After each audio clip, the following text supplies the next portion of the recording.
pushing through the day. No need to rush, no race to win. Just tune in and let the fun begin. We're all here for a chill good time. So sit back, relax, and feel the rhyme. Stay sharp, stay ready, it's how we roll. At Chilled Soda Gaming, we're in control. No stress, no sweat, just take it slow. We're living life with an easy flow. Stay chill, stay focused, that's how we play. With the Ice Cube crew, we'll save the day.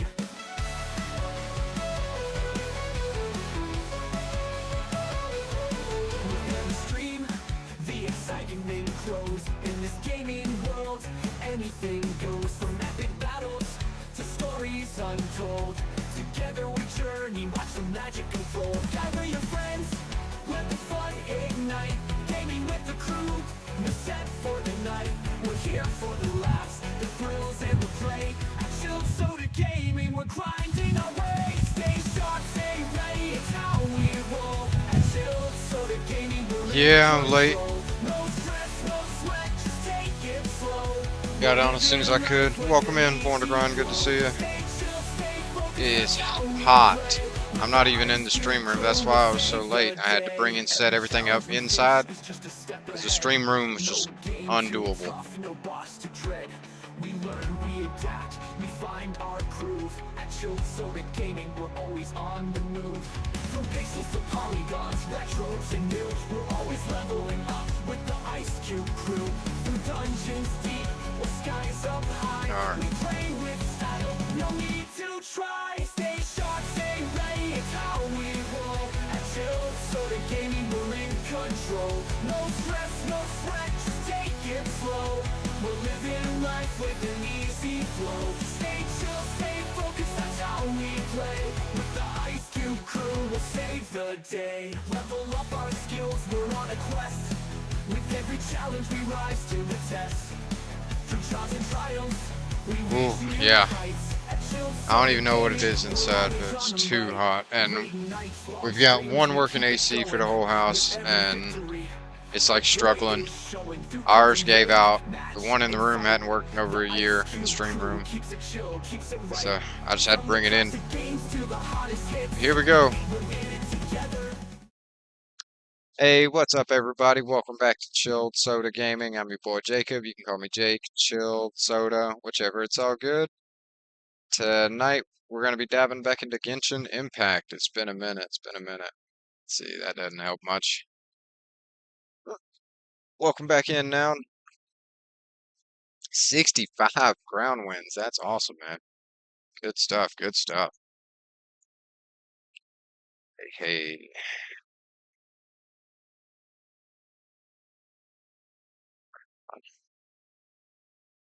Tell me this is working.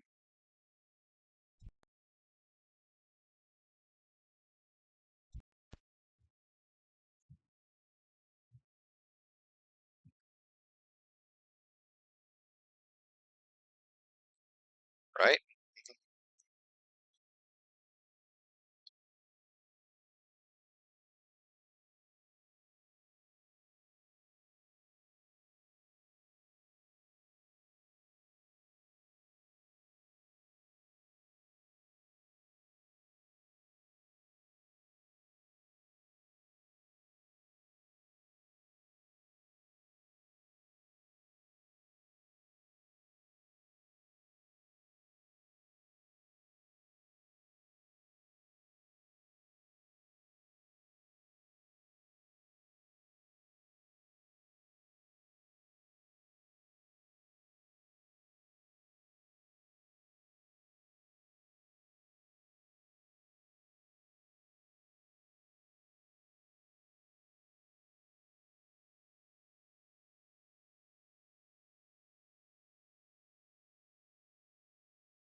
There we go. Thanks, Fontaine. It's the remote play setup. Appreciate it. Yes, this week we're going into some Genshin Impact. Gotta get to Fontaine. Gonna be exploring and finding quests and things to do here. Jeez, it's still super hot. Got the fan pointed right at me. Everything. What's inside here?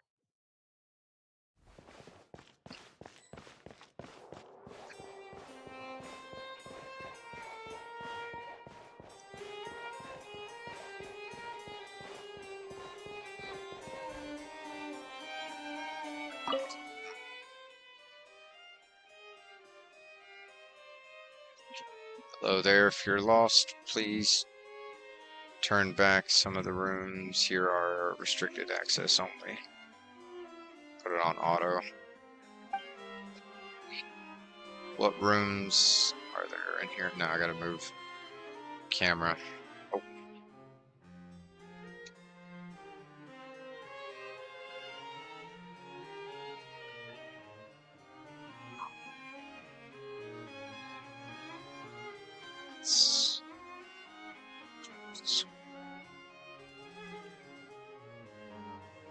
Why is it cut off?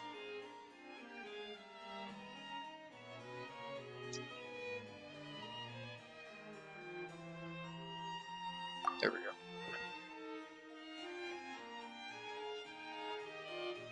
If I were to tell you, you'd get curious, so it might be best if I simply don't. Monsieur Nivelette's office is just over by the side. This much everyone knows. Ah, well, Lady Farina lives on the top floor. She's a real celebrity, so she really doesn't have any time slots free. But not to worry, the Mason Gardiennage, what that is. Anyone with ill intent will not be getting very far regardless. Tell me about Lady Farina. There is a special entrance that leads to her suite, which isn't accessible from here. If you really wanted to get there, you could try jumping off the roof. Someone did try this once. Unfortunately, his life didn't wind up in any danger. He is presently hard at work at the fortress unverified. So I could try and jump into her room from the roof. The roof, they say.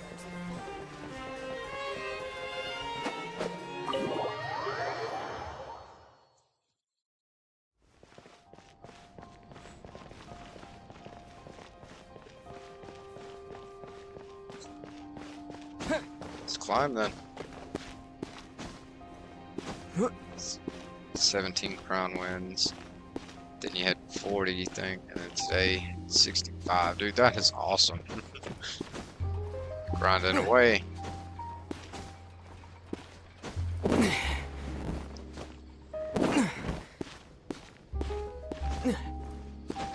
Aha.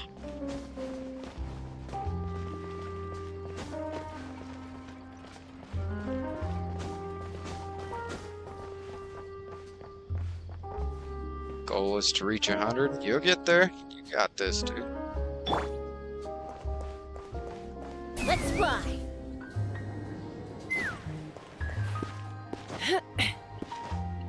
You got it.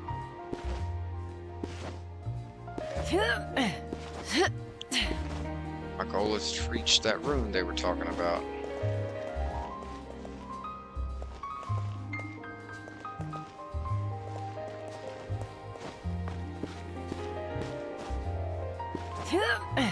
Up we go. Oh wow, that's a long ways. Maybe if I had Kachina on my team.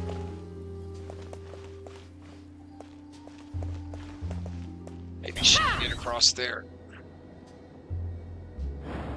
Uh-huh. But this does me no good.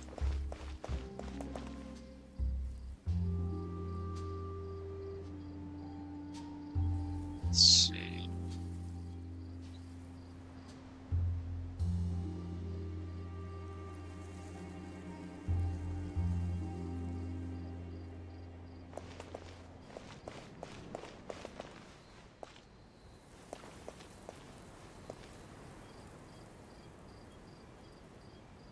New Blitz Royale mode. Yeah, I played a little bit of it just to like check it out. It's pretty fun.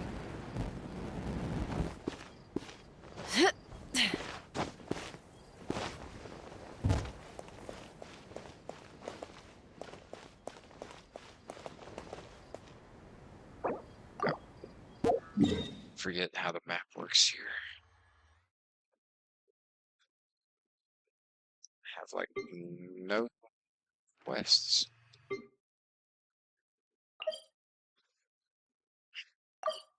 I'm still in Fontaine. Let's go do it.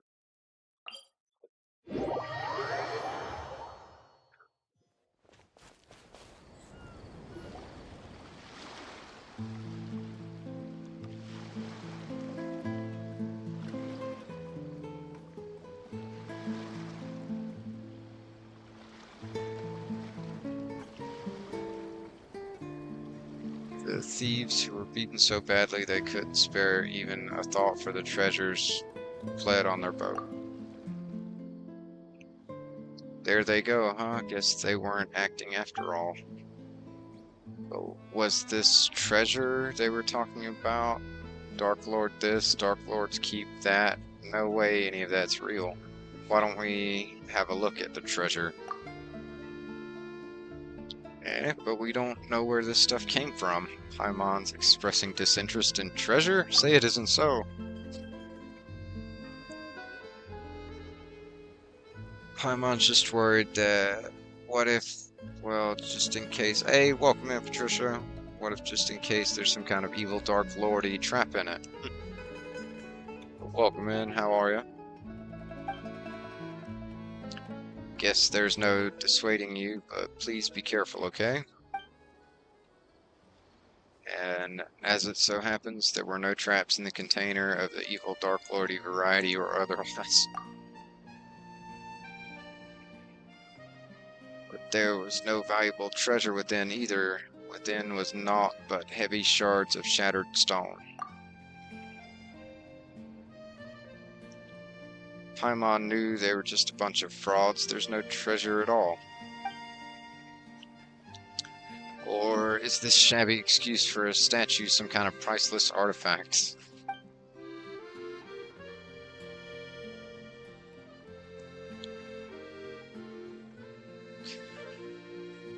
There we go. As for these treasures, Hey, Quill, you... How unforgettable the Hortus... I couldn't read that one word in time. Imperator, a dream? You're finally awake, Imperator. This day is one of great import, the day when we shall sound the great symphony. Phobos, there's yet time before the ritual, Imperator, but we should set out. A dream, Imperator? I did not know that gods could dream. In that case, what did you dream of? The great plains beyond the north wind? The silver tree beneath the frozen soil? Or did you see that golden future that you once showed me? I saw the sea swallowing the earth. The children of white stone and brass sinking. The collapse of all that was once radiant. That prophecy then, Imperator, it is precisely to prevent it from happening, to fight against inevitable fate that we are here today. When are you going to start doing Fortnite again? I just did Fortnite not too long ago now, and it'll be back around sometime soon, but that's like our most repeating one, you know, comes back the most. Just as you said, we have paid much for it, but once we are free of fate's shackles, those sacrifices shall not have been in vain. In this have I had faith ever since I accepted this body and became a Remurian. Apologies, Imperator. Forgive my lack of manners. I thought he looked different than human. In any case, please come with me.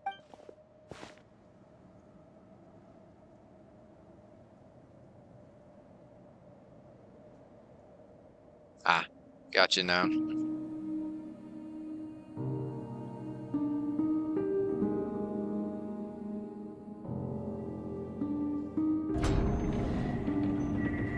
Though you bestowed undying bodies upon the people, allowing humanity to fear the tides of the deeps nevermore, our souls are still...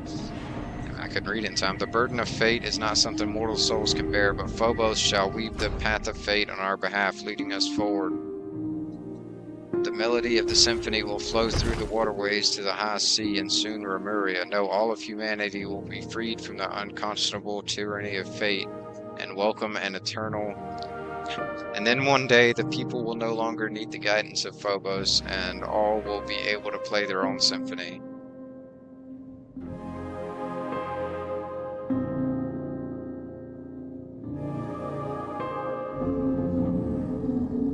Remus.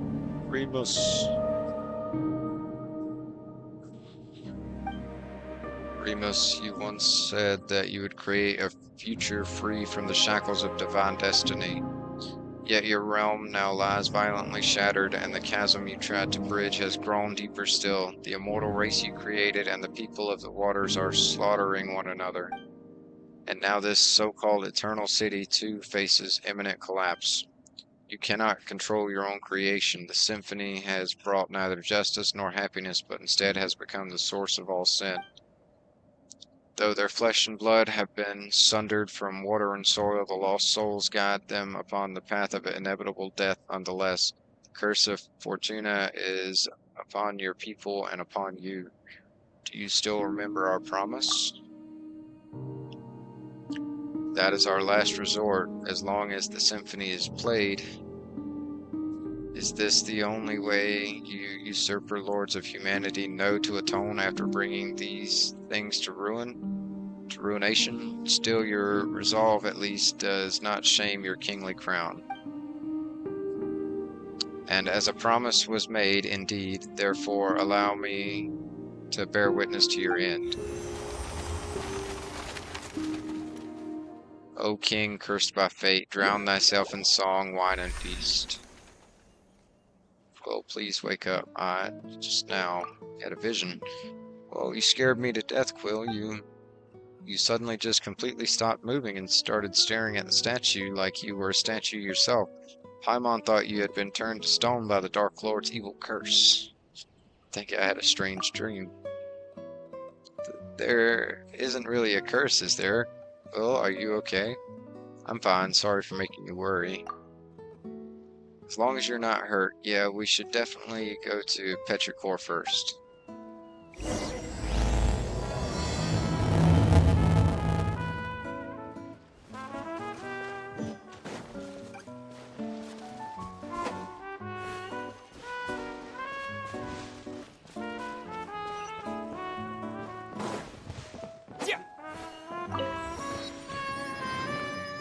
So I'm gonna wave rider. I don't know. I'll just run up this way. Oh, it's hot.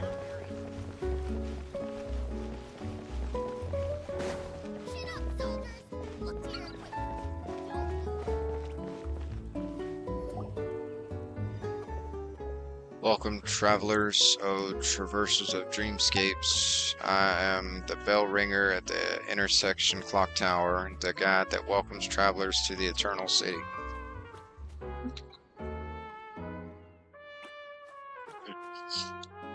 Something they're cooking in there is drying my throat out. Oh joy, more world building, eh? Could he be part of the same troop as those thieves from before?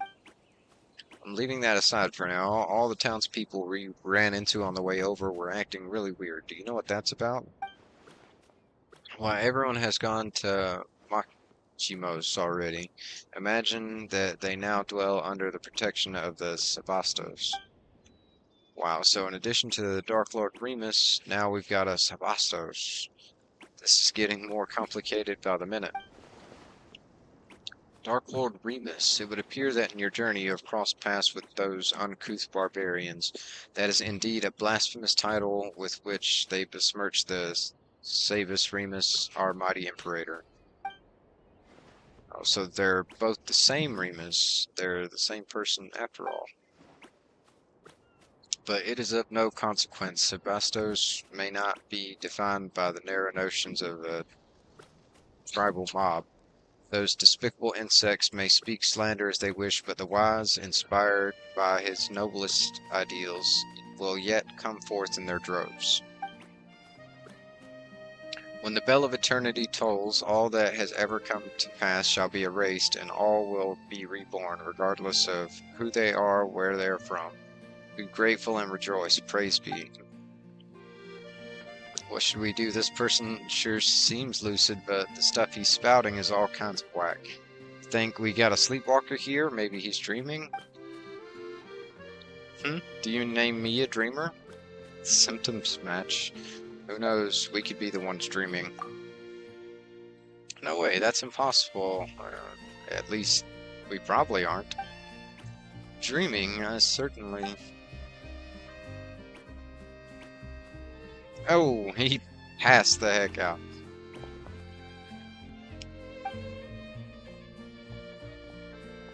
Travelers from outside, halt. Excellent, you two look completely mentally sound. Finally, a normal person. Seriously, what's going on in this town? Before that, let's get this gentleman somewhere safe. Can't be leaving him lying here, can we? He'll catch a cold.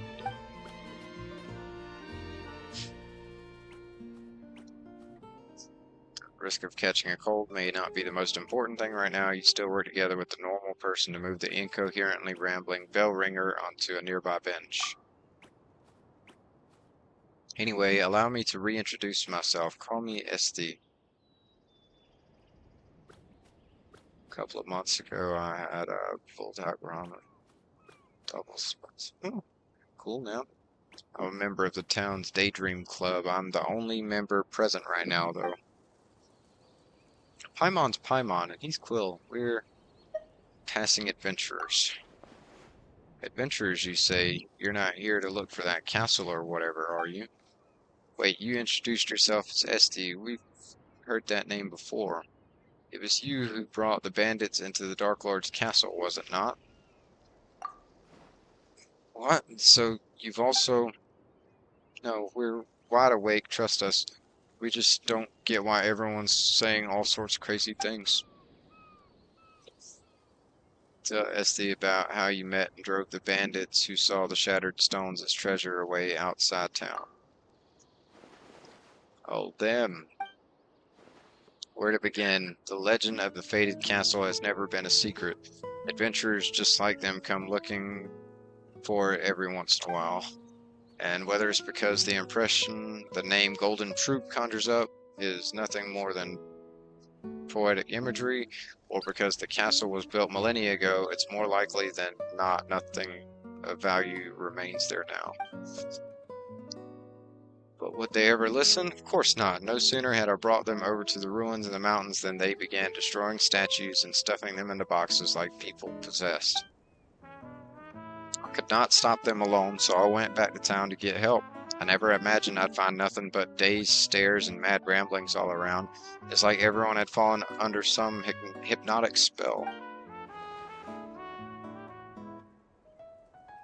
The Daydream Club has researched hypnosis before, but something like this is far, far beyond our capabilities. My hypothesis is that something abnormal has occurred within the ruins. According to the records, actually, why are we the only ones not affected? Interesting, most interesting. Perhaps we can find a solution in the ruins. Why don't you wait here, Esti, and leave the adventuring to us? If you come too, you might get turned into a golem. Oh, is that your cat? So cute. No, though the fellow who studied hypnotism would say they're creatures with keen senses. How odd. That collar, pendant, I swear I could swear I've seen that accessory before. Ran off. Anyway, ignoring the cat question for now, we should still go to the ruins first and have a look, say, as to how do we get there. The ruins? The mountain behind the town, just so happens to be the exact direction the cat ran off in. Kitty cat. So, are you sure you're okay? Things are pretty murky right now, take extra care. I don't know now. I think I got time to think about it, but I don't know. I feel like I gotta come up with something to celebrate it. You got any suggestions?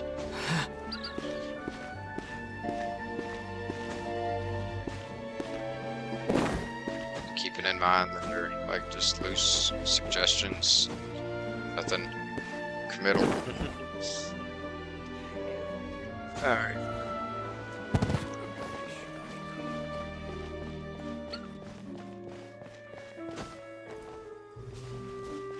Can I get up on top of this?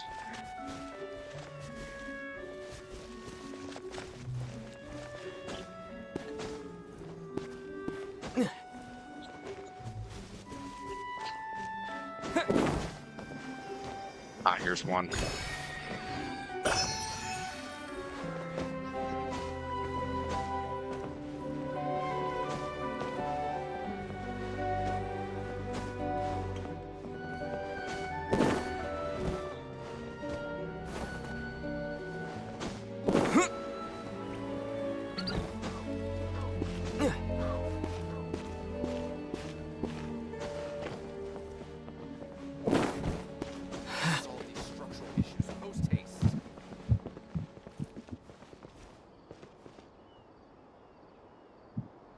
What you mean?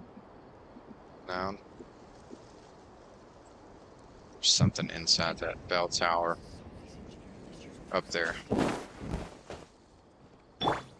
Take me up! Okay. Hey, sweet. Whoa, there's a really long ancient inscription on the bell.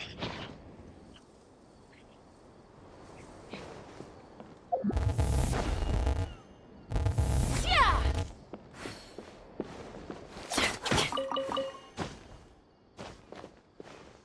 Perfect. Oh.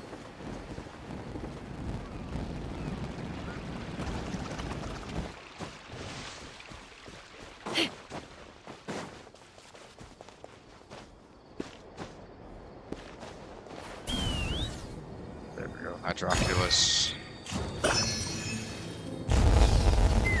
Whoa, whoa, whoa, whoa.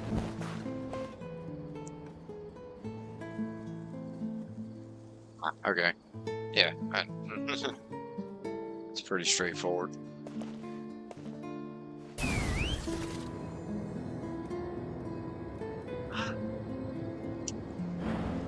My brain doesn't seem to be working right, man. Right now.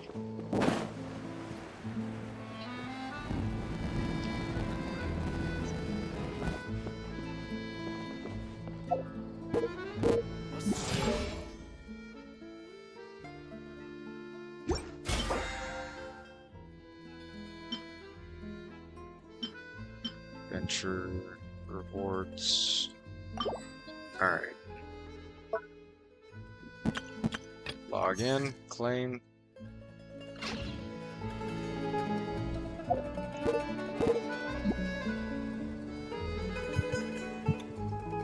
I've got something here. What is this? Battle of Imagined Arrays. Gilded chapter. Crystallina chapter.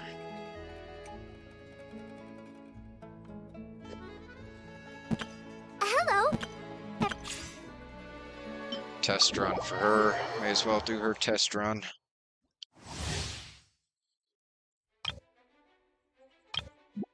Man, it's a lot to read about her. We'll just give her a shot.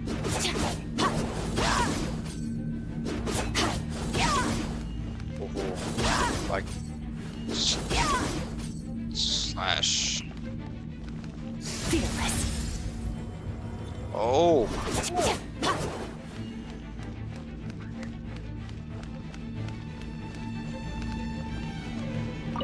Start challenge. Let's get down to business.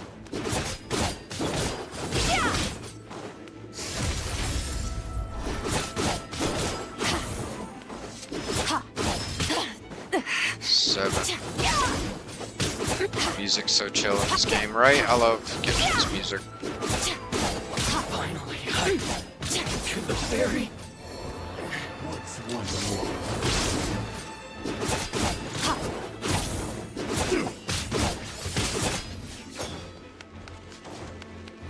Fearless.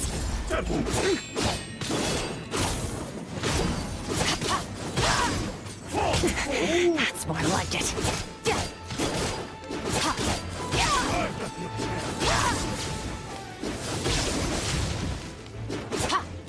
Cheap tricks.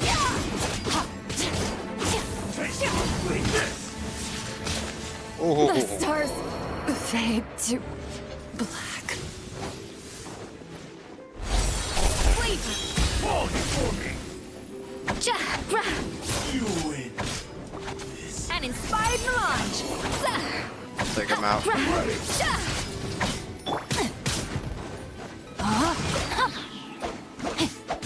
This isn't over. Xingqi. Let me weave you a verse.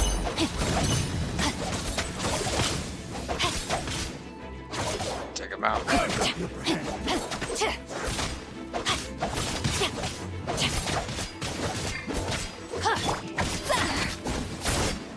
This isn't over. Cut down. Behold. The abyss has Up to the breather. here the Rain outlines your fate. Rain cutter. Nice.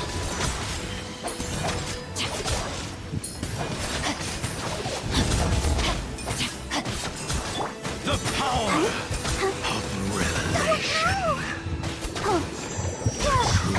shall set you free. Freeze. Hear ye the words of joy. Grace be upon you. And hope find you. Truth shall endure. Freeze him. Come on, we can do it. No, my. Attack defrosting. The pinnacle of excellence. Freeze. One left.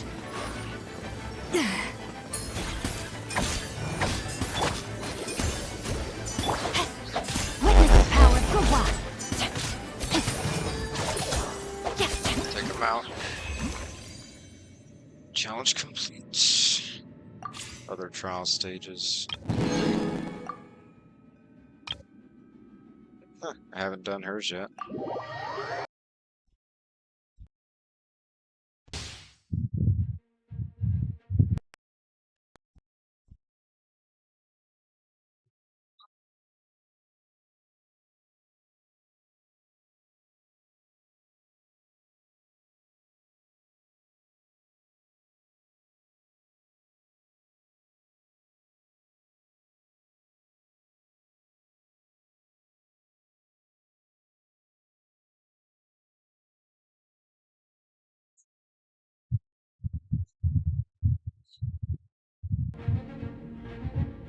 There we go.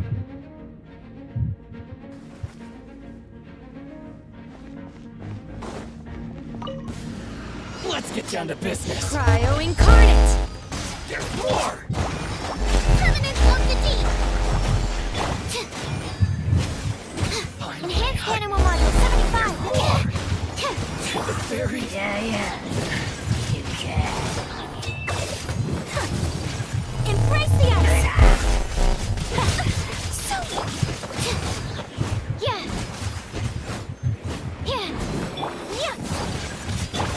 In your dreams.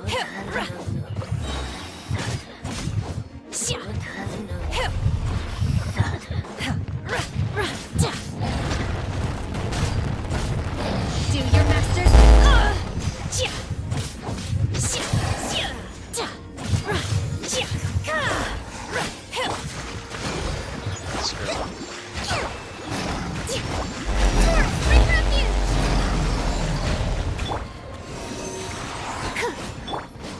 Unleash! Animal hypostasis simulation! Whirling snow! Tony, how's it going? It's going good, man. How you doing? Super friggin' hot, though. Other than that, it's good.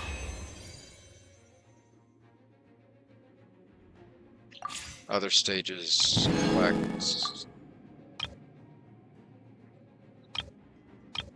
those don't come with what you call it. So we're good.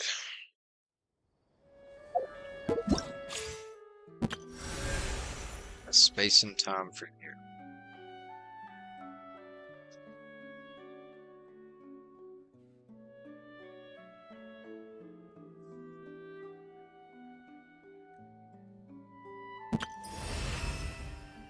Or logism.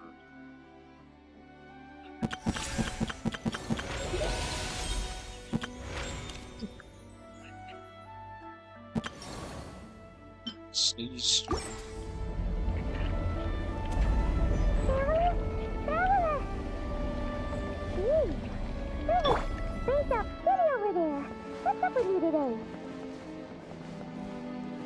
Why does Paimon's voice sound so far away?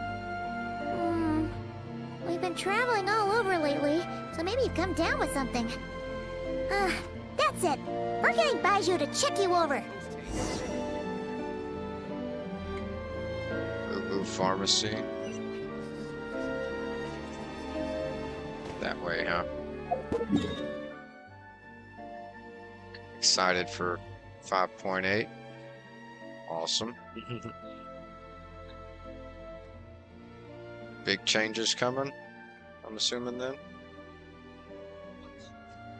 There's where they want me to go. I suppose that's the nearest one.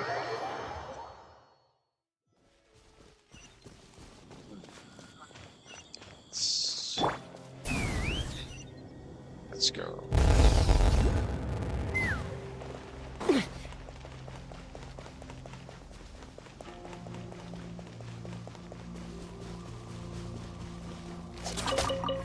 New element combo. Ooh. Cool. Huh. What's that? Something mixed with Geo? We have Crystallize. I think Crystallize is the only one we've got for Geo so far.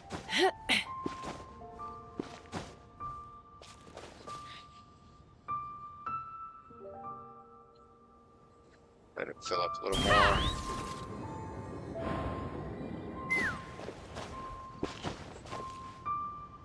Where is this?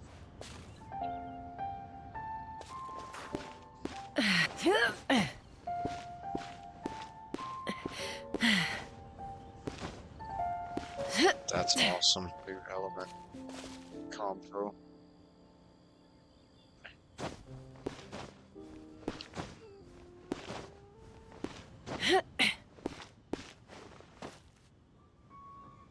Take me up!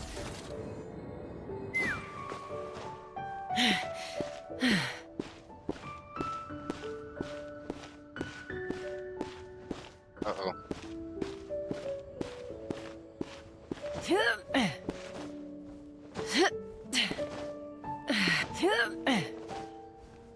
No!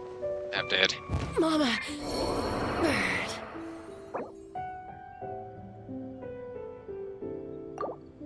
Alright. There it is. They need to go all that way up anyway.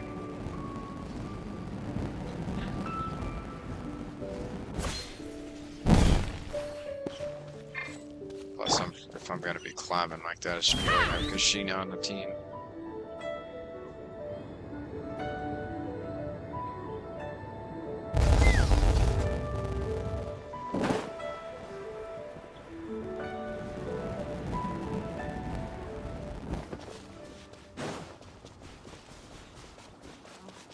Take me up! Yeah. Aw. Made it to the pharmacy.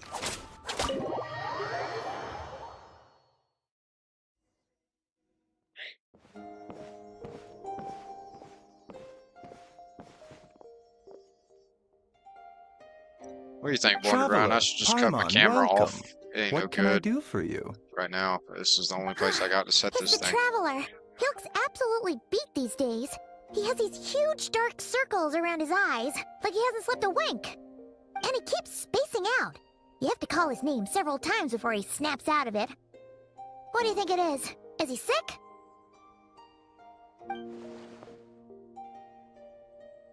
Could be. I'm not sure. Very peculiar. In all the time we've been acquainted, this is the first time you've come to me with a health complaint. Come, let me take a look at you. My camera's never very good, but with my light where it is and where I have to put my laptop right now, I feel like it might just be worth turning Okay. it off. Paimon does not like that expression, Baiju. It's not serious, is it? Complexion is good, eyes are clear, breathing is steady, pulse is strong. Physically, you appear to be in good condition, Traveler. In theory, your energy level should reflect that.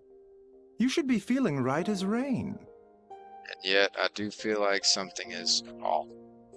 Hence my concern. A clean bill of health is usually a good thing, but in this case, it likely means your situation is more complicated. Physical illnesses come with detectable symptoms that can be used to diagnose, medicate, and cure the condition. But afflictions of a non-physical nature, they fall outside a doctor's realm of expertise. Huh? What do you mean, non-physical nature? Curses, dark magic, it's hard to say. It could just as easily be a simple case of mental fatigue. Why don't you rest here for a bit?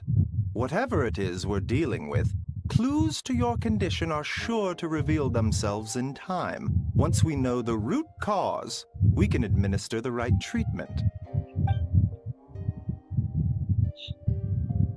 I've seen my fair share of mental afflictions to start with. Some calming incense, a good night's sleep, and a good meal will do you a world of good. In the meantime, Changsheng and I will review the relevant literature for afflictions that present with mental fatigue. Wonder why they skipped that whole line. And this one. Still, we're not experts on this kind of thing. I say we should strongly consider calling in a specialist as soon as possible. Oh, must be a rare condition if not even Baiju and Changsheng have seen it before. Well, all we can do is take their advice. You look like you're about to collapse anyway. Just get some rest. Paimon will be right here by your side. Fingers crossed you'll be all better when you wake up.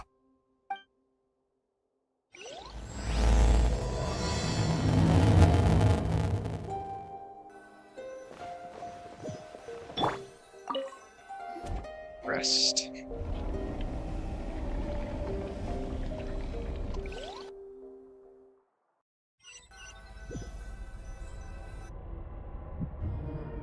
Where am I?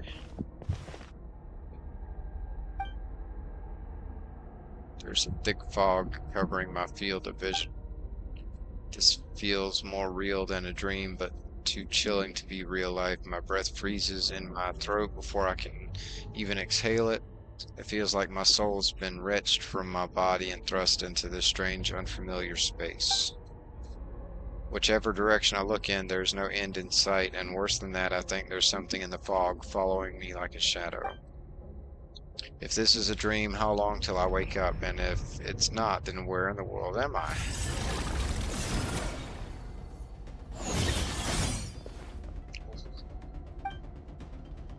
What? Something just pierced through the fog and stabbed me in the back, but there's no blood. Strange light coming from the wound, and I see this familiar looking spike retreating back into the darkness. Deep inside, it feels like part of me is missing, and now another wave of fatigue is washing over me.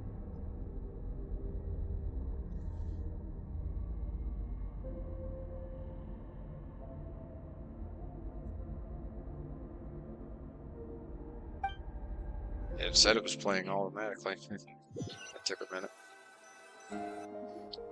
Traveler! Traveler! Rise and shine! Time to wake up! For once, you're making Paimon look like an early riser. It's already afternoon. Hopefully all that sleep did you some good. Feeling any better? I need you to check if there's a cut on my A back. cut? What? Did you scratch yourself in your sleep? All right, let Paimon take a look.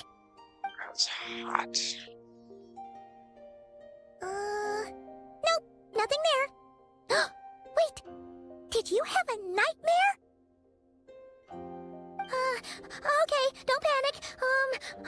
Paimon heard that dreams tell us what we need by showing us the opposite. So, if you had a nightmare, maybe all you need is something to cheer you up.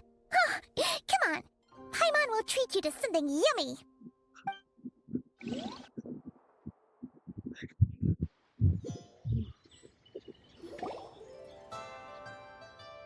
You and Paimon head to one main restaurant. Sensing that something isn't right, Paimon orders a bunch of dishes to cheer you up.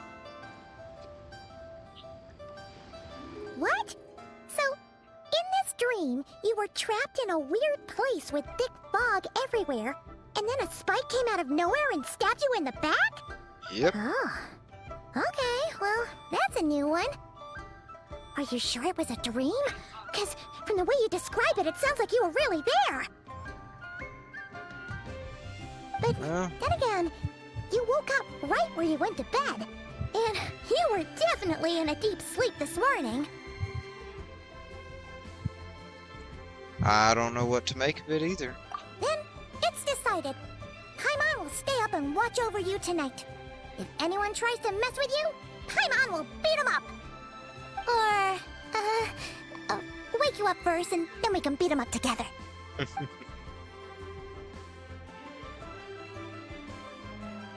Paimon's smile has a way of putting me at ease.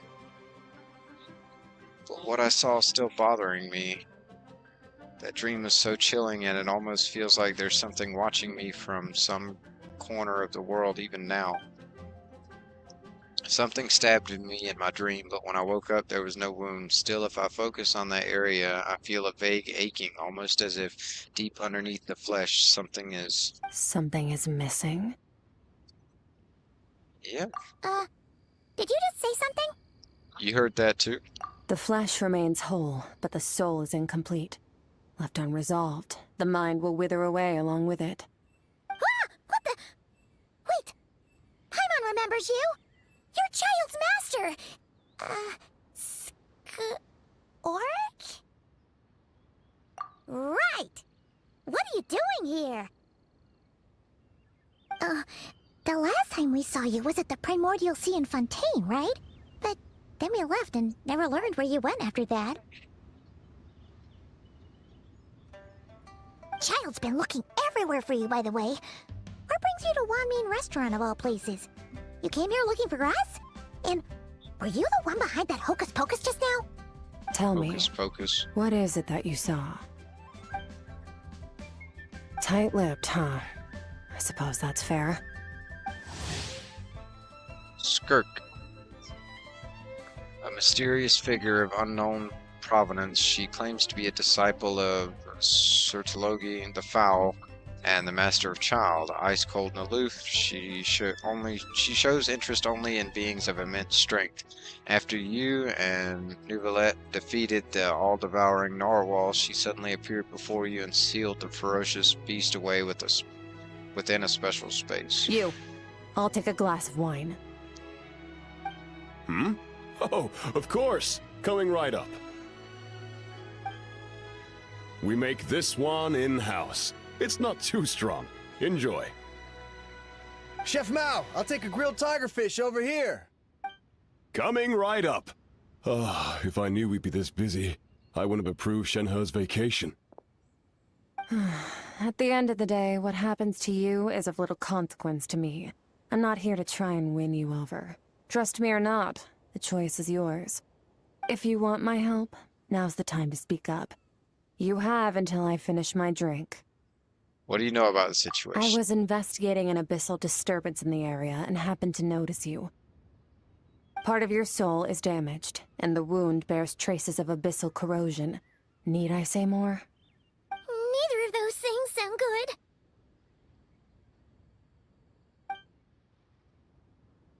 Skirk seems to know something, and given what I've seen of her strength, I bet she can tell what happened to me. I don't know what her goal is, but in this moment at least, I don't think she has bad intentions. Well, should we trust her? What do you think, Paimon? She mentioned an abyssal disturbance. Maybe that has something to do with what's going on with you. But we could always find a different expert on the abyss to help us out. Yeah, and that thing she said about your soul Thank you. being damaged is scaring, Paimon. Definitely something we should fix sooner rather than later. Skirk's an interesting one, that's for sure. But Dota's, she doesn't seem evil, at least. 1, 2, 7, 10. That'll do. Well, have you made up your mind?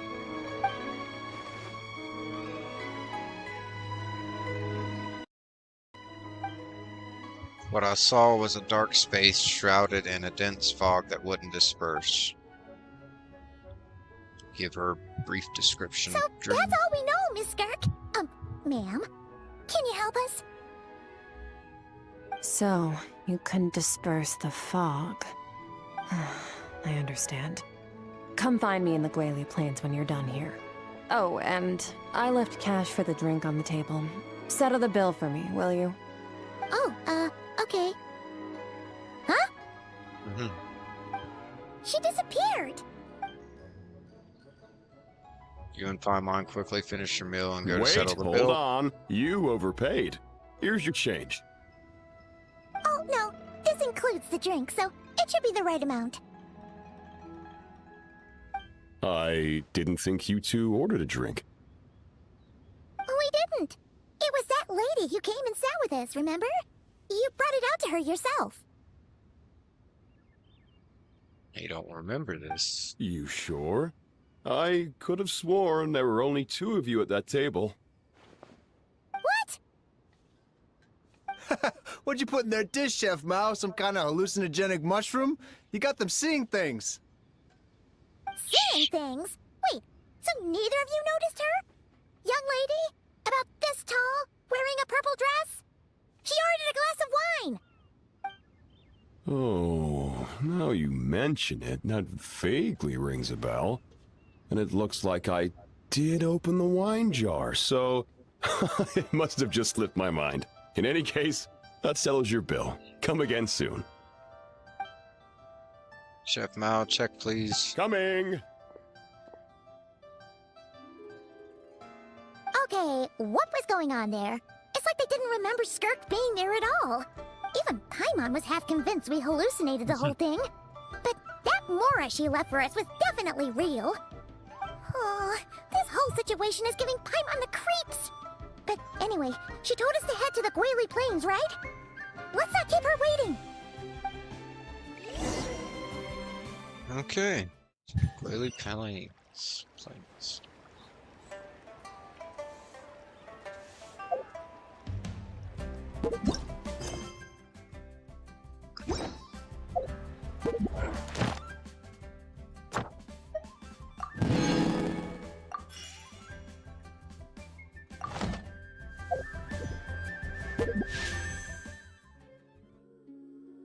Have much at all.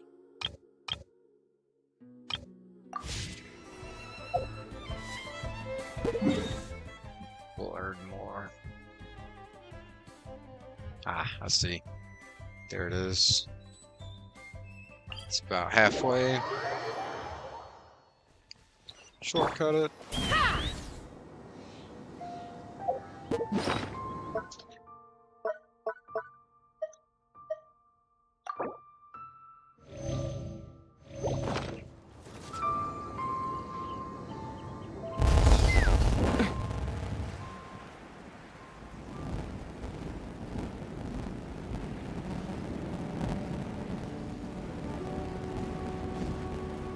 Okay.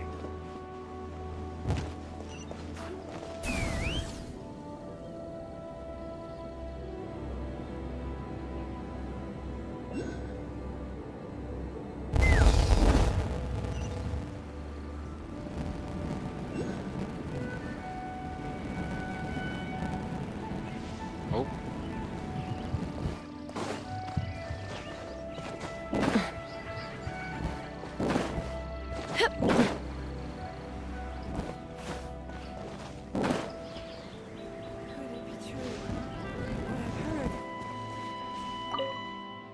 How many secrets does Liyue truly hold? Secrets? Do you mean buried treasure? Old traveler, it's you. The secrets I'm referring to are a set of inscriptions. This place we are in is called the Gili Assembly. According to Liyue folklore, it was once inhabited by people. In fact, it was rather prosperous. But for various reasons, the whole place was wiped out. All that remains now is the countless ruins scattered across the landscape. Some stories put it down to the conflict between the gods. Others people say it was a war between humans. Some talk of a sudden catastrophic natural disaster. Whatever the reason was, ruins are all that remain here now. The only ones who come here are the hilly churls, the treasure hoarders, and masochist scholars like me who, in spite of all the risks, just can't resist the idea of how much research value these ruins have to offer. In practice, though, scholars like me aren't actually cut out for this kind of field work. I've hardly covered any ground yet, and I already need a rest. The actual ruin exploring seems more your area of expertise. What do you say? Fancy helping me out? Sure. Great. But I should give you an idea of what to look for. Yes, keep your eyes peeled for stone pillars and stone tablets. Given how ancient the ruins are, any text we can hope to find will be written on stone, not paper. After all, stone is the oldest, most durable medium for written communication.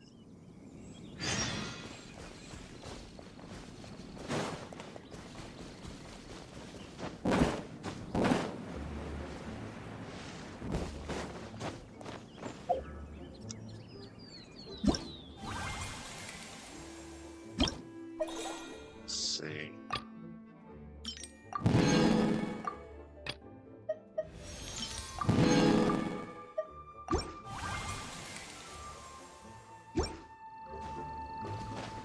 Okay.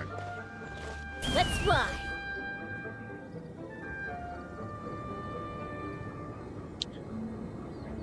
About 100 meters.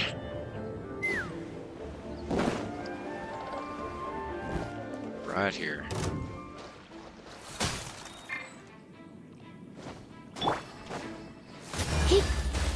Superconduct.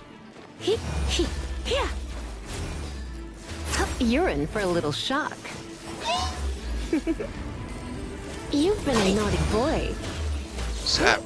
Get rid of that shield of his.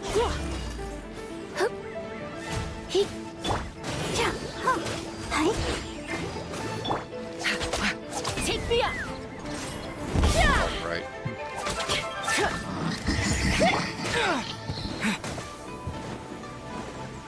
Go! Gotcha.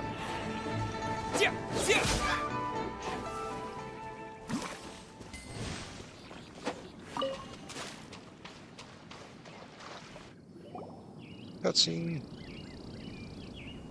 Whoa! What are all these rift hounds doing here? Huh. Looks like they're collecting something.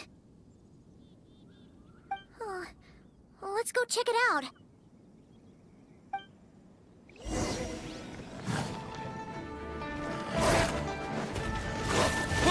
Bunch of red towns. They can go up.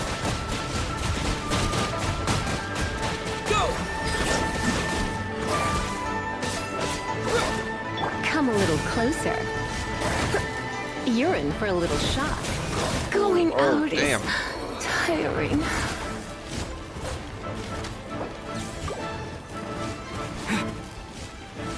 Maybe. Oh, Oh, damn. I wasn't meant for this world.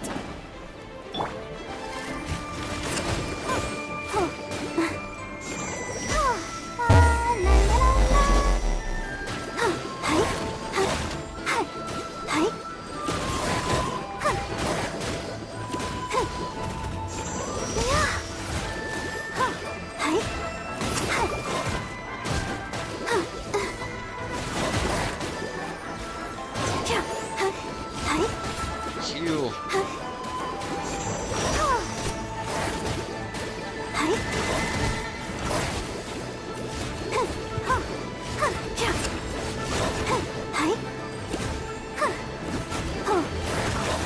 Hey, thanks. Appreciate it, V. Don't worry about me. Appreciate you stopping in. I feel Oh, ho, a ho. little weak. Dang. And she can't get back yet. Oh. Yeah, I might need some food. Take care of these guys.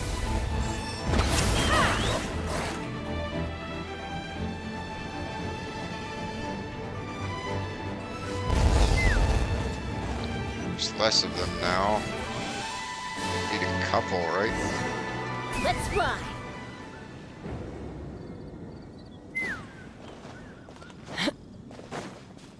Focus.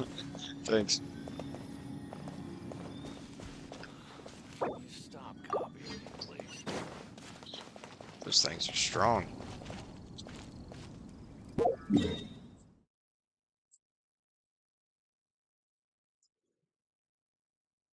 There's a statue for 7.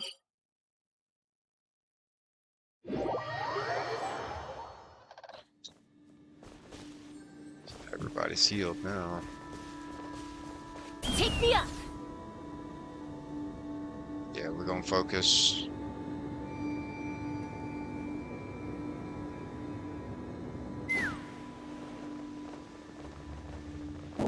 Woo!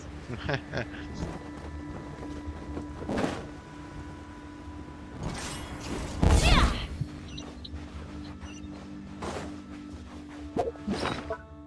Ouch.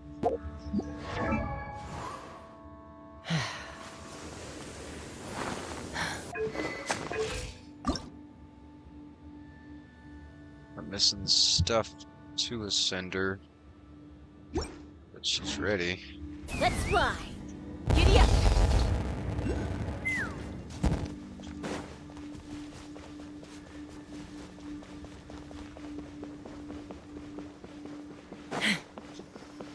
Ha!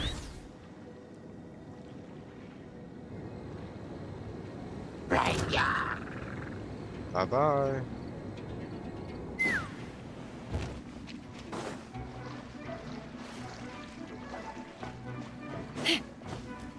Let's fly.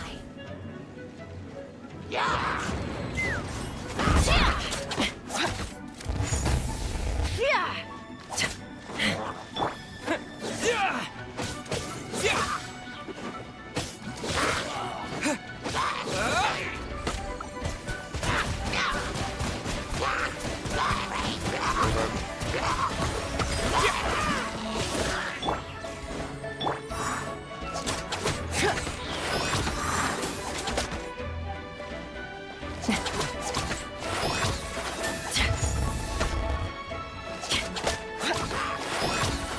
Heal. No, not heal. Build your ult.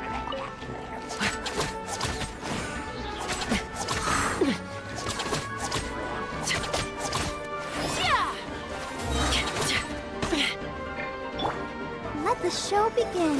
Hi. Yeah. Damaged and stained mask.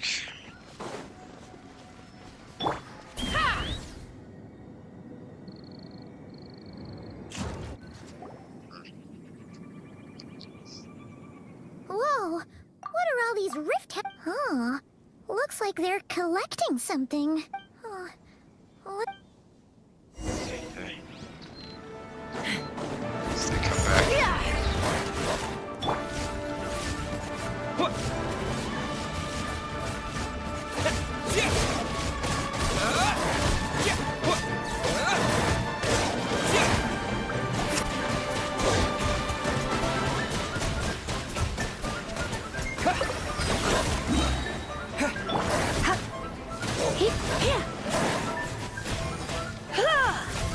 Heal.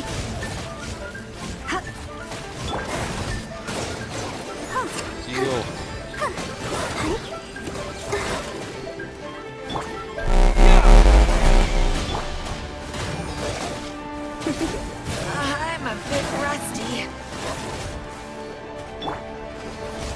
Heal. Sister. Oh, damn. Fire in the hole! Darn it. Forgot how hers works.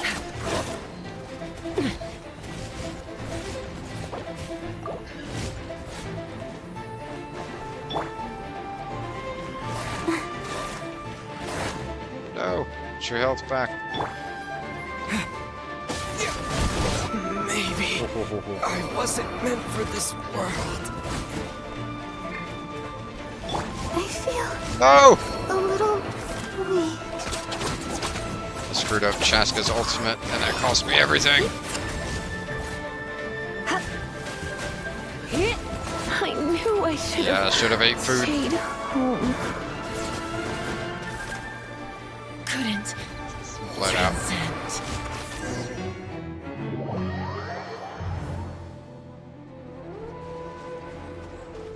Does her ult work again? Mora makes a lot of problems go away. So you can never have too much Mora, huh?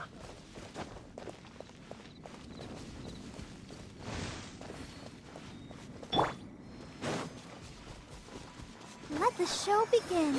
Hi. Oh, Can you stop copying me, please?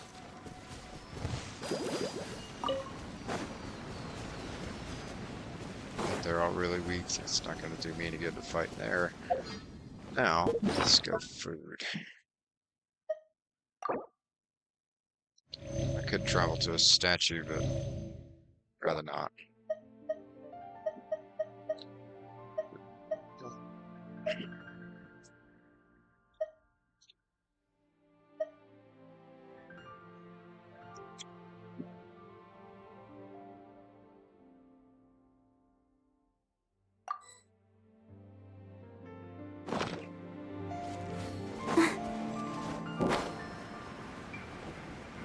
Alright, now that's in effect.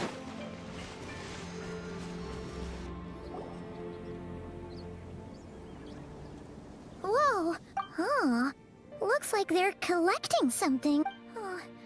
Let's go check it out.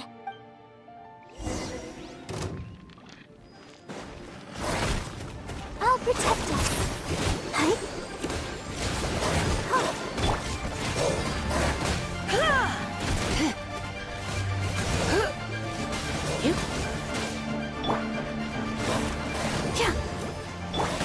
Go! Ow!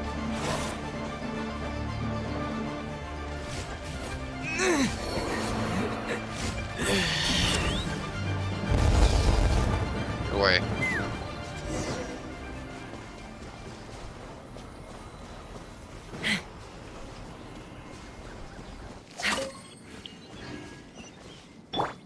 Let the show begin. Hi. Hi. Hi. Hi. Hi. Yeah. Hi.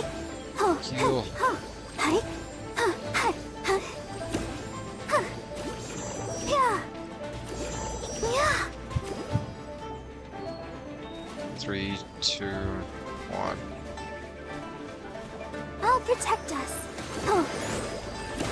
Let's keep him pushed back. Hi.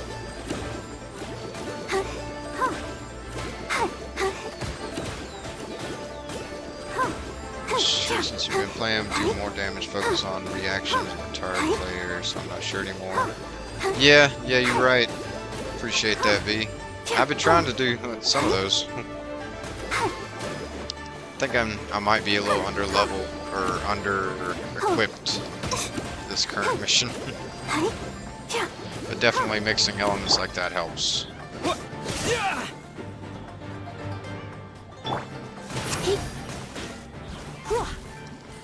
Like those things themselves are geo. Those creatures.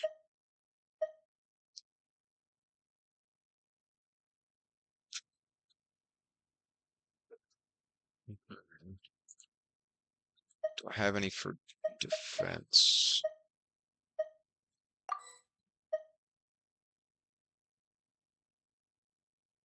Yeah, and I appreciate that, V. I was only doing it for the healing, not the damage on the slime.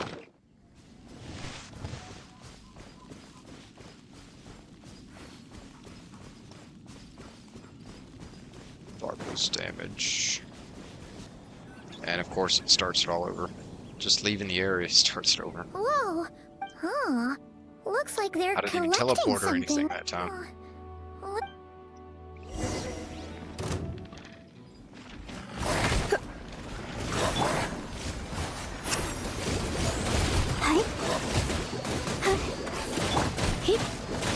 Just alerts.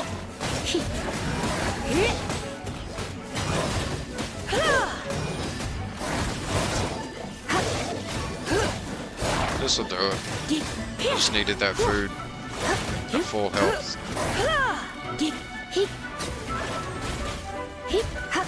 Let's dance. I can't stop now. They need me.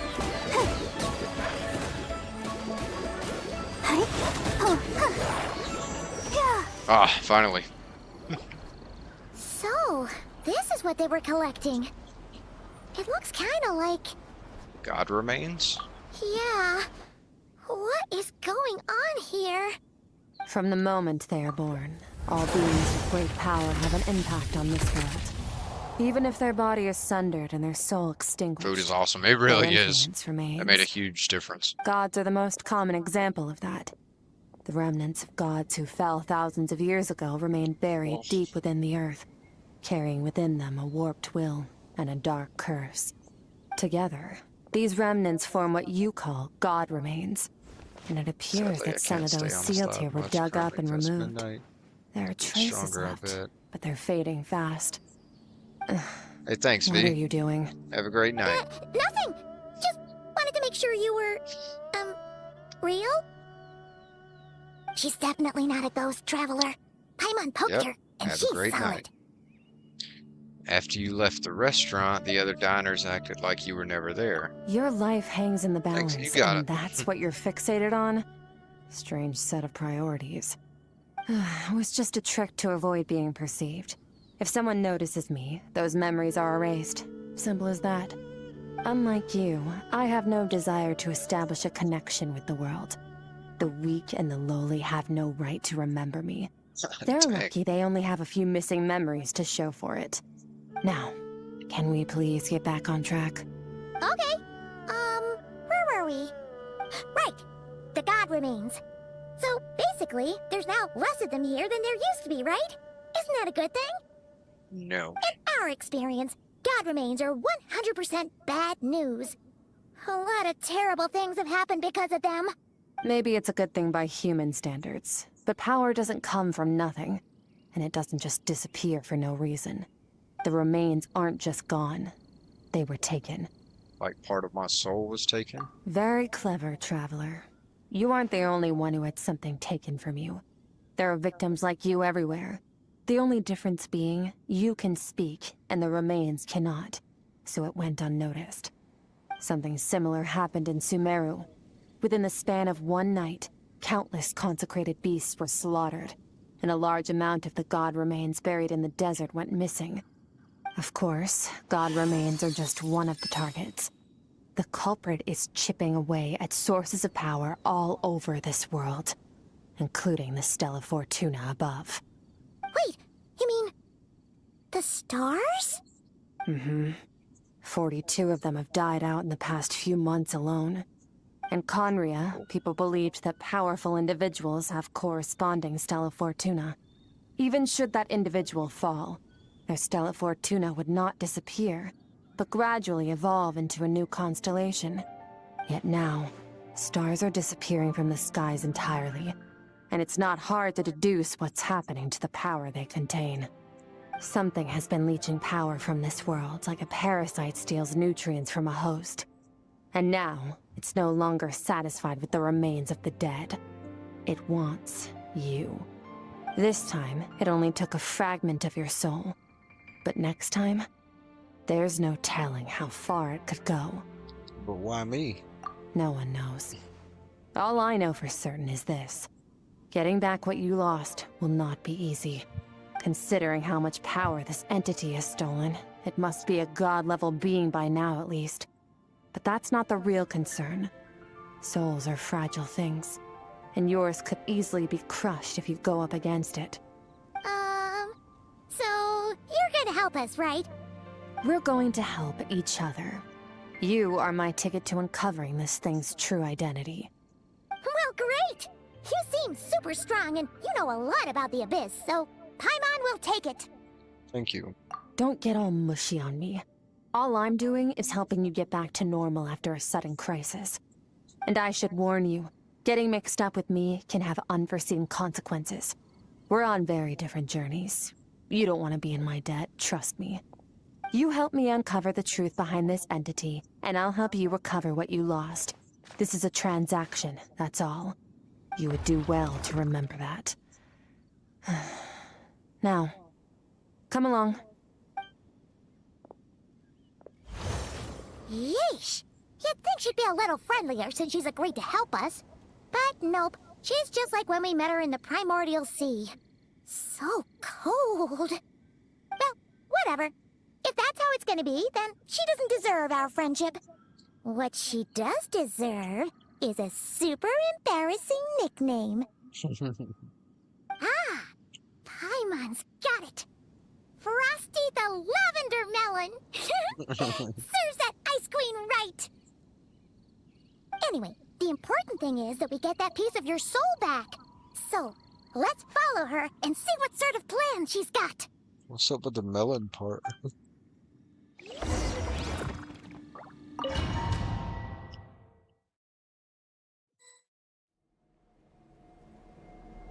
Door of Resurrection.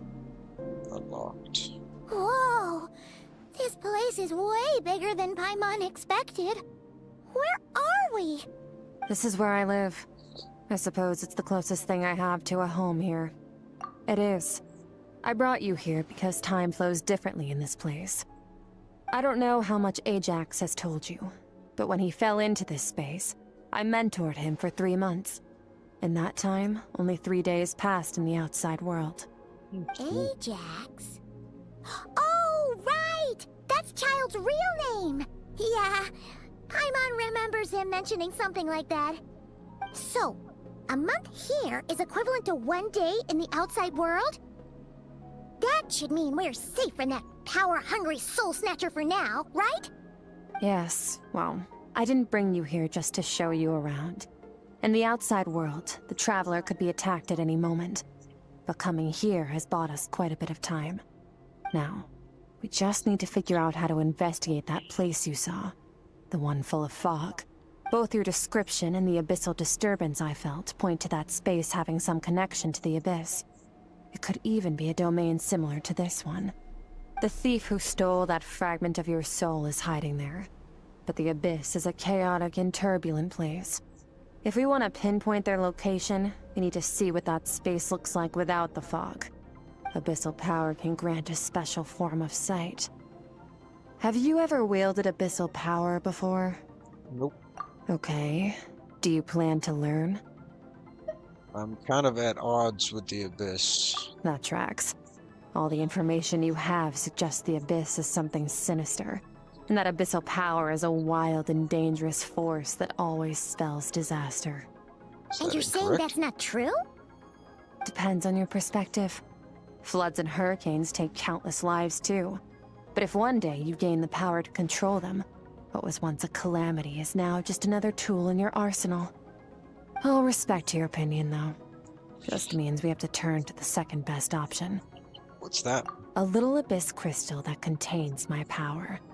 Wear it on your head, and we'll be able to perform dream mirroring when we fall asleep. Dream mirroring? It means experiencing whatever the other person is dreaming. Everything they see, think, and feel. Since you haven't studied the art of using abyssal power, and have no plans to jump in the deep end right now, I'll have to do the investigating for you. With dream mirroring, every time you slip into a deep sleep, I'll see with my own eyes whatever scene plays out in your mind. Then, I can guide you through the dream environment, and we'll take back what was stolen from you. Huh. You make it sound so simple. Is there anything you need me to do? Tough to say. This is an unprecedented situation for both of us. Even assuming we do manage to find where this entity is hiding, like I said, getting your soul fragment back won't be easy. To play it safe, I need to give you some special training first. Wait, you're gonna teach him some of your martial arts?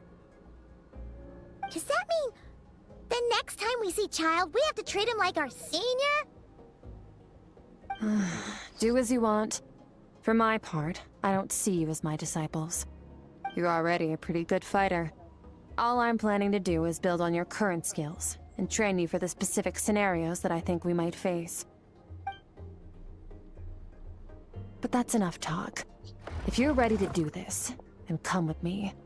Time might be more lenient here, but that's no excuse to waste it. Oh, she moves fast. Paimon can hardly keep up with her. Yeah, appreciate that, Wonderground. Special training, huh? Kind of a rare opportunity.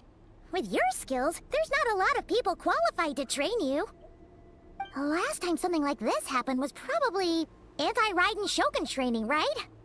Oh, feels like a lifetime ago. Skirk seems pretty strong too, though. Remember how she said that the all-devouring narwhal was just her master's pet? Maybe we really will learn something here.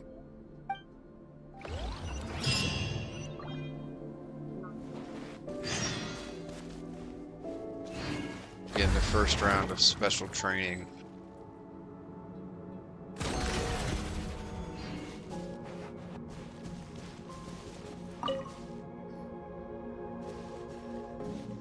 Ready? Bring it on!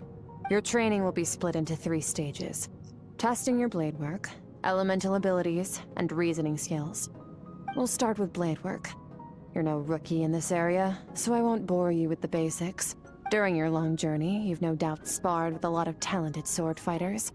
Consciously or not, you'll have picked up all kinds of techniques from them. You bet! There's Kaya, Master Jean, Kuching... Oh, and Kazuha, Ayaka... Yeah, we've met sword masters like you in every nation we've been through. You sparred with a bunch of them too, right? Nice to know it's all gonna come in handy now. Don't get too smug. In sword fighting, techniques alone are not enough.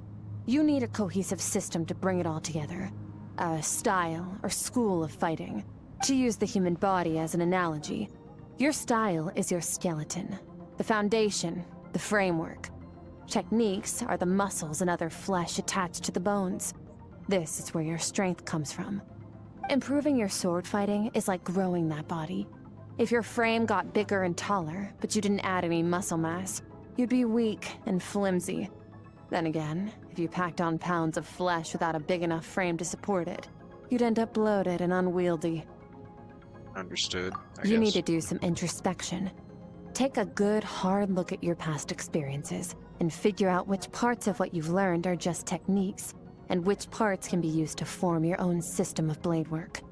Only then will you get the full utility out of all your thoughts and observations along the way. Only then will every strike you deliver make perfect sense. Wait, is that it? Paimon thought you were gonna teach him some cool new moves. Like when you went swoosh and opened a tunnel to another place. One day, you'll reach a new level of power where you realize that even that's as basic a trick as any other. But right now, our sword styles are so wildly different that teaching you mere techniques is pointless. There are no shortcuts in the pursuit of power. Failure is your best teacher, and rigor is your coursework. That's all I have to say. Time to make a start. Train until you're satisfied with yourself. Now focus. Destroy the crystal columns as swiftly as you can.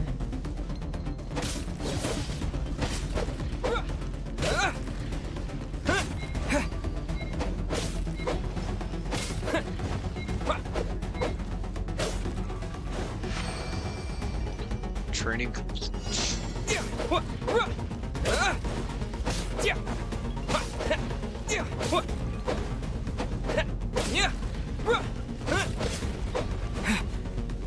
Oh, this is making 8 my out of head spin. 900.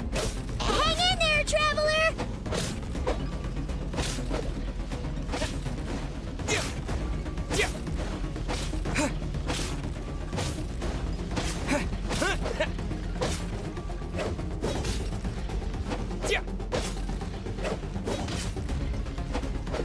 Of these things.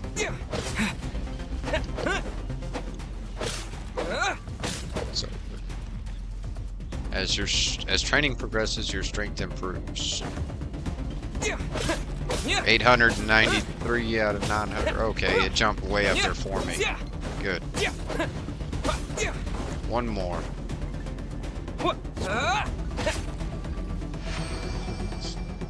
Glad it jumped ahead like that, chat.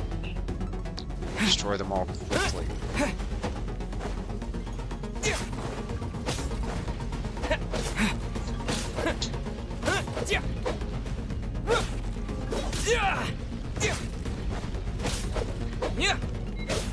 Ah.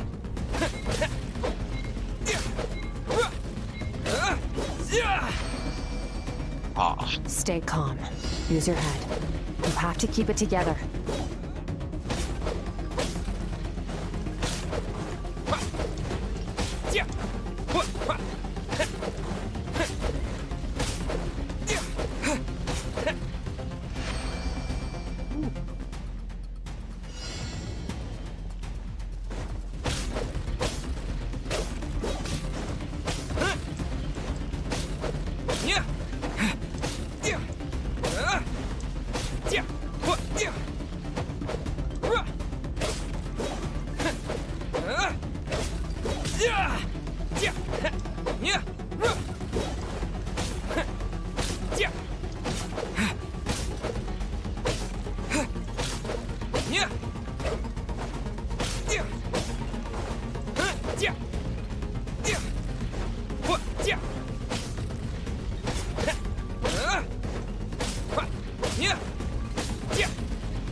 Got 'em all.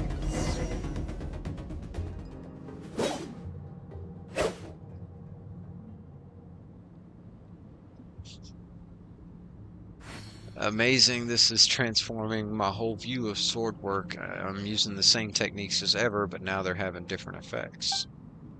It's as if I've unlocked a hidden door in my mind and there's a wellspring of strength on the other side. In my mind's eye, I'm seeing images of the friends I've made in Tevat. Theirs are the sword styles and techniques I've come to know. This moment will be frozen in time. Cut to the chase. Genshin. Consider a moment of true mastery that you've witnessed in another person, and ask yourself, what lies beneath the surface? What's their guiding philosophy? What's their state of mind as they maneuver their weapon? Now take that and practice it right away with speed, skill, and strength, over and over, until your hand is one with your mind. This is the only path to true growth. Step on up! Dance with the waves!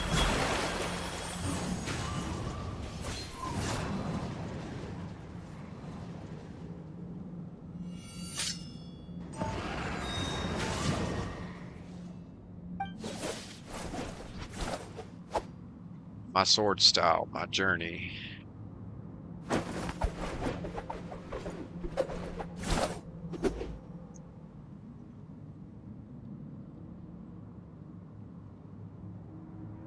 If you start to tire, empty your mind, but do not stop. Stay in that frame of mind as you keep up the fight. Get rid of all redundant movements. Imagine your sword is an extension of your own body. Wield it just as you wield your arms, hands, and fingers. 'Twas on a deserted, moonlit night. I should get a that the significant hero stat approached boost the for vile this. dragon's limpid lair. Rain cutter! Feathers fleeting wet, the white heron treads water, a sight without flaw. Master of Inazuma Kamisato art Tachijutsu. That's cool.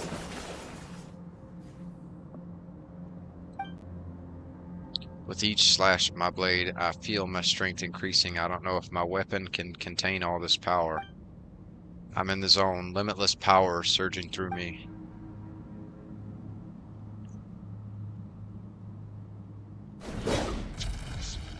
Yeah! Slash and swipe till you've exhausted every ounce of your energy. Huh. Looks like you've made some real progress. That concludes your training session. Awesome! Paimon knew you could do it! How do you feel? Exhausted. I'm fighting to keep my eyes open. As you should be. Time flies when you're training hard. You've actually been going for several days now with no rest. Whoa. Yeah, meanwhile, Paimon's had a whole bunch of naps. But you were so focused, she didn't want to interrupt you. Go get some sleep. I'll be doing the same very soon. Let's hope you see that foggy place in your dream, so I can get this investigation over and done with.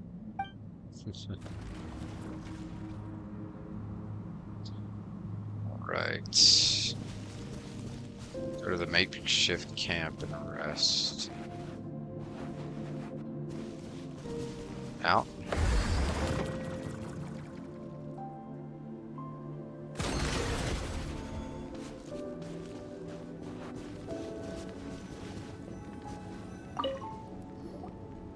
There we go.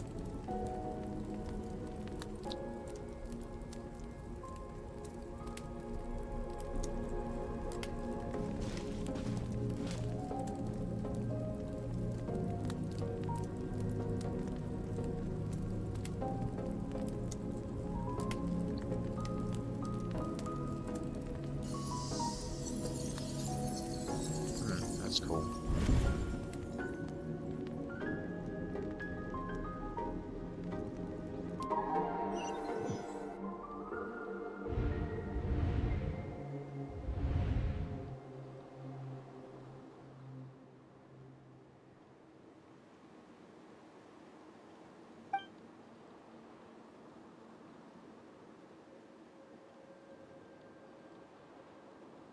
Have I been pulled back into that place again? But Skirk said the dream mirroring would kick in when I fall asleep, so why am I back here?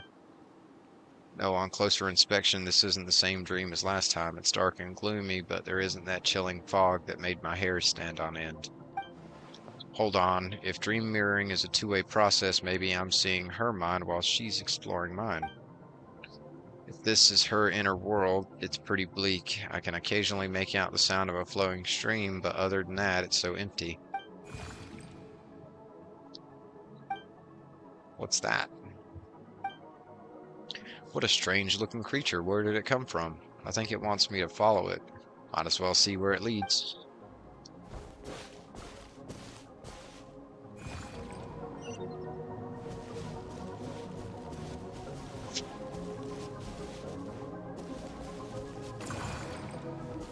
Six feet. Why'd they even have me control that? That was... Skirk, why are you skipping classes again? We've talked about this. 'Cause he's a crabby old man, and he's a boring old man. I don't like going to his classes.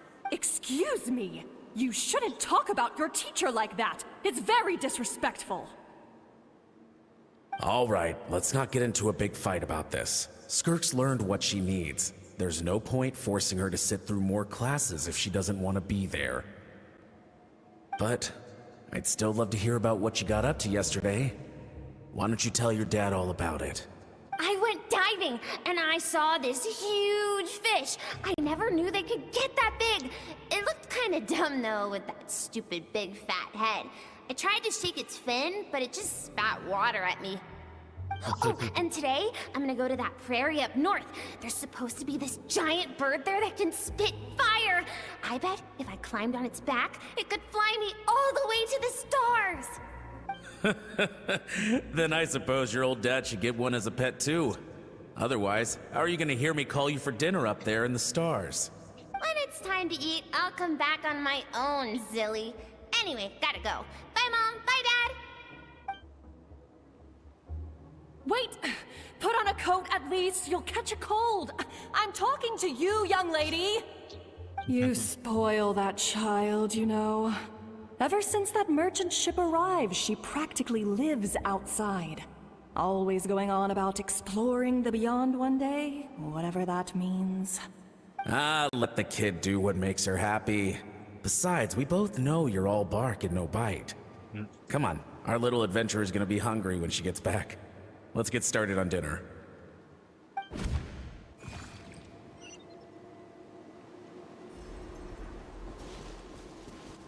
I'm out. The weather's wonderful today.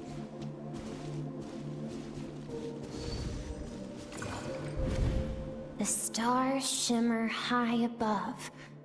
But what lies beyond the stars? Mountains as far as the eye can see? An endless snowy plain? Or maybe buildings taller than the sky, like the people from the merchant ship said? I can't be the only one asking these questions. The universe is fascinating. If only I could meet some other people like me. We could set sail together and explore every corner of the world. I'm sick of being a kid.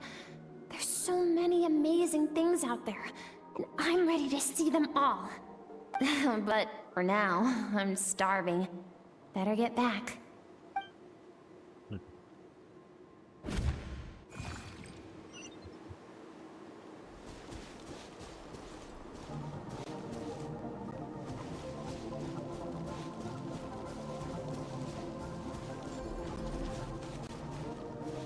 Something's going on.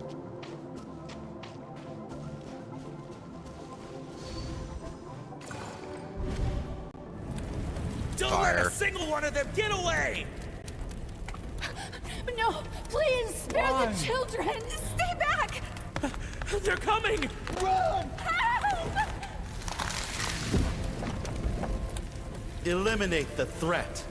Take them down. Don't be scared. Ah! This way! We'll never make it! Fire.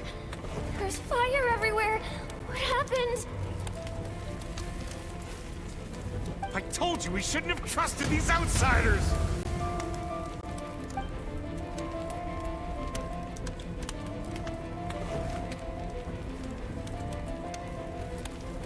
Why are you doing this? What did we do to deserve this? We welcomed you with our finest food and drink, showed you the best our home has to offer, gifted you cloth dyed by our own hands.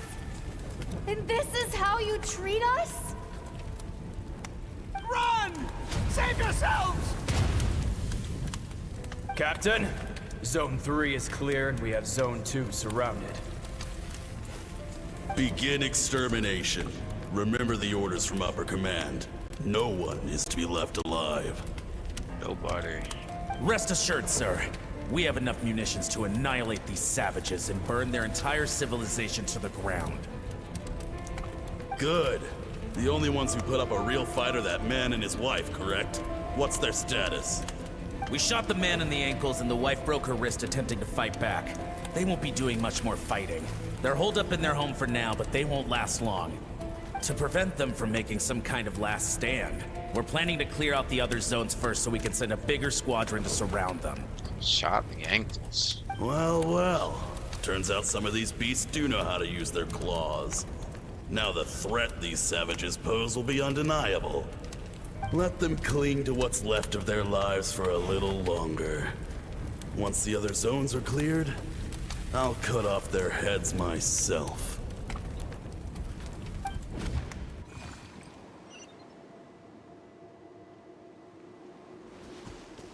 Alright, it smells like something's burning. What's going on? She found her parents. Dad? Mom? Skirk, you're all right? Thank heavens. I'm so happy to see you, sweet girl. But you need to go. It isn't safe here. They'll be back any second. There's no way he's standing up. He got shot in the ankles. Bleeding a lot. Dad, Mom. This is the place. Alert all units. Prepare to surround. Run, Skirk! Run as far away as you can! Don't trust anyone! Your dad and I, we're not afraid to stare death in the face, but we need you to survive. My clever girl, so curious. You're already so brave. I know you're going to grow up to be such a positive light in this world. Whenever you miss us, just play this song. Remember, life is a gift. Don't let darkness claim it. Break down the door! Look what we have here. A savage that can pluck a tune. Well, the show's over. The mom could still run. I mean, she had broken wrists. Stop singing! The dad, he wasn't running nowhere. Shut it! I said shut it or I'll make you! Fine. Have it your way!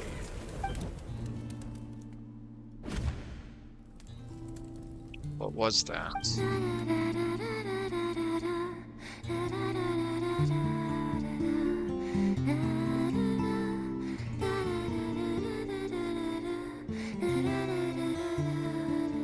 That's lovely.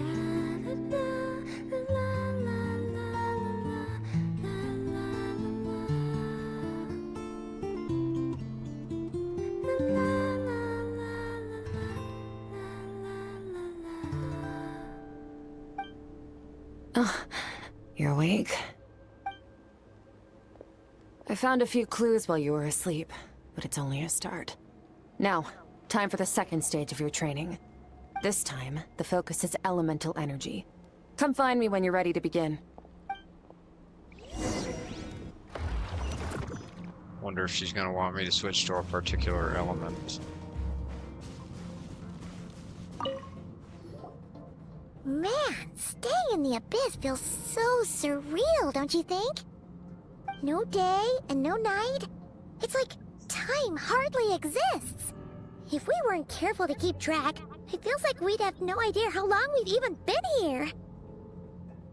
Well, except for the fact that Paimon still gets hungry like clockwork. You go do your training.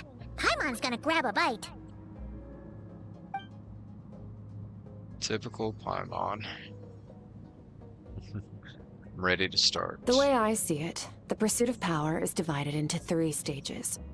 The first is mastering the use of standard weapons. Next is learning how to harness natural energy. And after that, you're free to challenge even higher dimensions. The natural energy of Teyvat is, of course, elemental energy. But that's not my area of expertise. I draw from a different source of power. That must mean... Abyssal power, yes. Yes. Also known as the power of the Void Realm. My master, Sertologi, is a true expert in that area. After all, he was one of the group of 5 that infamously stole the all-encompassing power of the Abyss.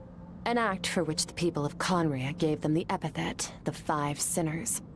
The elemental energy of Teyvat, on the other hand, is derived from the power of the Light Realm. These 2 forms of energy exist in direct opposition to each other. Suffice to say, there's not much I can teach you this time. But there's something familiar about the power you use. A keen observation, traveler. Call it respecting local norms. The Abyss stands in direct conflict with the will of this world. So, to make my life easier, I disguise my power to make it appear cryo-like in nature. It's a technique I learned from some Conrian ruins, known as the 7 Shifting Serpent. If you ever change your mind about delving into abyssal power, I can teach it to you. I have the ability to purify abyssal power. So I've heard. You seem to have a knack for removing abyssal power. But is purification really what's going on there? Like I said, power does not simply disappear. What are you trying to say? Just thinking out loud. Let's focus on your elemental training. That's what's gonna help us if the situation gets tricky. True growth comes from adversity, but only if you make the choice to pick yourself up again every time you fall. So, It's time to push yourself to the limit, and then keep pushing. Push it to the This limit. is the only way to advance at pace. Use the power of Animo to clear the field as fast as you can. Oh, so they assigned my element. Wind blade.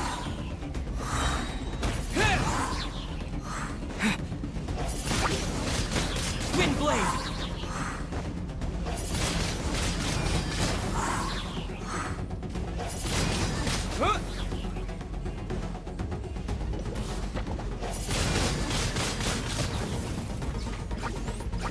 Come on. Wind blade. Honda.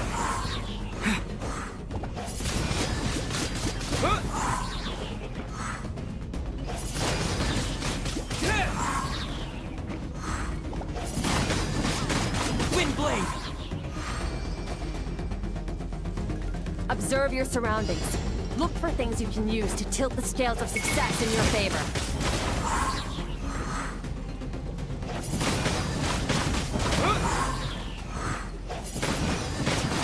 Wind blade.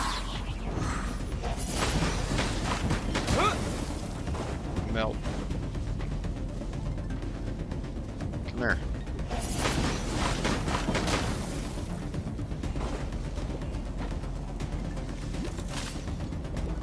Ah, he put on his helmet again. Wind blade. Got him. Try again. Wind blade. Overload. Animo training complete. One by one, ending with Hydro. So they Use just the skip power over of my other Hydro ones? to destroy the spikes. Water jet. Too far. Go. 1 out of 4. Faster. Don't give them a chance to strike you. You need to be quicker than you were in your dream. You can't afford another injury like that.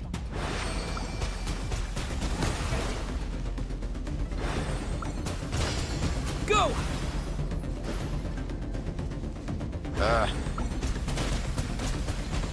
Water jet.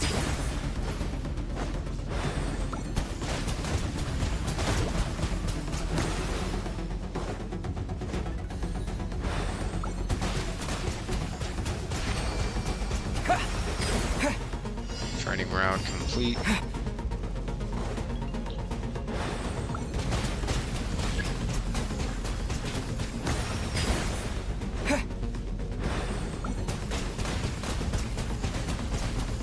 Ten, 12,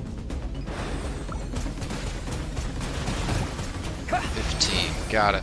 One of them right before it stabbed me.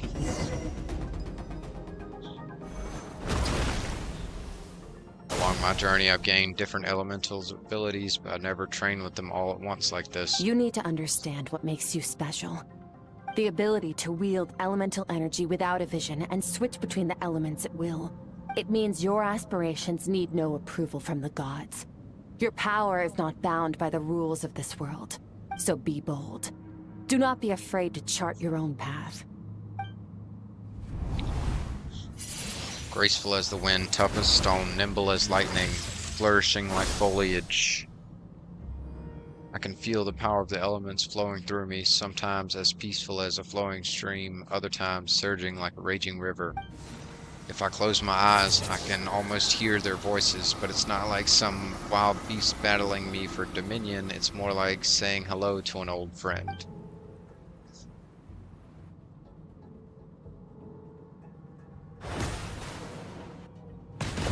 Cool. Very Sick. good. It seems you've reached a deeper level of connection with the elements. How long has it been this time? Long enough for you to lose yourself in your training, which is a good sign. Relentless practice with the elements has drained all your strength, but it's also what allowed you to make progress. Get some rest. When you wake up, we'll proceed to the final stage of your training.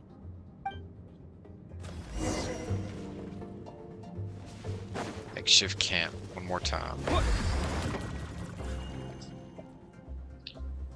Gonna lay down.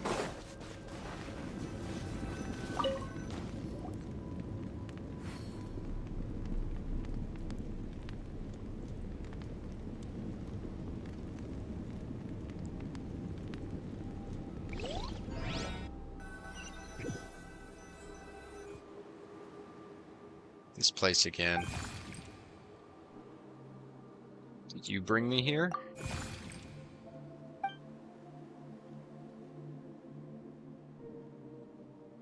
No response. The strange creature just floated away.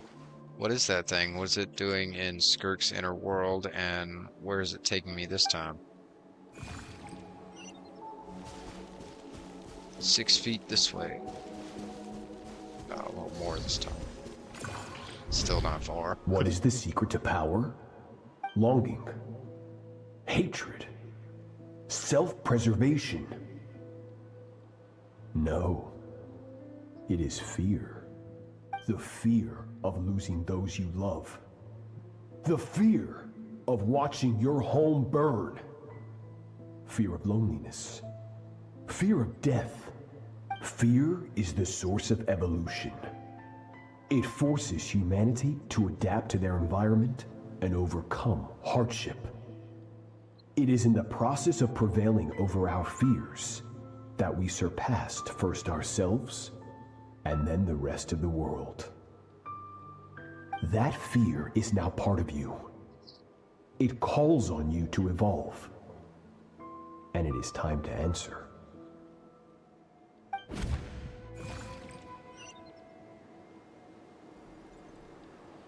Ow, it hurts. Dad, Mommy.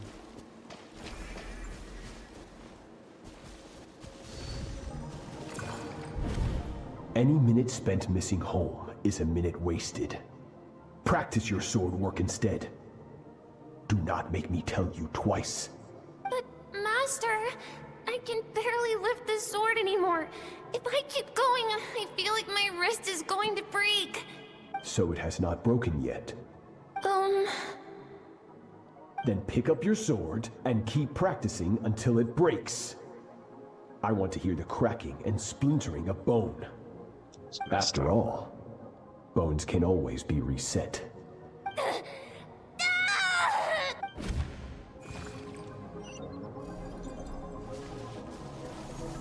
Can't breathe. Everything's gone black.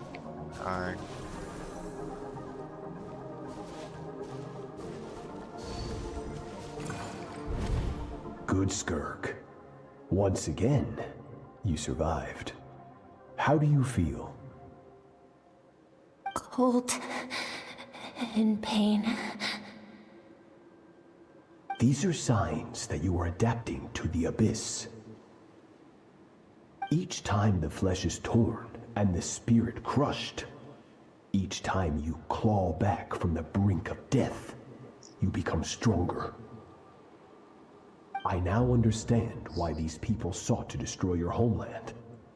Your potential goes beyond even what I could have anticipated.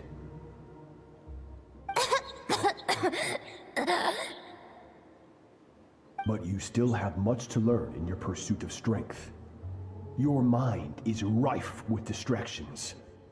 From now on, I shall show no mercy in your training.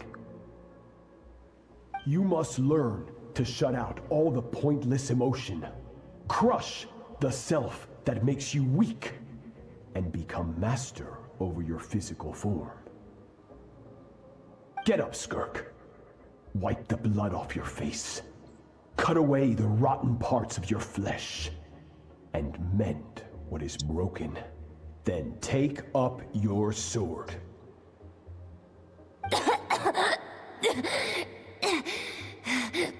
Yes, Master.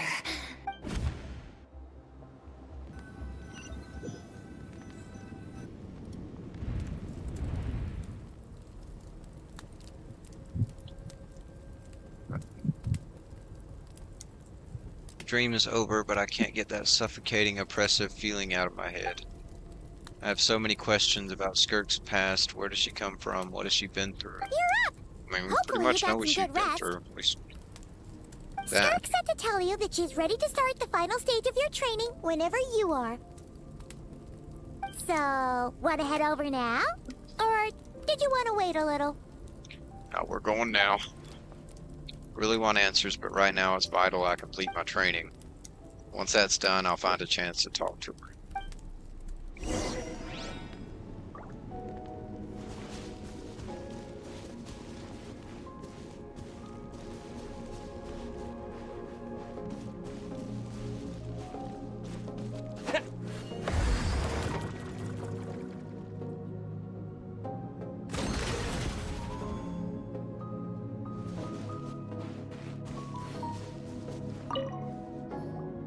From your training so far, you have gained better command of the sword, and more control over your elemental abilities. Thanks to your guidance. That's only part of it. Experience is the real teacher. Your journey, the friends you have made, the dangers you have faced. These have taught you more than I ever could. Now, it's time to focus on how you react under pressure. You must be able to think rationally, even in unpredictable combat situations. To simulate this, I'm going to attack, and you're going to block. Ready? Yes. Not bad. That defensive stance looks near unbreakable. Just like your sister. Oh, that reminds me. You still don't know what happened to her, do you? Sister. Oh, she made you weak. Hey, no fair! That's cheating! You think every opponent has the same moral code as you? You can denounce their deplorable methods all you want. But only if you live to tell the tale. The dead don't get to complain. Strong emotions will always arise in combat.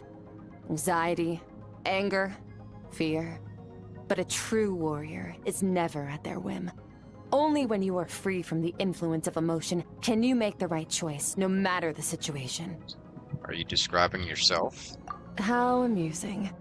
Almost sounds like you think you know me. But you don't. You can choose your own path. We are not the same. Let's begin. Try to use reason over emotion. Make the most rational and advantageous decision in any given moment. This is your final training session. Look alive. We're gonna fight her? Same drill as before, but this time I'm going to interfere. Hold your focus.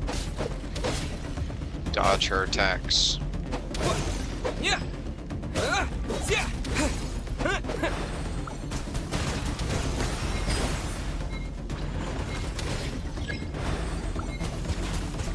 Water jet. Round complete.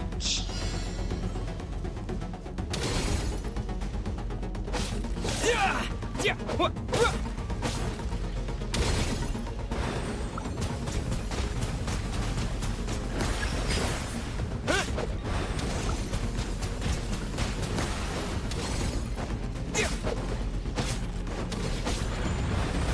Oh. Oh, damn.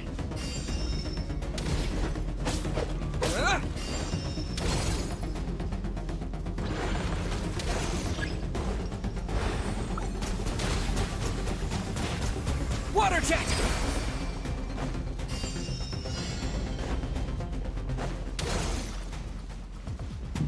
Yeah. What?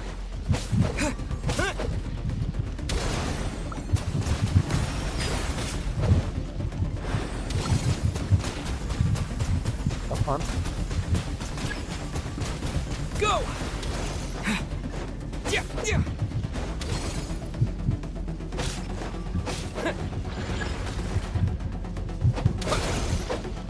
Yeah.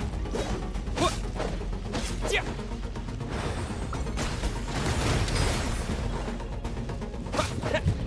Gotcha. Oh, 32. Oh, I said 22.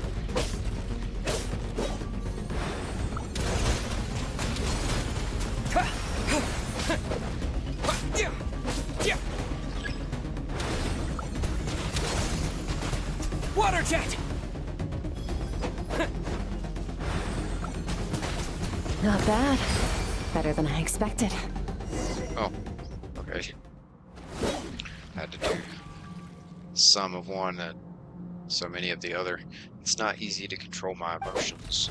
The battle is overwhelming, but if I can just focus all of my attention on what my opponent is doing and how I should respond, it's almost like my emotions take a back seat. You're getting the hang of it. The first step to controlling your emotions is controlling your mind. You want a unified train of thought. It all comes down to focus. Focus on the battle.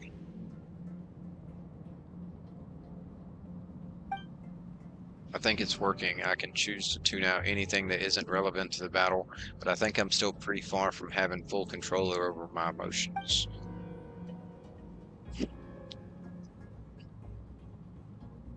Your mind is rife with distractions. From now on, I shall show no mercy in your training. You must learn to shut out all the pointless emotion. Crush the self that makes you weak, and become master over your physical form.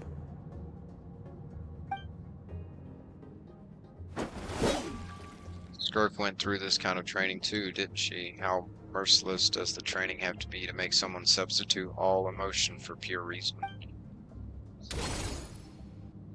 Stop. Let's pause here. One look, and I can tell your mind has wandered. That's to be expected. There's a limit to how long a human being can concentrate on one thing. Staying calm and focused sounds simple in theory, but in practice, it's more demanding than sword work or elemental abilities. Skirk's right. Now that I've stopped, all the emotion I was suppressing are rushing back to the surface. Pain, exhaustion, frustration, doubt, but exhaustion is the main one. I feel like I could fall asleep on the spot. Get some rest. No point training further if you're already dead on your feet. That's how I felt Like earlier. I said at the beginning, the only goal of this training is for you to reach a point that you're satisfied with. You managed to push past your limits, which is a good start. You can be proud of that and sleep well knowing that you've earned it. One more time. Oh. Nice.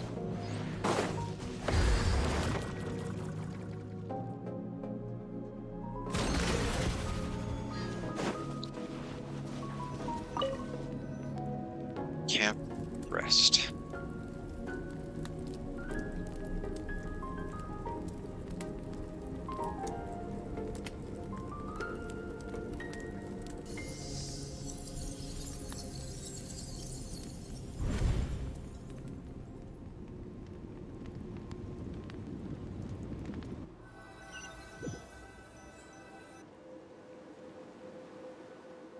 Looks like I'm back in Skirk's inner world. I don't see that strange creature this time, but I think I can navigate this space on my own now, even without it here to guide me. I don't know how to leave, so I'm stuck here until I wake up. Can't hurt to take a look around while I wait.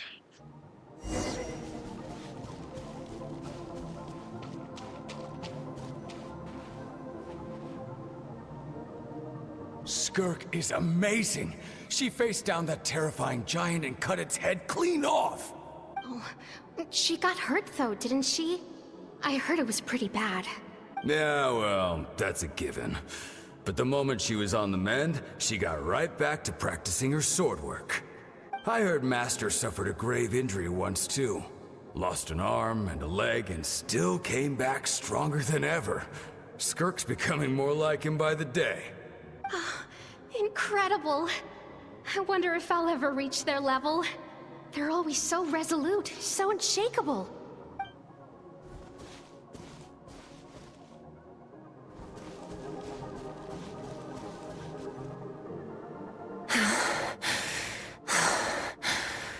Pathetic. You're not even trying.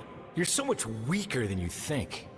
Skirk, have you become a positive light in this world? Do you even remember how many of us perished in that fire? How many bodies were left to rot on the scorched earth?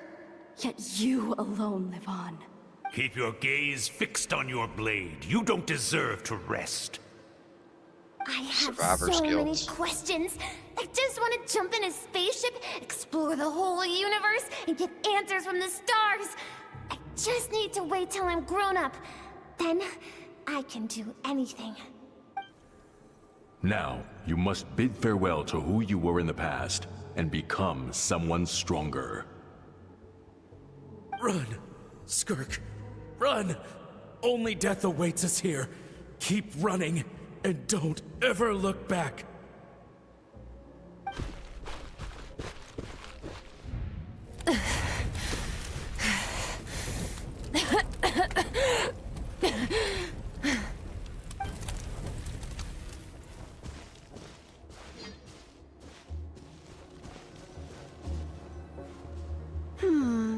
Let's see here. First things first, you need a new identity. Going around telling people you're from somewhere beyond the stars won't do, now will it? How about saying you hail from beneath the earth instead? As the Conrian saying goes, venturing out into the universe and down into the abyss are the same in that both are braving the dark unknown. Well, I'm a visitor on this planet, so I'll follow the rules. What? Ah, splendid. That saves me quite a bit of trouble. Let me offer you a piece of advice in return, although it might not be what you want to hear. I know the pursuit of strength is important to you, but taking a moment for yourself every once in a while is never a bad idea. Ignore her existence for too long, and there will come a day when you can no longer hear her voice.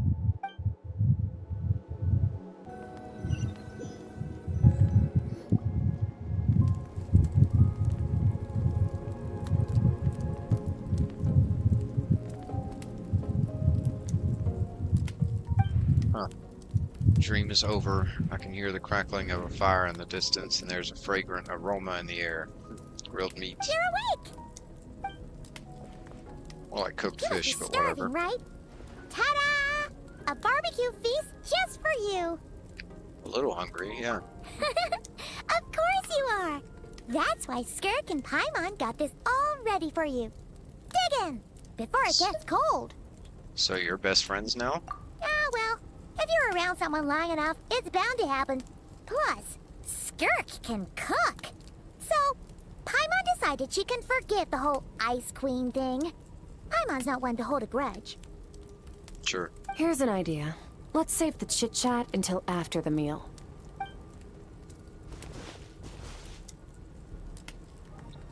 I'll dig in and make quick work of the food. Ugh, so full. Okay, it's Paimon's turn to sleep now. Wake her up when it's time to go.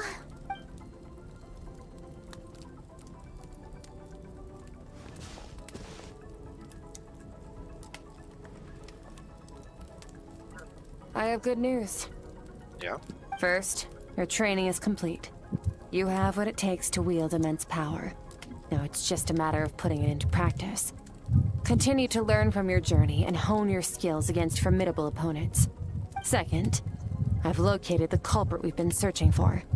Next, we just need to retrieve the missing part of your soul, and our business will be concluded. That was faster than I expected. When Ajax trained with me, he once told me he was bursting with questions. So I allowed him to ask me 3 of them before he left. You and I may never meet again, Traveler. So if there's anything you want to ask me, now's your opportunity. Just like Ajax, I'll answer 3 of your questions. After spending time in Skirk's inner world and witnessing her memories, there are so many questions I could ask, but the most important one is, are you really from Tevat? Okay, not the angle I was expecting. What makes you ask that? I'm sorry I didn't tell you earlier, but while we were dream mirroring, I think I saw your memories. Didn't see that coming, did you? This is the first time I've seen Skirk break her composure. I guess this really took her by surprise. I don't see how. I mean, you put it together. It's so obvious. It's a two-way thing. I knew that was a possible side effect. Well, see, you shouldn't be that Closed off my surprised. mind to you for that exact reason. Even with the dream mirroring, you should have seen nothing but endless darkness. So Skirk didn't share those memories with me on purpose. In fact, she tried her best to keep them from me. Maybe that's why it was so foggy and dark. Wait, speaking of endless darkness, on my first time there, that was all I saw until that strange creature appeared. Whatever. Must have been a flaw in my execution. I shouldn't be too surprised. Due to some recent circumstances, my self-control has been lacking as of late. Since you've seen what you've seen, there's no reason to hide the truth. All I ask is that you keep it a secret. No, I'm not from Teyvat. I'm from a different planet. What? There was a time when I journeyed through the stars. A lot like you in some ways. Okay, so Genshin's got aliens now. Like me, do you mean you're also a descender? No, we're different in that respect. You're influencing the fate of this world. But me, I'm just passing through. Several hundred years ago, my master, Sertologi, opened the border between worlds and sent me here. But this is not my home. And one day, I'll return to the vast unknown of space. So, there you have it. On to your second question.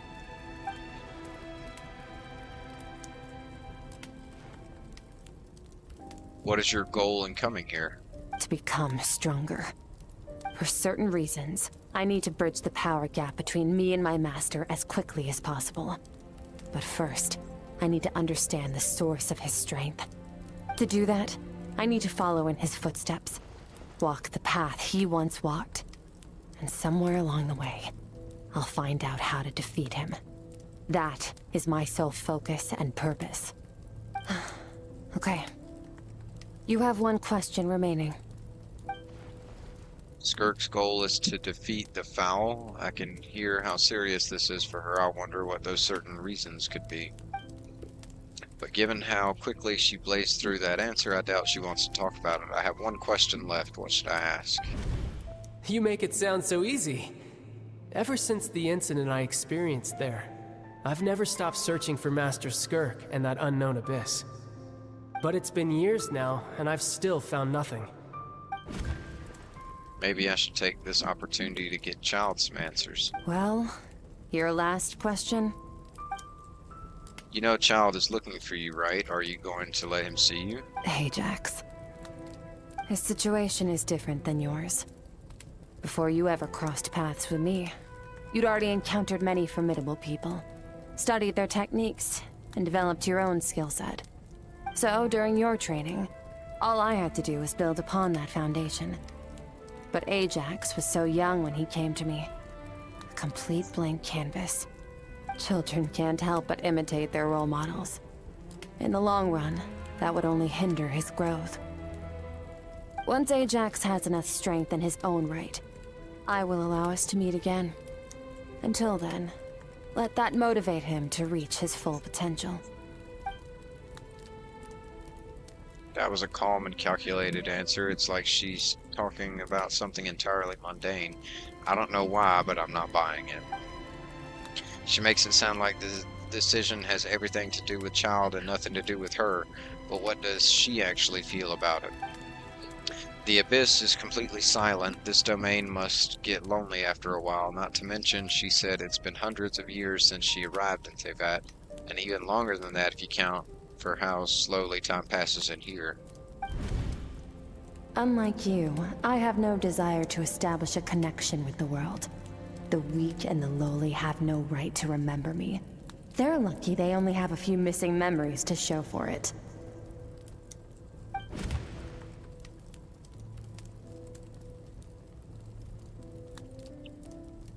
In all that time, she never established a connection with this world. Was it really just because she looks down on the weak? I doubt she'd give me a straight answer if I asked. Besides, I already used up my 3 questions. She was happy to give me cold, hard facts, but I still feel like I haven't heard her true voice. Wake up your companion. It's time to go. Oh, and everything I just told you, best keep it a secret from her as well. Oh, hold on. You don't ask us to keep secrets from Paimon. That's different. To go. Oh, finally. Where are we headed? Go to where the culprit is hiding, the all-devouring. Just follow me. I'll open an abyssal rift close to the culprit's location. It will take us to where he's hiding.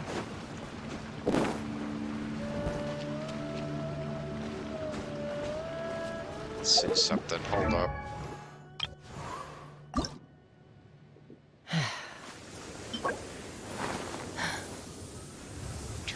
This chunk.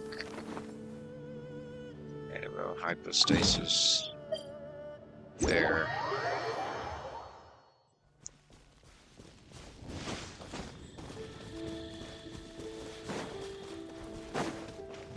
Where am I? Okay, near it.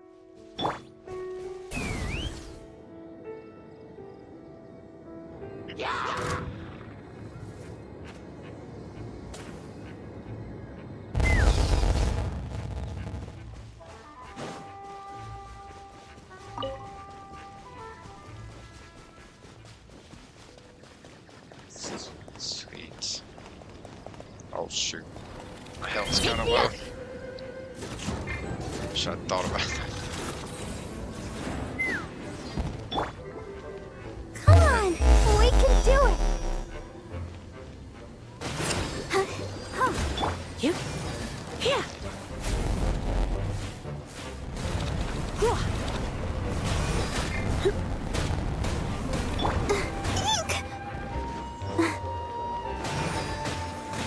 Swirl.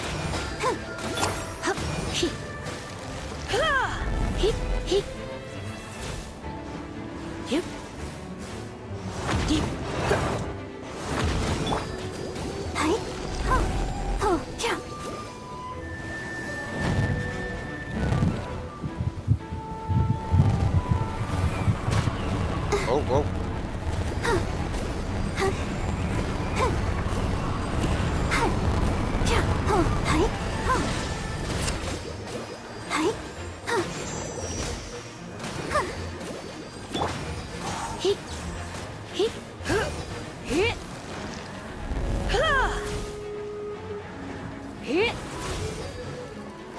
You're in for a little shock.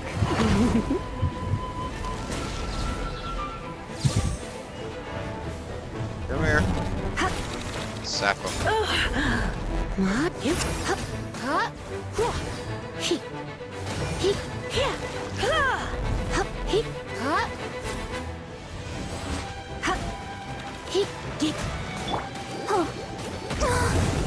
I'll protect us. Don't worry about me. Don't know. Ooh. Health's getting low.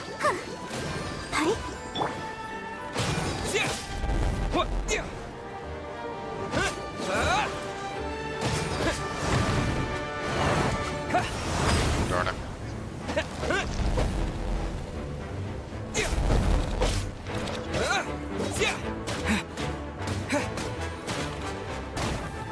Ooh, that hurt. Heal.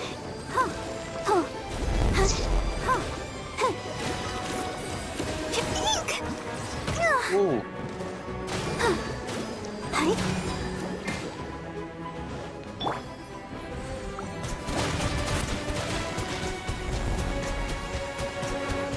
Go! I couldn't reach.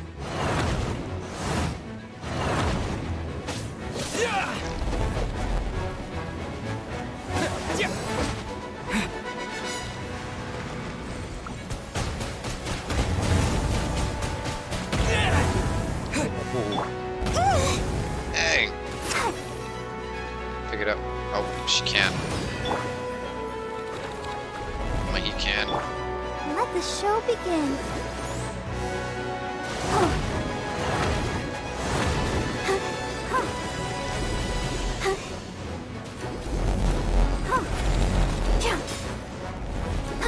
Aha. Missed.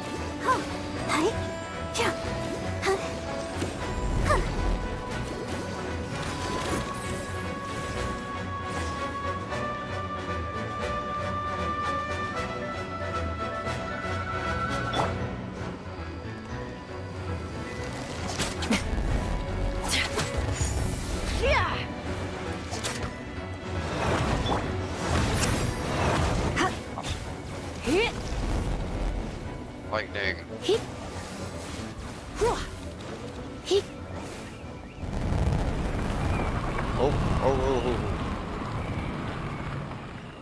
Stay back.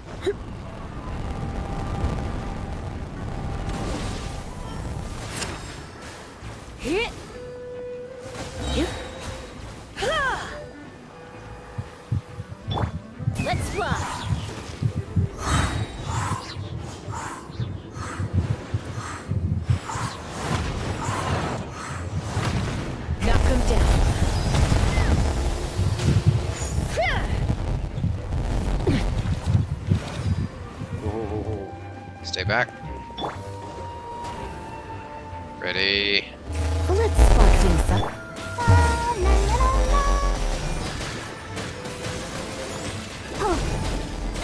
Back here.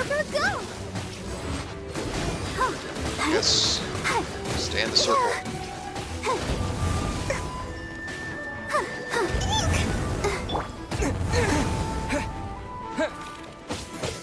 Yeah.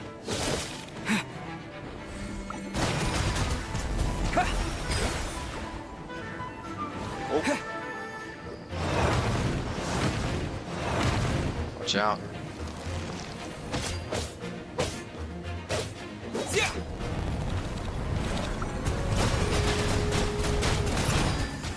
Water jet.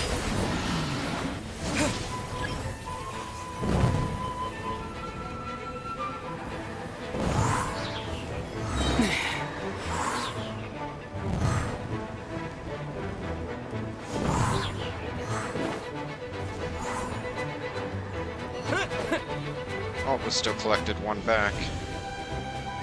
Don't know where from. Bombs away.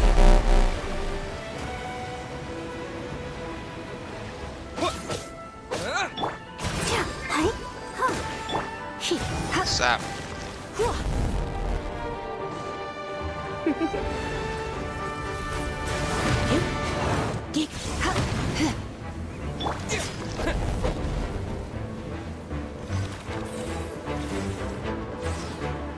Come on.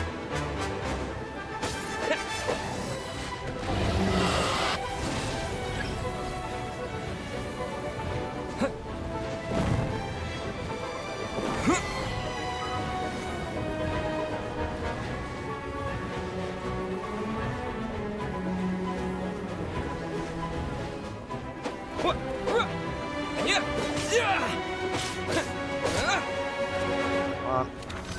I collected them all. Should be dead.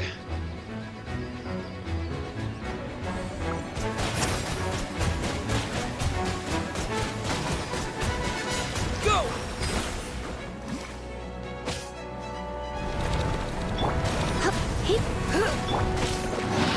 Yes. Booyah.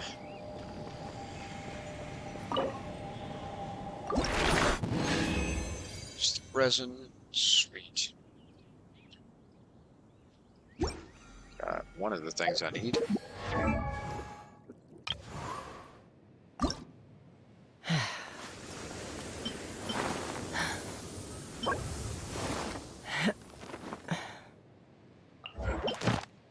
Wait, I can craft 2 of those.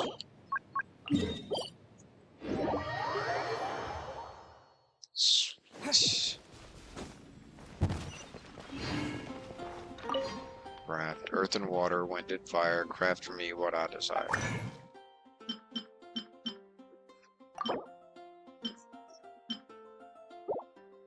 Many?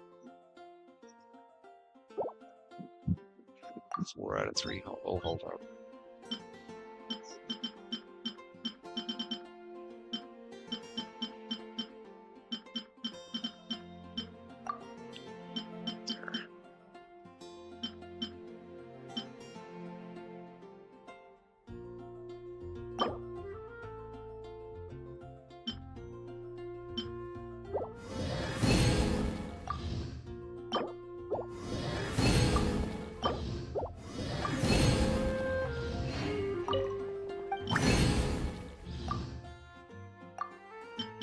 Okay.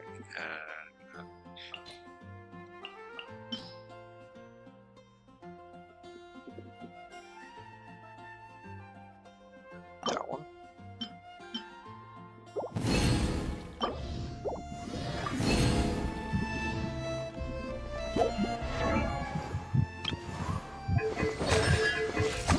Attributes. Got those. Now I need these.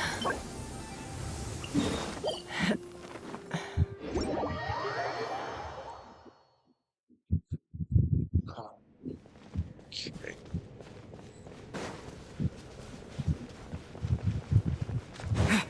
This creature.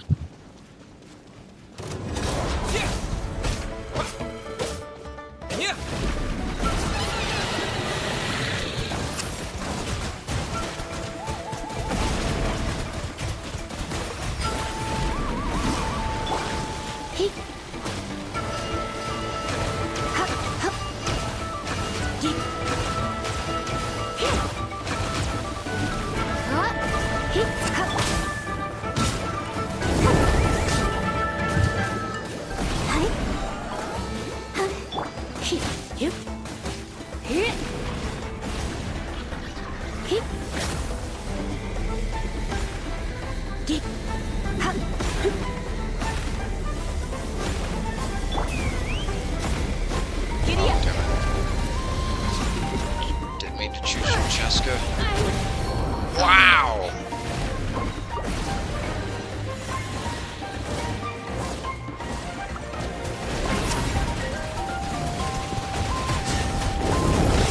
Water jet!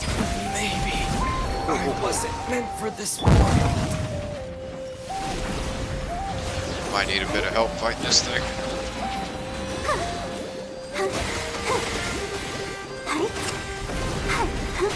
Yeah, definitely.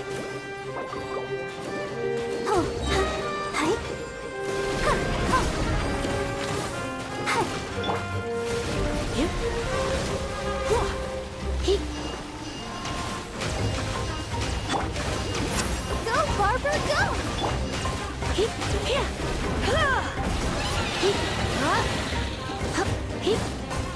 Let's go, kill it.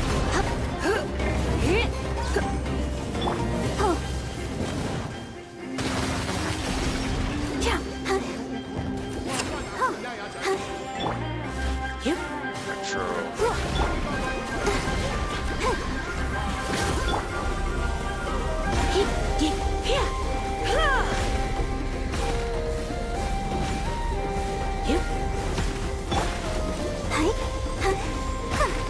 Oh, damn. Oh! Sister. No! I gotta bring Barbara back first.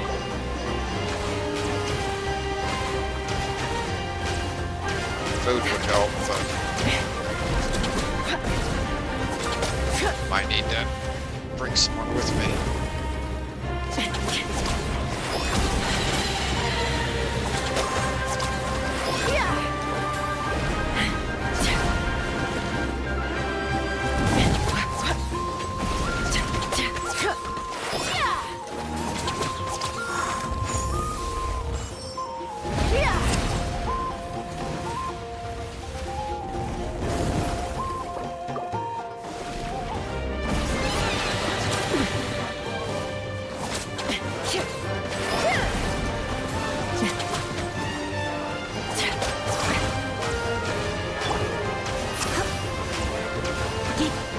Stop.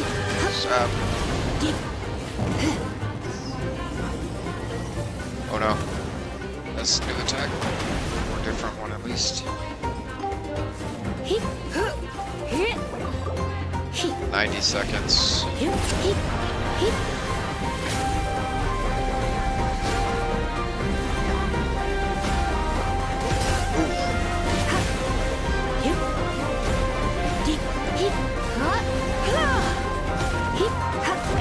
Oh, damn! Tiring.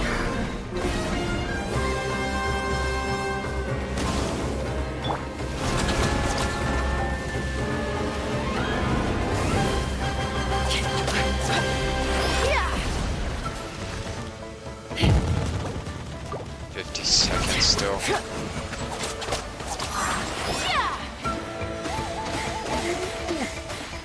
Now I'm all worn out.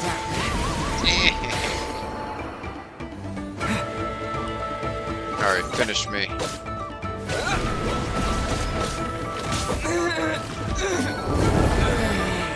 Yeah, everyone died. I think I'll just need help with that one. Oh. There's a free wish in that. Wait. Get it close to the end.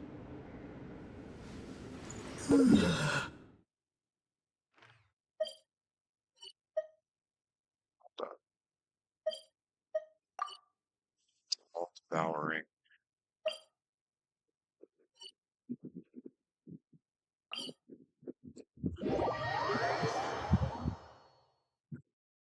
Now need 3 more crown wins for 70th. Hey, go for it.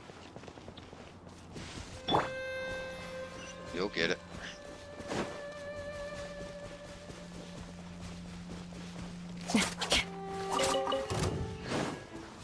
Squares collect, not so good.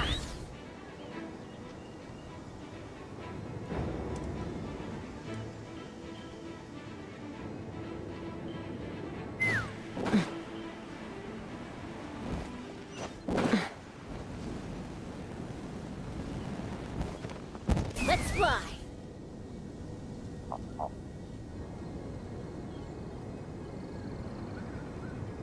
Go, Cheska, go.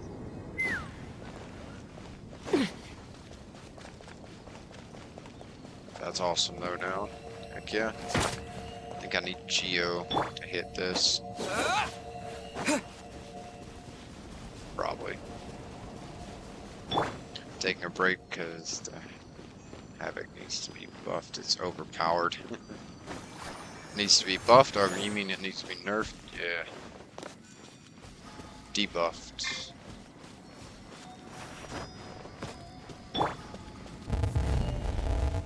Take me up. But like, in what way you feel like it's carrying its distance too far, carrying its damage too far on the distance? It's up close, like right up against you. It's supposed to be overpowered. It's it's a shotgun.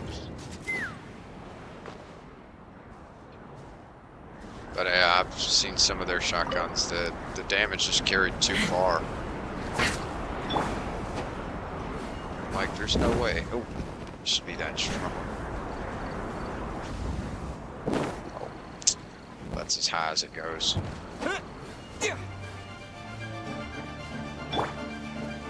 Take me up. Oh, it's above me, so I gotta get up there.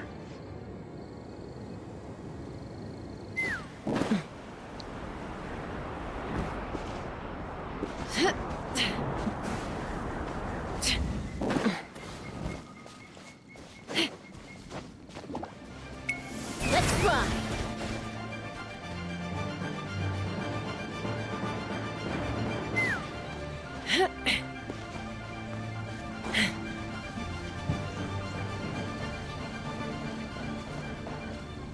Yes, a shotgun's supposed to have a power drop off, a damage drop off, the further it goes. Well, pretty much all the guns are, but especially shotguns. They have like the sharpest drop off damage. Well, recover this. Take me up.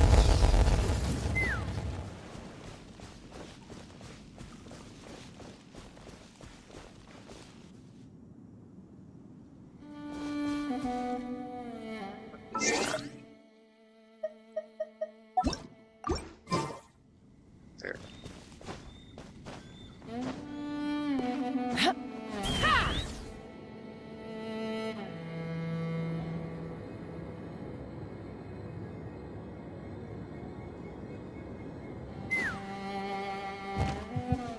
Oh, damn.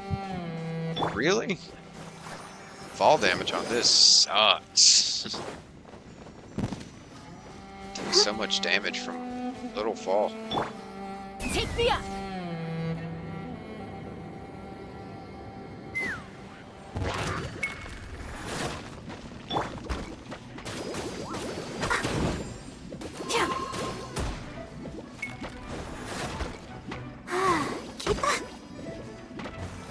There we go.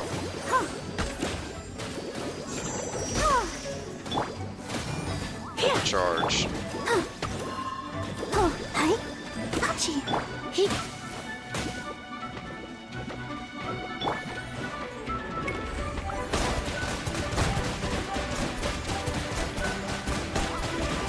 Water jet!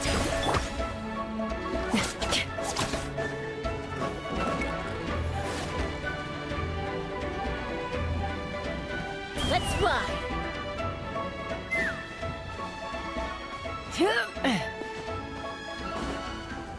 Here we are. Wait. The Mythic Sentinel is near the the most strongest chasm, right? shotgun, 200 damage. Yes. So If we there enter used to from be here, shotguns that we'll did be able more to than reach that. that place from your If you dream. got right up You against have him some and hit him in the experience with head. abyssal domains by now, but still, this is someone else's territory. Best to proceed with caution. Don't worry. Paimon's an expert at hiding behind other people for safety. Oh, Cool now, but, cool. that means you need to stay safe, traveler. Let's teach this thief a lesson. All right. Remember your training. Time to put it to use.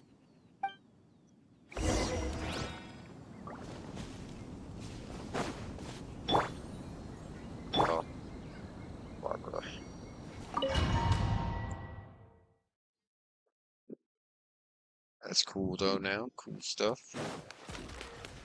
Okay, they healed my traveler. Good. Ready. Another star goes out. Another star goes out. Wow.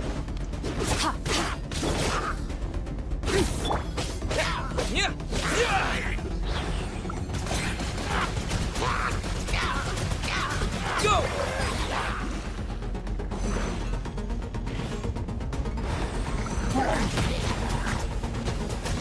Go!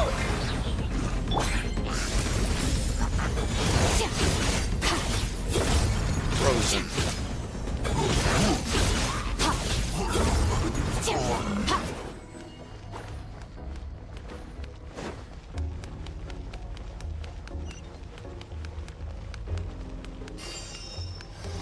Whoa! Look at all these spikes! Careful! Don't get hit! You know what? Paimon's just gonna float behind you. Come on, you got this.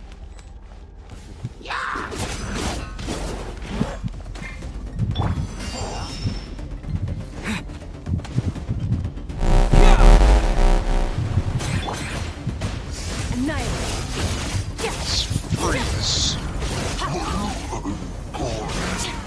Hey, what are you two doing here? Abyssal Mage. Dusty. Vaporize. Abandoned house. Let's press on. Water jet!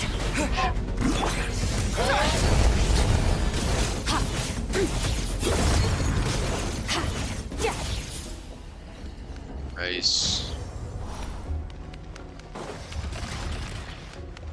Okay, Patricia, what you got? What you got?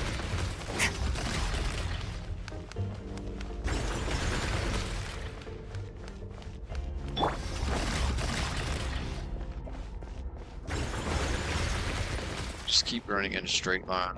They'll miss. Oh, looks like this is a dead end. Did we make it to his hiding place? Ugh, this fog is making it impossible to see anything! This should be the place where you were attacked, Traveler. The missing part of your soul should be nearby. Can you sense where it is?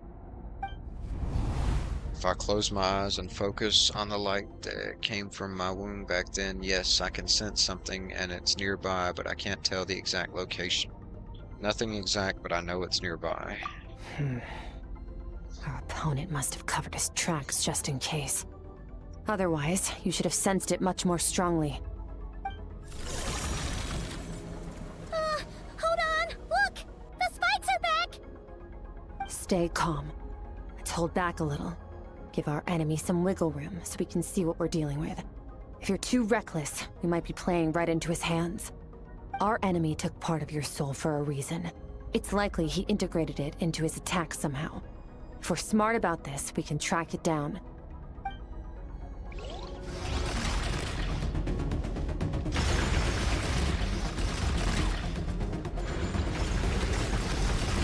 Walking around.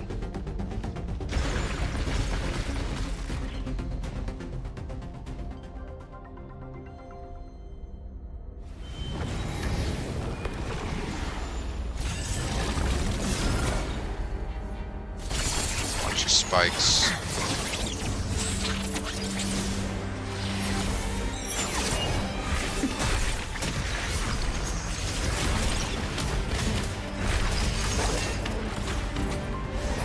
From the start, the attacks have been focused on me. Trying to break through my defenses? I see.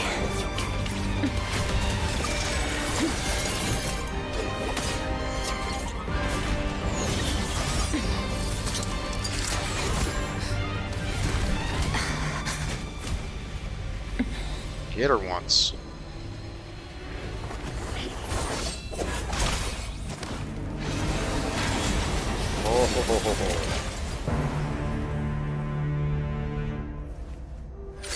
You alright? That thing was... She just pulled it out. Crushed it.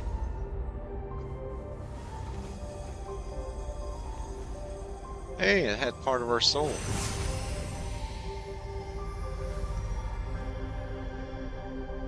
There. I got it back. Thanks. Traveler! Skirk! What happened? It looked like Skirk just got... In the Gwali Plains, you asked me why this enemy chose you as his target. Now, the answer is clear. It's not just the fact that your strength is impressive. It's also because of your ability to, as you put it, purify abyssal power. Whatever that actually means.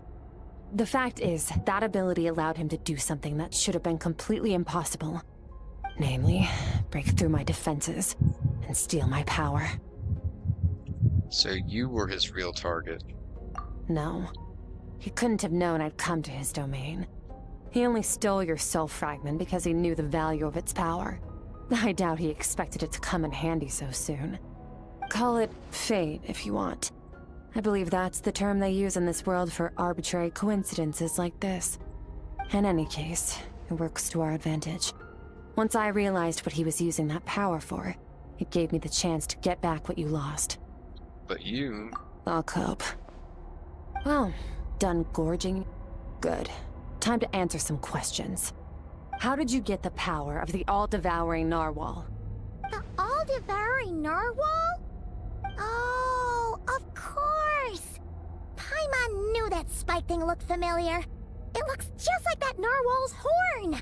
I highly doubt you acquired that power through your own strength. Tell me I'm wrong. You're desperate enough to scour the land for god remains and whatever vestiges of power you can find. That alone proves you wouldn't be able to defeat a creature like that. Which leaves one possibility. You know my master, the Foul, Sertologi. The Foul? Who dares call him Foul?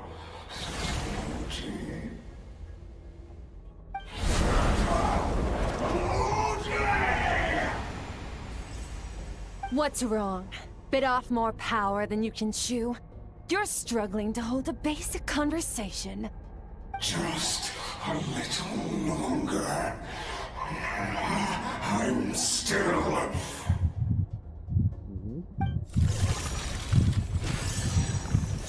Look! It's back! Those obsessed with power will let it devour them before abandoning their pursuit. What should we do now? Keep calm and use reason to decide the best course of action. Skirk was stabbed by one of the spikes while retrieving the fragment from my soul, and in the process some of her power was stolen. The culprit is hiding somewhere beyond the fog. I have a good understanding of his attack pattern from the fight just now. If we pursue him, our chances of winning are high. But Skirk's breathing is weaker than usual. If we attack now, I can't guarantee her or Paimon's safety. It's a hard decision to make, but I think we should get out of here. Wise decision. Final victory doesn't always come after a single battle. You've got your soul fragment back, so we both got what we came for. Let the enemy draw breath while he can.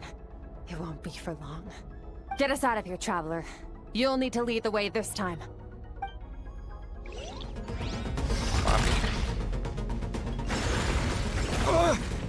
Okay, actually I have to run. Is your shoulder gonna be okay? The wound is minor. It'll heal in no time. You should focus on getting out of here alive instead. Uh-oh!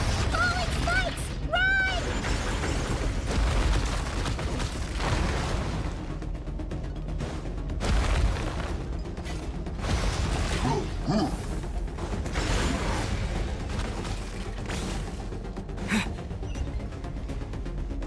Escape the collapsing abyss. Ooh, no, no, no, no, no!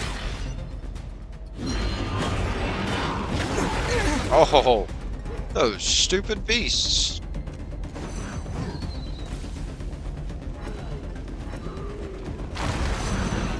So, this guy's power has something to do with the all-devouring narwhal. Oh, no, Did you no, know no. that all along, Skirk? I had my suspicions. That's why I decided to investigate in the first place. But suspicions only get you so far. I needed to verify it for myself.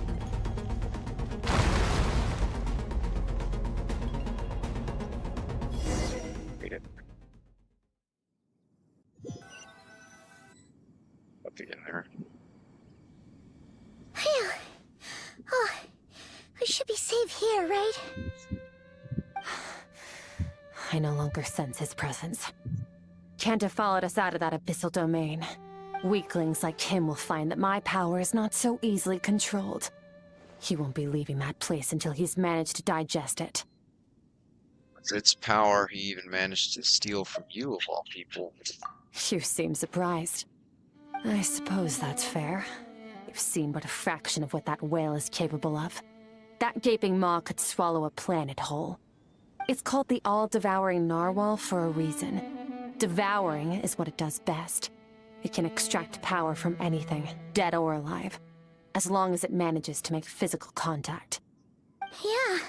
When we had our run-in with that thing, Neuvillette mentioned that it has an instinct to devour. Your dragon friend recognized the nature of its abilities and used the power of Hydro to protect you. That worked because it was in a satiated state, so it was somewhat less aggressive than usual. I haven't faced this thing yet. It's a different story when it has no more power to feed off of. That's when its true voracious nature kicks in. It's kind of annoying that they let you jump around like everything on the this. planet in that state, which is why I cast it into that void space. But I hadn't counted on there being anyone left on this planet capable of wielding its power. To me, that says he must have encountered the whale a long time ago. Meaning, he must have known my master. Yeah, hearing you say the foul definitely got a reaction out of. Exactly. Yeah, for sure. It told me Got everything pissed. I needed to know. Hence why I said we both got what we came for. And I believe that brings our transaction to an end. Now that you're whole again, you can get back to your own journey. I'll handle the rest of this situation myself. No way! We can't leave now! Something was stolen from you because of us! We have to help you get it back! This isn't my first taste of failure or losing power. When you fall, you get back up again and become stronger. That's how it is. But what if that monster finds you before you're all better? Plus, how are you gonna get home? It's not like you can just go swoosh and open a door to the abyss again. Not without your full strength. So, sticking with us for the time being doesn't sound so bad, does it? It's not out of pity. He said, I don't want to be in your debt. Well, I still am. Fair enough. Then take this. What is it? Smack. The bag of Mora. Nothing in this world is free. I know that much. I'll leave the planning to you. Hurry up and decide where to go. We shouldn't linger. We should take Skirk somewhere she can rest. But where? He'll know something about Master. I'm sure of it. Next time, I need to be ready. How's the shoulder? Fine. It was just a scratch. It'll take time to recover my strength, of course. But adapting to situations like this is nothing new for me. Your outfit looks different. Oh, this? It's a star crystal suit. Abyssal energy is scarce in Teyvat. Wearing this helps me access it more freely. It stores concentrated abyssal energy that I can draw from on the go. When the energy runs out, it reverts back to its original form. Interesting. Let's Found go somewhere then. to rest. Well, lead the way then. I guess.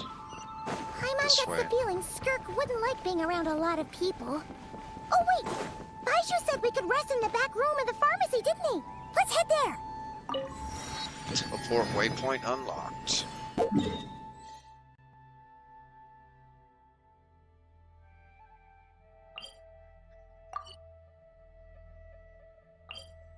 Teleport.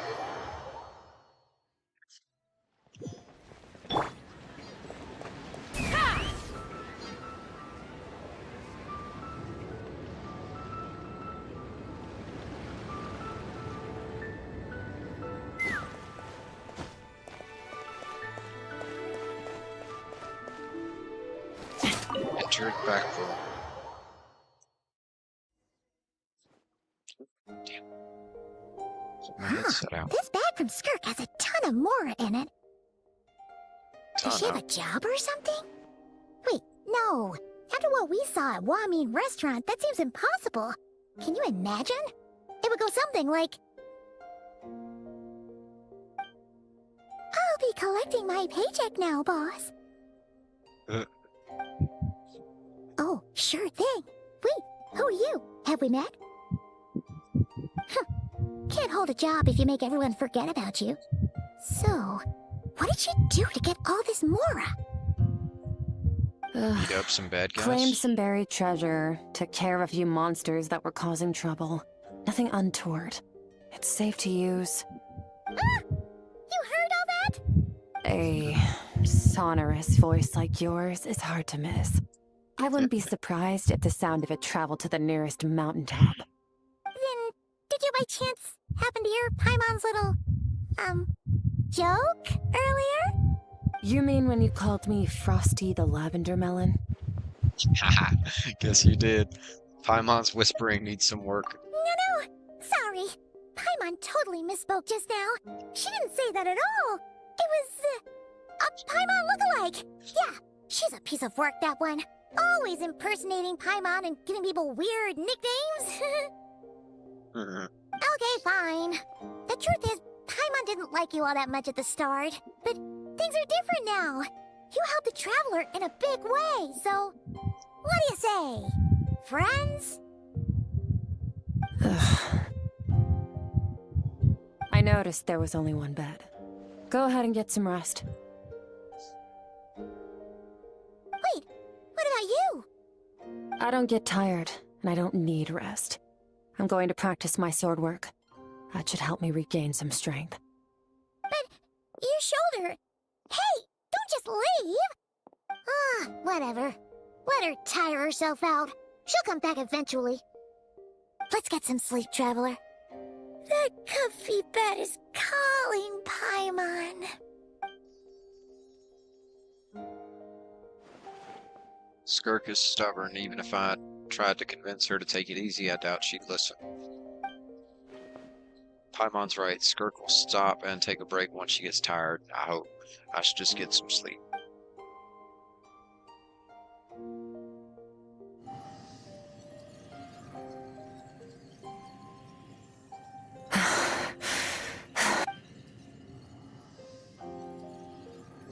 Skirk? Of course she's acting like she didn't just get stabbed in the shoulder. Huh, something seems off with her though. Quiet. Who's she talking to? There's no one around, unless... Do you even remember how many of us perished in that fire? How many bodies were left to rot on the scorched earth? Yet you alone live on. Keep your gaze fixed on your blade. You don't deserve to rest. Run, Skirk, run! Only death awaits us here. Keep running, and don't ever look back.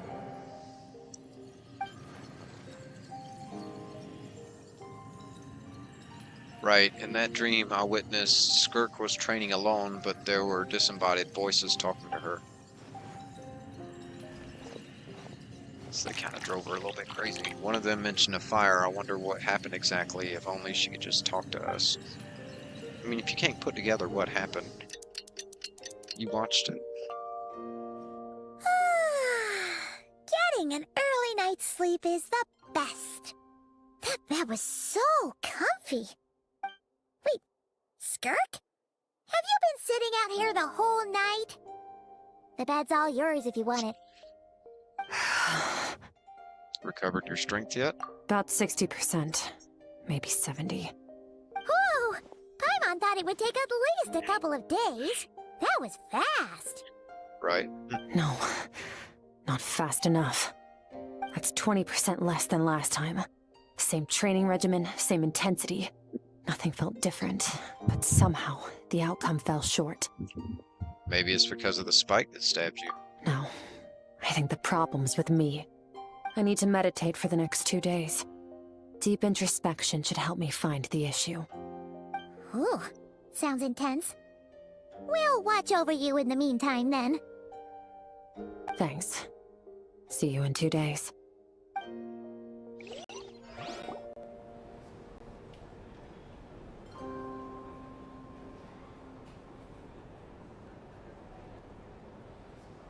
We do. Just watch over her while she meditates for 2 days.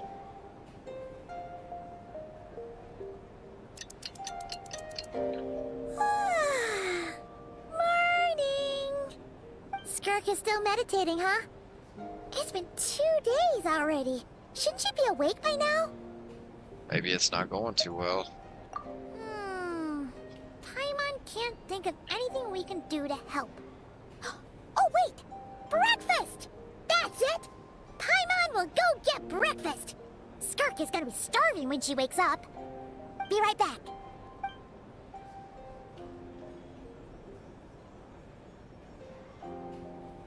Skirk looks so serene, almost like she really is asleep.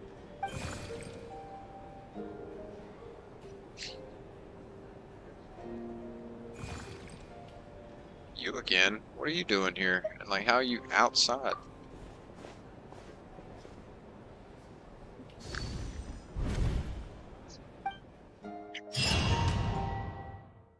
Is that thing the spirit of the soul mirror? Dream mirror? This place feels familiar, but where am I exactly? There are towering cliffs, withered trees, and a strange river flowing from the horizon all the way here, but it's broken up several times along the way with a waterfall at each breakpoint. On closer inspection, the color of the water is changing the closer I get to the lower portion, the darker it becomes, almost as if... Did you bring me here? That must mean this is... That's right. This is Skirk's inner world. And now you talk. Think of it as the threshold between the soul and dreams. This isn't your first time here, but what you remember is probably a space covered in darkness. I only managed to illuminate a small portion for you back then. So you can speak. Actually, it's my first time talking to someone like this. I only managed to break free and bring you here because the injury weakened her power. I guess that's why I can speak again, too.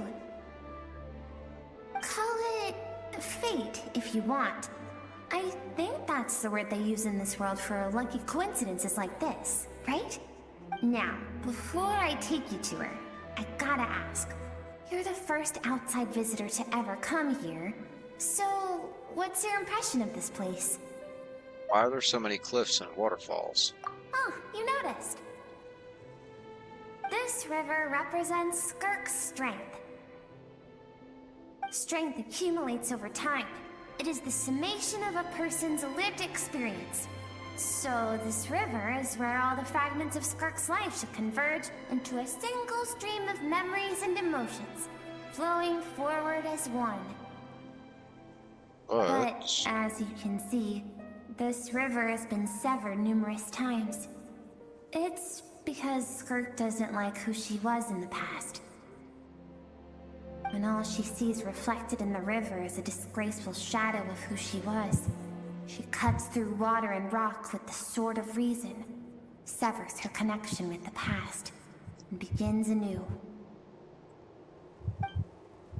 Wait, that reminds me of something. You must learn to shut out all the pointless emotion. Crush the self that makes you weak, and become master over your physical form. This isn't my first taste of failure or losing power. When you fall, you get back up again and become stronger. That's how it is. I see, so it was Sertology who taught Skirk to replace all emotion with reason. And since then, it's been a constant process of abandoning, refuting, and erasing her past self. I suppose that's the secret to her strength. But it's such a sad thing to think about. What has she been through? Why does it have to be this way? The answer to one mystery invites another question, I see. Let's follow the river upstream.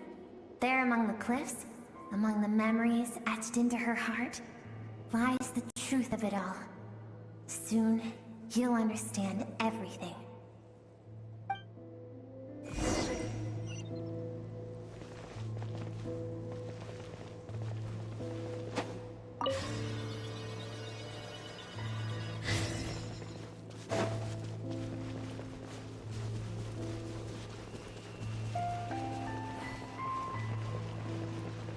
It's a weird place.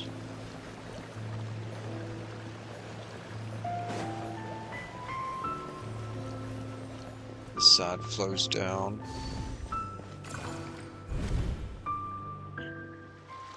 This looks like a coastline. Huh, I recognize the drawing on the sand. Wait, isn't that the picture I drew for Paimon? Why is it showing up in Skirk's memories? I've always thought that, even when falling leaves don't come from the same tree, they can still form bonds of kinship when they meet. Like meteors, you both made a journey through the stars. Both travelers who have landed on a planet that is not your home.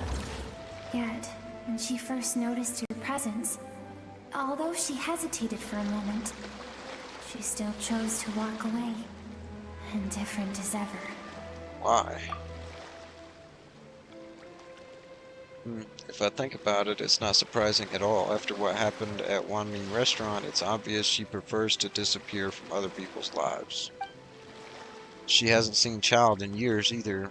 I doubt she's ever made a connection with this world of her own volition. What I'm seeing now is a microcosm of her entire life. Seems like you've answered your own question. Skirk sees herself as a trespasser in this world. She's made a conscious choice to avoid altering its path. But the reason for that decision stems from events much earlier on in her life. Let's keep going. It's still a long way to the source of the river.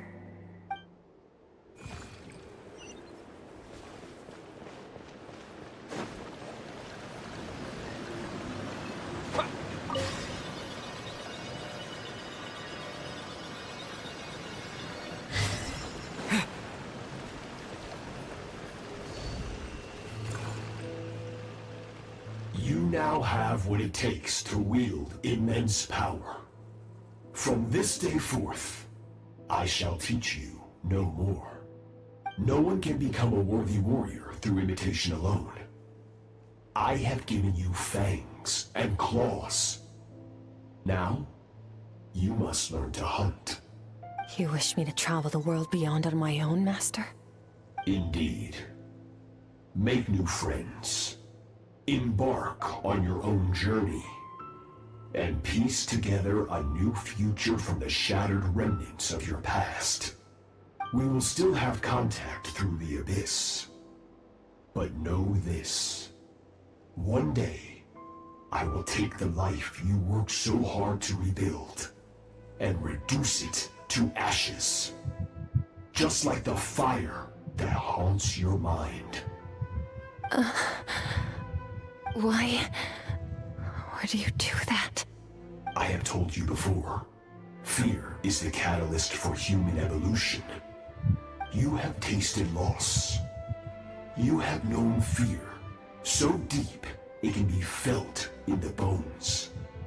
But as living beings, we all have an instinct to detach from that which harms us.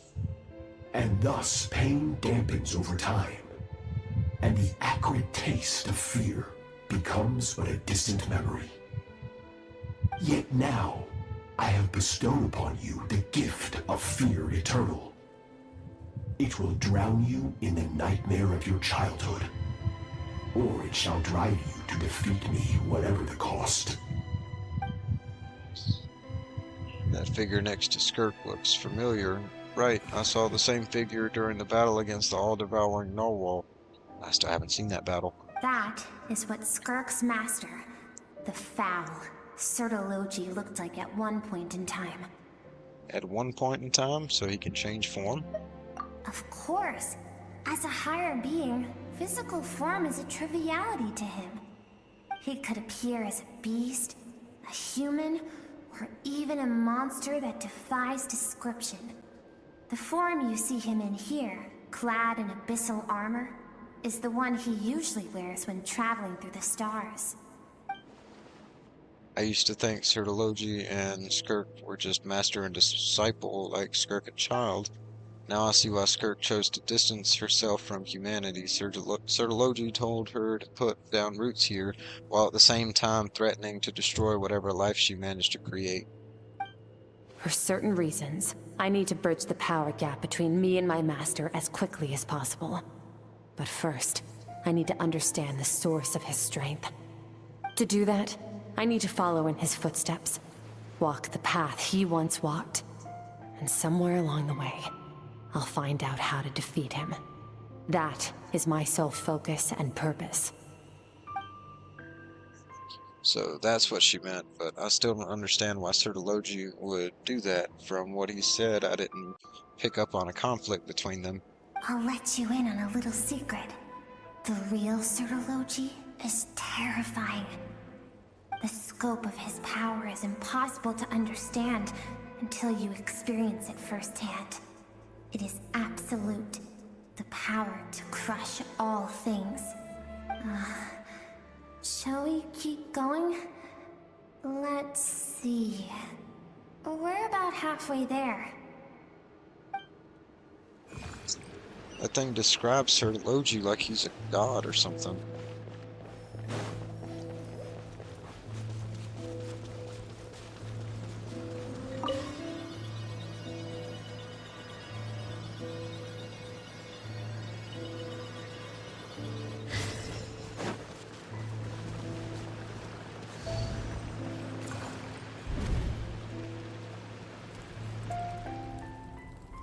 This must be Skirk when she was a kid. We've made it quite a ways already. This is Skirk, when she first began training under Sertologi. I have set your broken wrist. Tomorrow, you're to train twice as hard. No tears this time. Good. Attempting to garner sympathy through tears is a habit of the weak. A pitiful, useless ploy. Can I ask a question, Master? Why did you save me? I keep thinking, maybe it would be better if I had died. I wouldn't be haunted by that fire all the time. I wouldn't have to go on like this. I saved you because I have a plan for you. It has been too long since I fought a battle that demanded my full strength, and I hunger for it. Every so-called genius and prodigy I have faced has crumbled like sand underfoot. Before me, even fate bends the knee. So, I will teach you everything I know. Train you by whatever means necessary, in the hope that one day, you might surprise me. Just wants a good fight. I don't want to draw my sword against you, Master. What you want matters little. Among the boundless sea of stars, the cries of the weak are but faint murmurs that disappear into the void. You of all people know that well. Yes, Master. From that day forward, all she knew was grueling training, emptiness, and fatigue. After some time, her talent bloomed, and she gained control over her emotions, like her master. How should I put it? It was not that human emotion disappeared from her heart, but that reason came to dictate all she was allowed to feel. I suppose it was at this point that she became the Skirk you know today. So Sertologi saved Skirk from a disaster when she was a child and never even tried to hide his ulterior motive. I suppose that leaves one final mystery. What really happened with the disaster back then? Sertologi's final words to Skirk were cold and cruel, but Skirk's reaction made it seem like it was a truth she knew all too well. I have a feeling it all comes back to what happened back then. We're nearly there. I almost don't want to reach the end. Well, shall we? This is the final stretch.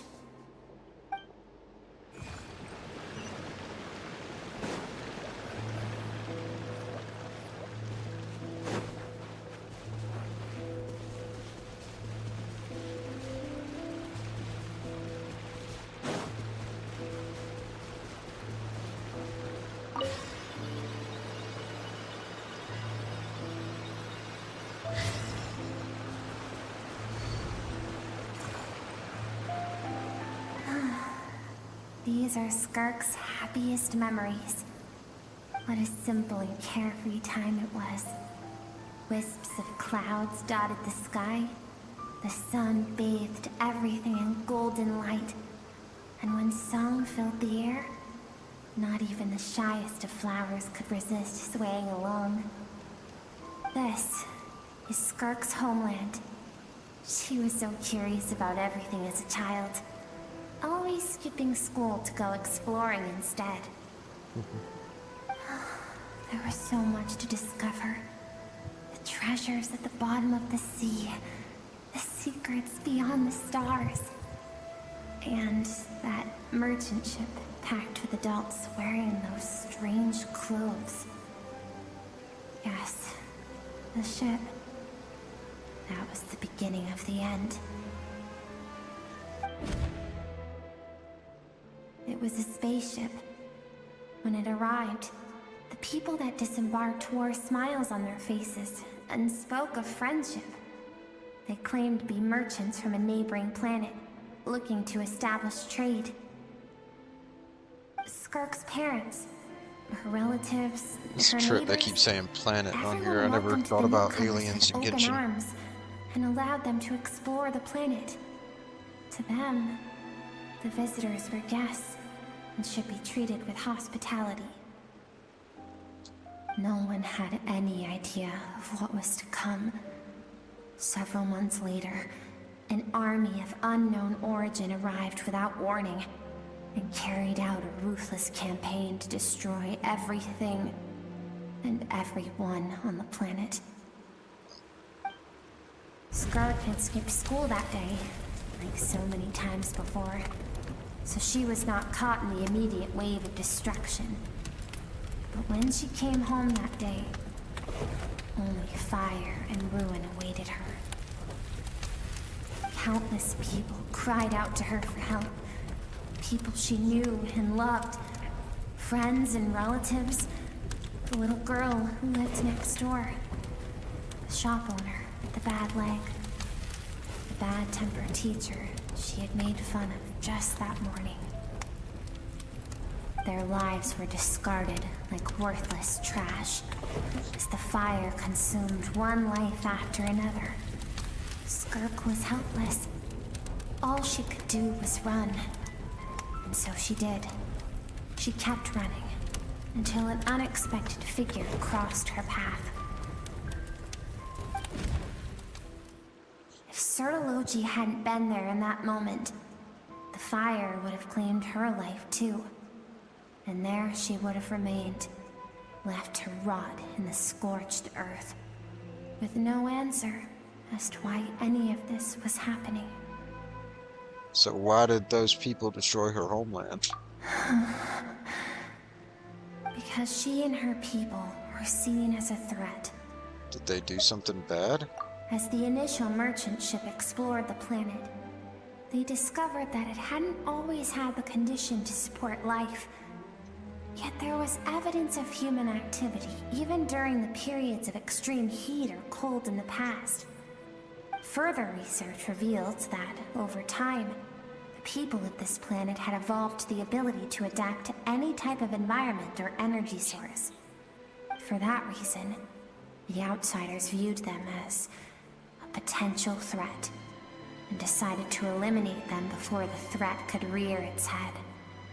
And so, the army was called, and the so-called danger was wiped from the face of the planet. Just because of speculation? Senseless, isn't it? Deemed a threat because of a gift they didn't even know they had. Perhaps it was their own innocence and kindness that doomed them. But in the end, that was lost to the blaze as well. If those with power get to decide good and evil, then all you can trust in is the sword in your hand. And so, before death could claim her, she ran. She ran and never stopped. Now I see why Sertology's threat is such a terrifying prospect for her. No one wants to relive their most painful moments. Well, that brings us to the end of the story. This is as far as we can go. Skirk is waiting over there. For both of us. Let's go to her. It's time to fulfill my purpose. And my greatest wish over all these years.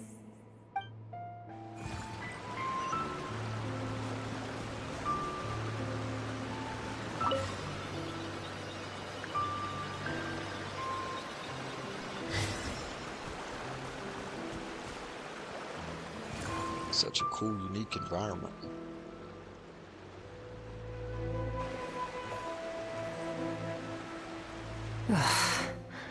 So all this, just so you could bring him here. I have things to say to you. Well, to me.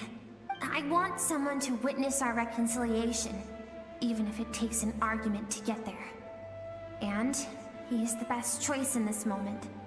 Then you must be... Her suppressed emotional self. The version of herself she keeps locked in the recesses of her mind, stifled by reason. All those rejected impulses, those discarded aspects of your past selves, they are a part of me now. I am who you used to be. Someone you have refused to face for too long. So, I came to face you instead. You're wrong. I've faced you all along. And that's exactly why I keep you locked here.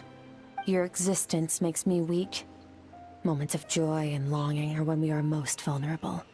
Don't forget, it was a penchant for goodness over reason that doomed our homeland in the first place. The vastness of the universe renders everything insignificant. Our feelings most of all. Even so, learning from the mistakes of the past doesn't have to mean erasing everything. Strip yourself of your so-called weaknesses. Emotions like kindness and empathy, and what makes you any different from the ruthless soldiers who slaughtered our people? The difference is that I'm doing what is right, what is necessary. I allow you to exist, but with limited freedom. That is the greatest kindness I can offer. I've shouldered everything you couldn't carry. I rose above the numbness and emptiness, and it was cold, unfeeling reason that brought me this far. It made me who I am. It made me strong. That is the problem. I want to shoulder those things together. On the grand scale of the entire universe, maybe our feelings are vanishingly small, but why should that mean they don't matter? Emotion gives warmth to the cold expanse of space. It gives meaning to the world around us. Think back to those nights of gazing at the stars, those afternoons of exploring the unknown.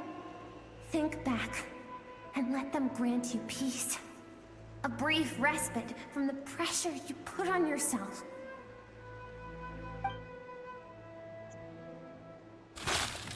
That isn't what we need. It's exactly what we need. Aren't you curious about why recovering your strength has taken longer than normal this time? Finally, you get to the important part. That is the only answer I came here to find. Then look around. Look at your inner world. You cast aside your dreams and curiosity, and in doing so, you lost your original motivation. You severed all connection to who you used to be, so you can no longer draw strength from your past. Now, the only things driving you forward are fear and survivor's guilt. But these cannot take you far enough. And so, this river, the source of your strength, grows more polluted by the day. And you think that means I should seek help from a weak little thing like you? Your emotional self isn't weak. The fact that she transcended time and broke free from her constraints to come and face you, that proves it. Thank you for saying that. I knew bringing you here would be the right choice. To be honest, I'm not here to argue with you. This isn't about who's right or wrong. And in fact, I agree that in order to make it through the wake of that tragedy, we had to distance ourselves from the pain through reason over emotion. But what is right at one point in time isn't always right forever.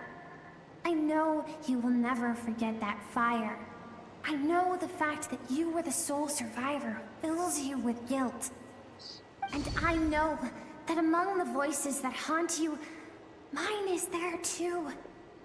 Because deep down, you know that you didn't turn out to be the person you wanted to be. All those unfulfilled hopes are like knives to the heart. And I don't want you to hurt anymore. So even if you can't accept me, I hope, at least, that you can let go. I keep thinking, maybe it would be better if I had died. I wouldn't be haunted by that fire all the time. I wouldn't have to go on like this.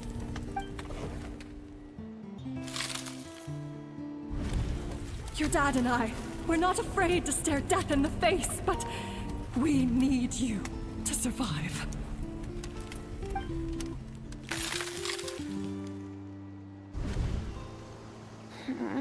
I'm sick of being a kid.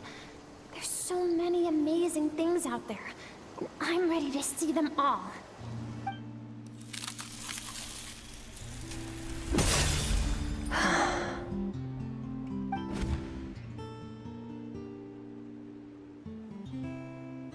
I remember. There was a song Mom and Dad always sang when we went out to fetch water. Dancing water. The sand along your path is begging for your song and movement. Will you carry this burden with you on your journey? I am not the dancing water, and you are not the burdensome sand. But if this is your wish, then I will carry you with me until the end. Thank you. I should be thanking you.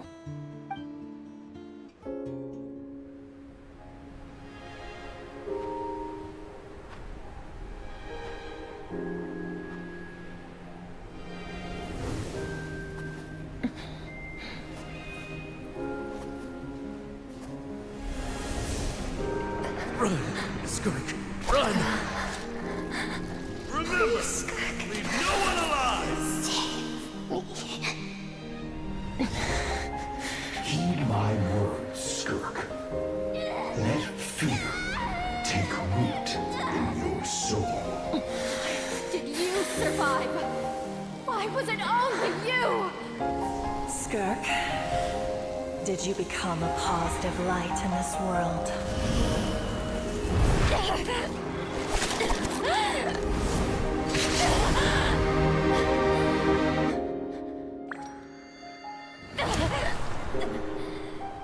Hey, this doesn't have to be the end.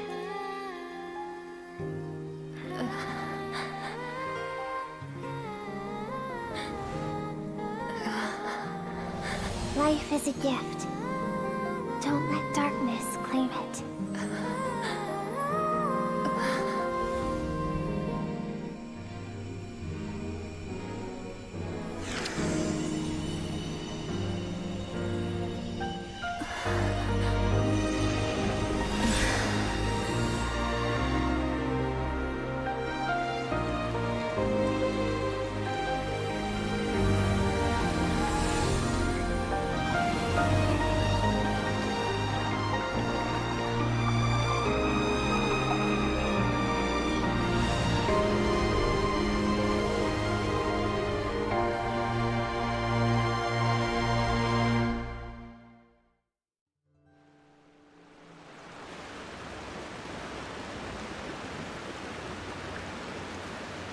So, you saw my memories then. I once asked my master if survival of the strongest was the law of the universe. He said no. But in a world without order, those with no moral boundaries tend to be the ones who survive. That's not true strength. That's why, after hearing his answer, an idea came to mind. An idea that, one day, I would create a new world order. One in which there would never be another tragedy like that fire. One in which power was not the law of the land. But that means I must defeat him. Because my master, Sertologi, is, at the core, a defier of all rules and order.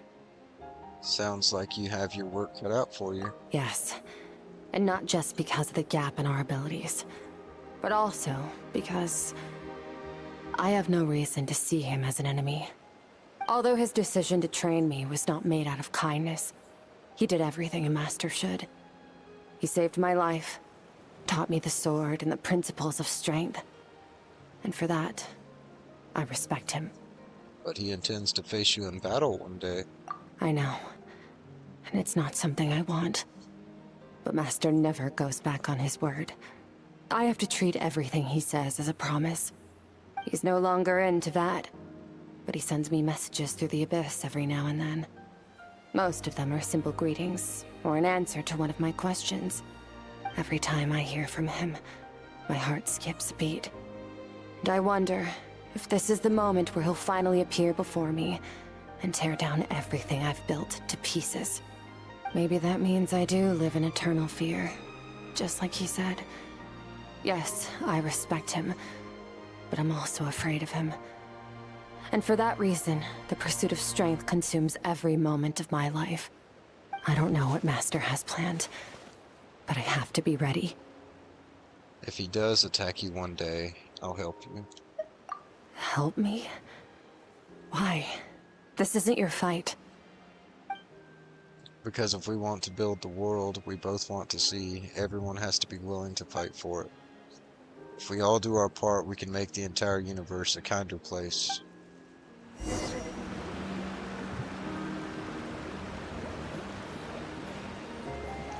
This place is so cool. Our strength flows again. Skirk gazes into the distant sky. There's nothing else to do here. Should I leave? Yeah.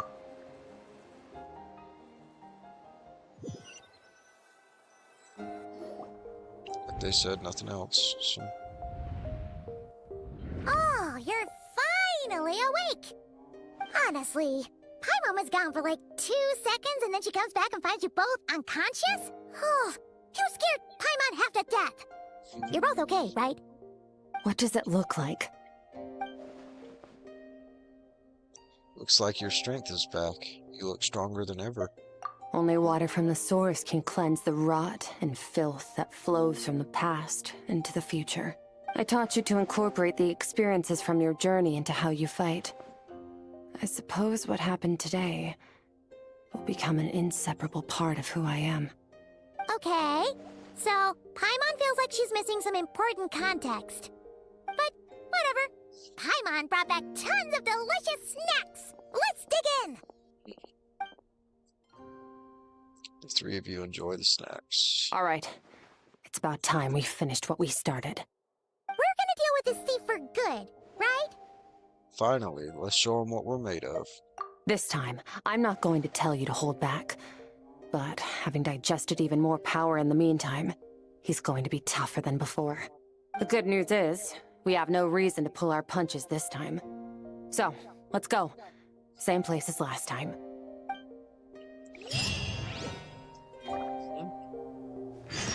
I hope we get to face her master someday in this. Can't just show us this super powerful, godlike evil entity, dude, like Sertologi, and not let us fight him in a game where we're supposed to be the ultimate hero.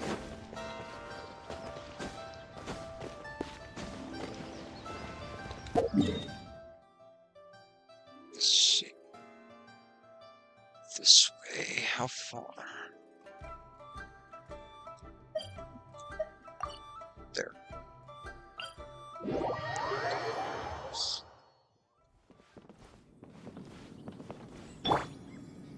Take me up!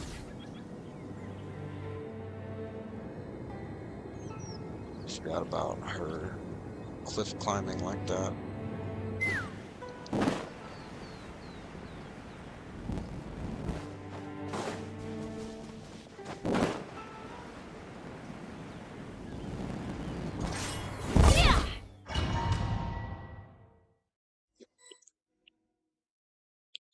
Door of Resurrection activated. The fog is about him. I just talked The about form him. the all-devouring narwhal changed into? How come he knows that, too? That's Skirk's master. That's what the fowl used to look like. Really? So, you're telling Paimon that giant whale and this guy can both turn into the fowl? How does that work? It's a subconscious instinct. Any intelligent being who longs for his level of strength is bound to mimic his appearance. It's a natural response after encountering someone as powerful as Master. To them, he represents ultimate power. We know the person before us has encountered Master, and we know he stole a portion of my power. So it's not surprising that he would assume this form. Okay. Oh, the closer Paimon looks, the more intimidating it gets. Right. Neverlet isn't here this time, so it's up to us. He won't have the nerve to steal again after we're done with him. Let's teach this guy a lesson.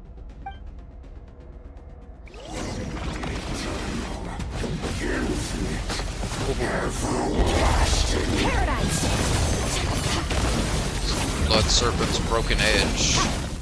That's the name of this enemy.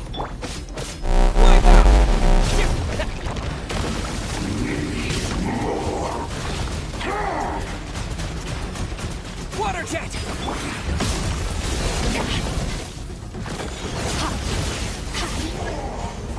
Haven't forgotten your training, I hope. What? Extinguished!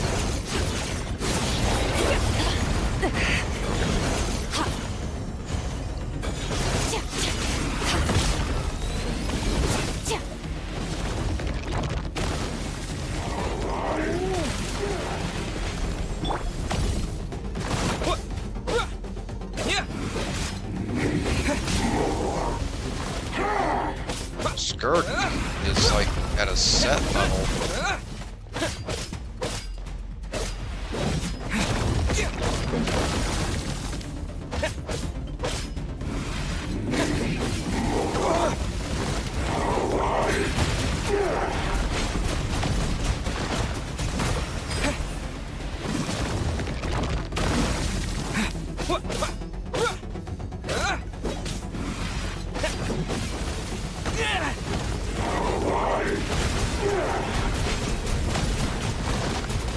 Water.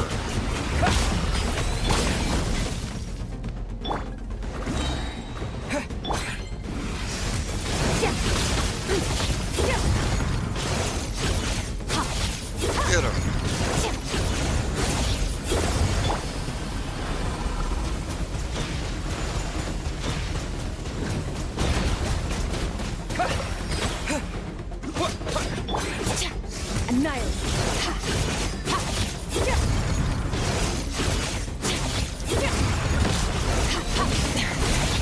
This is getting interesting.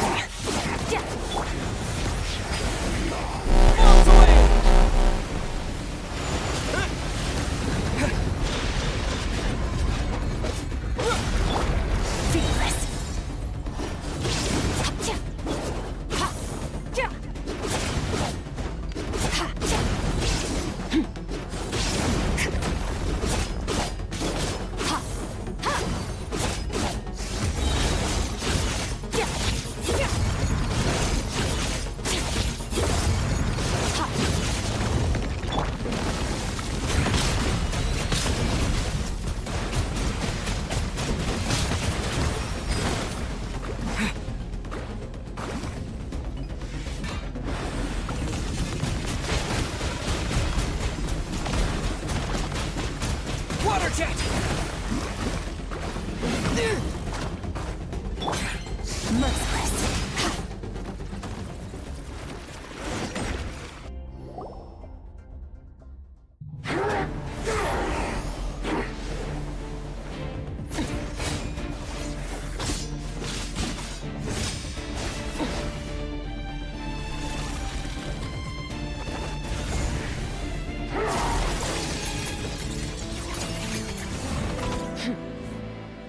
Haven't had enough of my power.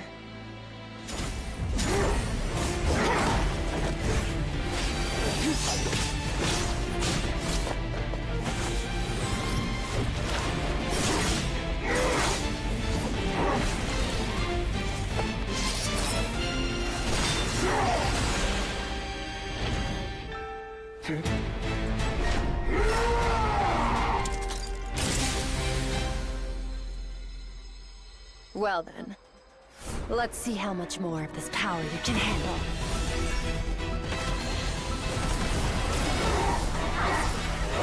Oh, she's flooding her power through it.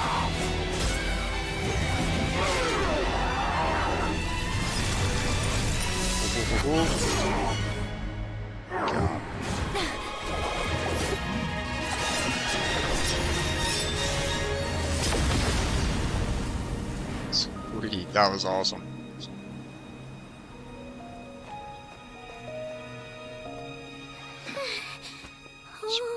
Even borrowed our sword. Who's Well, this? Have you come to your senses? You saw that my body was at its limit.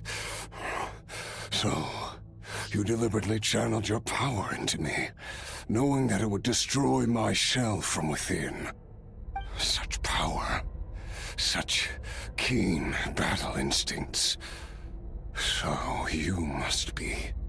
Skirk, Sertologi's disciple. How long has it been? How long has he been away from Tevat? Hundreds of years. Hundreds? Sorry.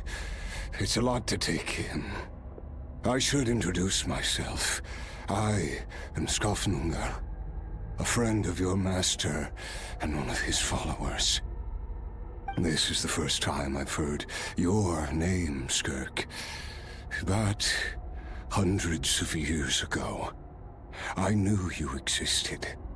And I knew you would come here. Hundreds of years ago? Sounds like you and Master have quite the history. Care to tell us about it? Of course. Might as well take advantage of a clear head while I can. The story starts a long, long time ago. I was born into a noble family in Conria. As the eldest son, I was set to inherit our title. But I contracted an incurable illness as a child, and everyone gave up on me. I trained the sword harder than anyone else, defeated all of my peers. But it was all in vain. When other people looked at me, all I saw in their eyes was pity or a strange glee in my misfortune. Even my parents were just waiting for me to die. Over time, my heart hardened, and I became aimless. That was the point where I met your master, Sertologi. We were similar in age, but different in background. He was born in prison, the son of criminals who had been sentenced to death. He spent his childhood wandering the streets, facing more criticism than the literary works in the Universitas Magistrorum. Yet, he always wore a smile on his face, as if kindness and malice were one and the same, and he could not see the difference. I still remember what he said to me when we first met. You need to fight to survive, even if it's a losing battle. That does sound like something he would say. He was the first to acknowledge that I was worth something, and he inspired me to keep going. When we sparred together, it was the first time I'd actually felt the thrill of combat. When I was 10, he stole forbidden research materials and managed to cure my illness. It was like there was nothing in this world he couldn't accomplish.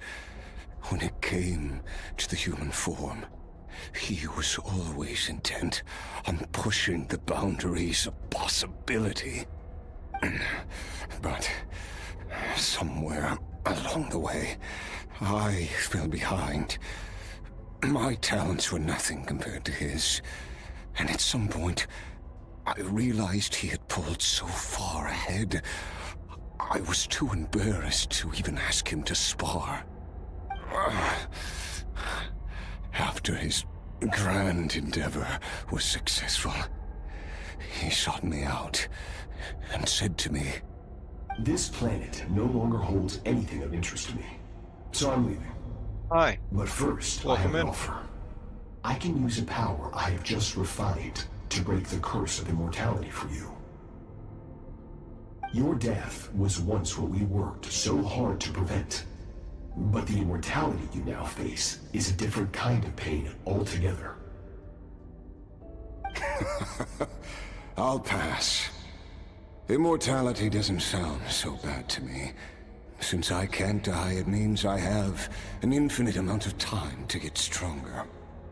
Maybe I'll finally catch up to you one day, and we can spar like we used to. Are you sure? I cannot say when I will return. Your body, or rather, your soul, might not be able to withstand this curse. All I can do is try. After all, a wise man once told me, welcome in, people ya anime. need to fight for their own survival. Said hi a while ago, but I got distracted with someone here. Nevertheless, if you grow weary of the pain of immortality, and wish to experience a good sparring match before you wither away, seek out my disciple. Disciple? Never thought I'd hear that word coming from you. Nor I. But Vedifenir said I was destined to find a disciple out there in the universe, and bring her to Tibet. You know as well as I, Vedifenir's prophecies are never wrong. Well, now I'm curious about who this disciple of yours will be. All Vedifenir said was that one day, the stars shall bow in her honor. Sounds pretty impressive. Right. Of course. Only the most outstanding people would have the right to become my disciple. Still self-assured as ever, I see. But you're not wrong. I'll be leaving then. Oh, and if you are serious about getting stronger, I left you a little gift in the primordial sea. As I've said before, walk whatever path you want. Freedom means even the wicked get to make their own choices. Waiting for me in the primordial sea was the all-devouring narwhal, already beaten into submission by Sertologi. In its weakened state, I was able to cut off part of its flesh and sew it into my own heart. Your heart? That sounds like torture! How did you even survive that? Right. Because, of course, I bear the curse of immortality. Right. So, you used the curse to turn yourself into a vessel for power. Even with that whale's ability, devouring power like that is not something the human body can withstand. With your body and soul constantly at the breaking point, it was the curse of immortality that sustained you. But that is not the path to strength. You have to pour your heart into it, work for it, dream of it. Instead, you stole something that didn't belong to you, and it backfired. You're right. I should have known better, but I had already pushed myself to my limits, and he was still miles ahead of me. So I had to take a leap of faith. I miss your master. I miss the days when we were all together, troublemakers without a home. I don't regret the choice I made. But if you'll allow it, I do want to apologize. To both of you. After the beating we just gave you, I think we can call it even.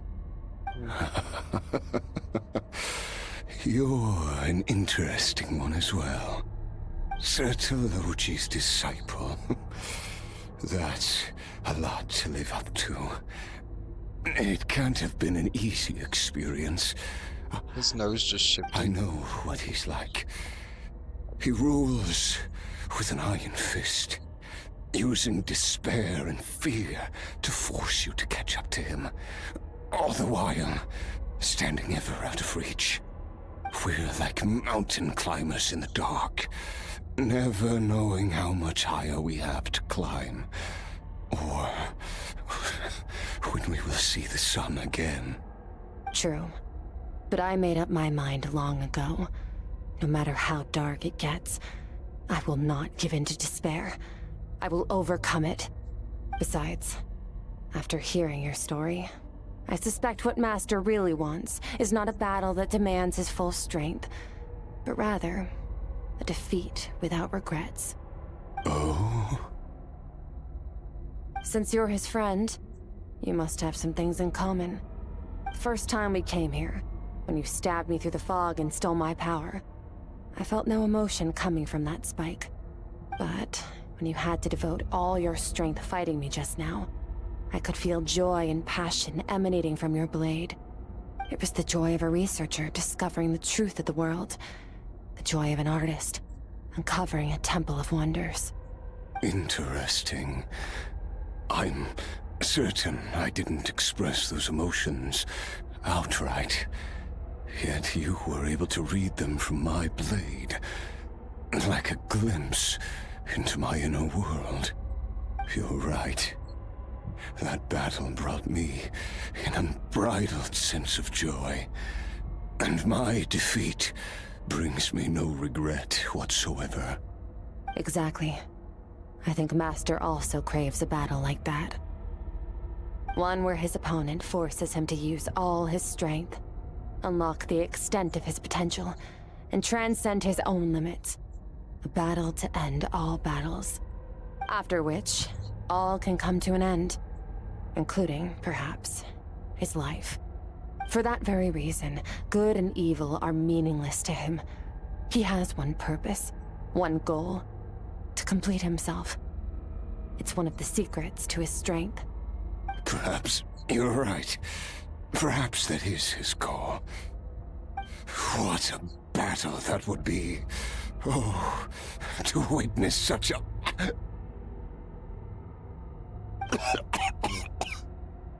Immortality given out there, boss? Are you okay?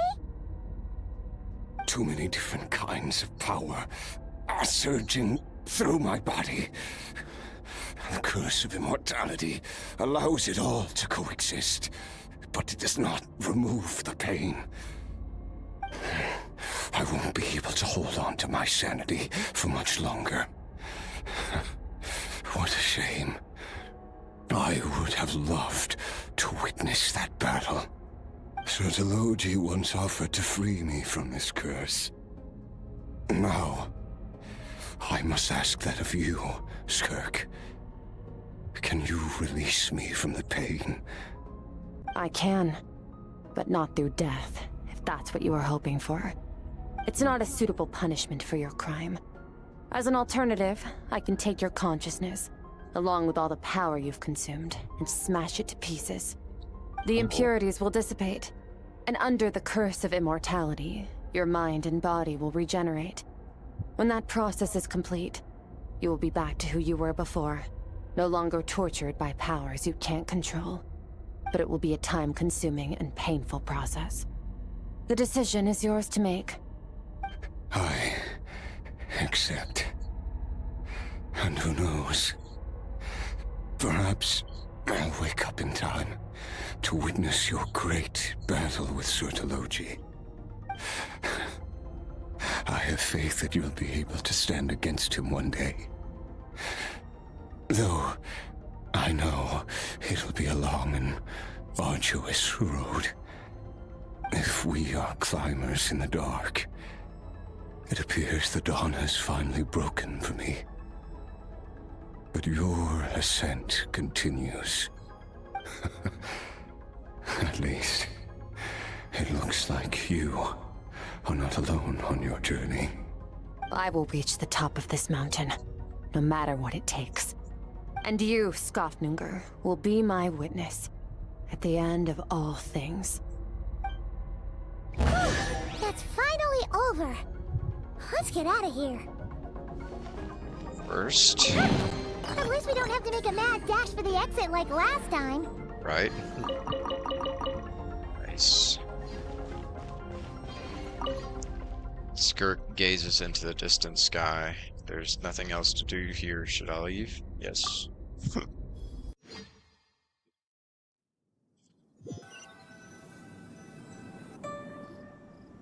did it! Oh, it's only been a few days, but it feels like forever. Once again, we've proved there's nothing we can't overcome. We're just that awesome. I didn't even break a sweat. Wow, you sound even more confident than usual. Guess you really have become stronger. Today sure went by fast. It's night already. Oh wait, that reminds Paimon. The stars you mentioned, the ones that died out, are they back now? Yes. The power Skofnungr stole has been returned.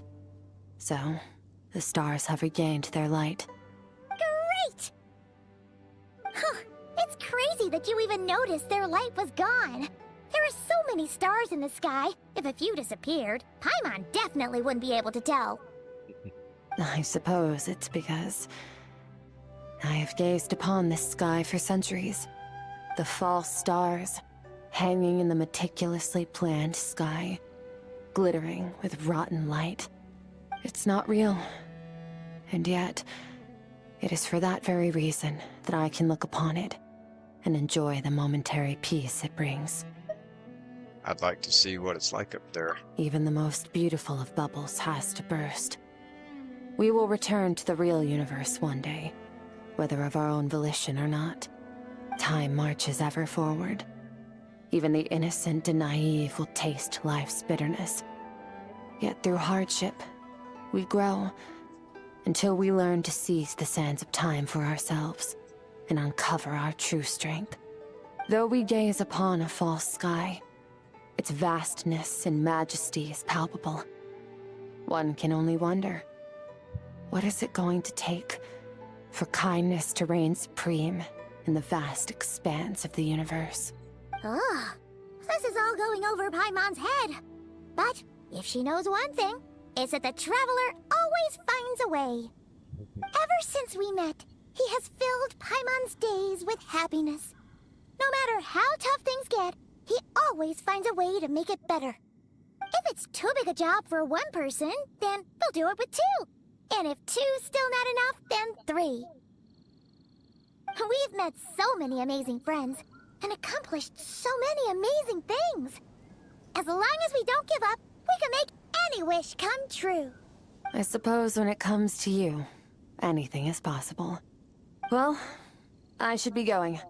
Now that my power is no longer isolated from my emotions, I need more practice to get used to it. When will we meet again? I suppose fate will decide. Maybe we'll bump into each other on the street. Or maybe we'll reunite on a different planet entirely.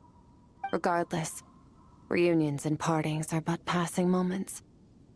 More than anything, I hope that, at the end of this journey, wherever it takes us, we stand in a world reborn. One without war, pain, or forced partings. One where new life can bloom, even where there was once nothing but scorched earth. For this, we must all work to become stronger. Of course, Esther. If that's what you want to call me, I won't object. Goodbye. Bye!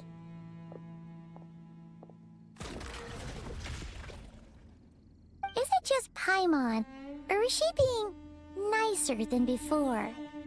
We definitely count as friends after all that, don't you think? Hey, what do you think about camping here tonight?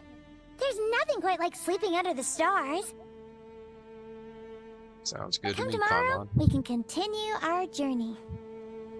Oh, and since Paimon treated you to that super nice meal at Wanmin restaurant, it's about time you returned the favor. Huh.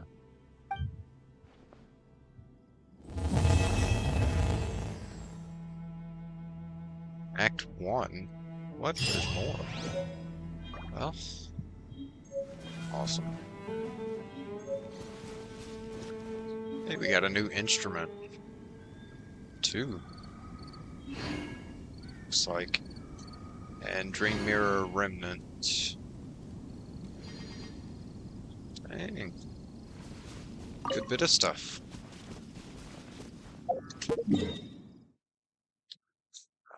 Here, let's get back to Fontaine. Got more stuff to do here. I did do some here, but I got a bit sidetracked with that special mission, which I think still started in Fontaine, just took me everywhere.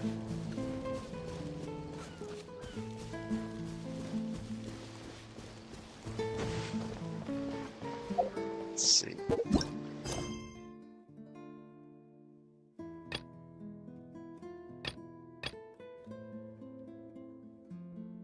Story quests.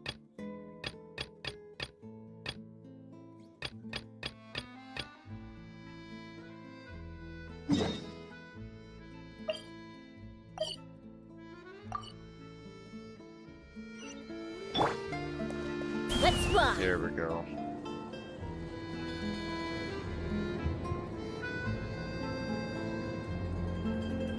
Get to it.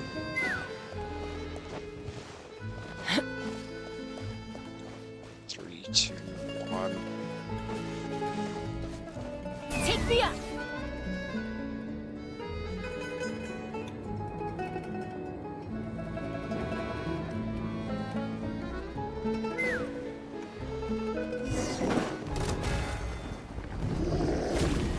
Oh.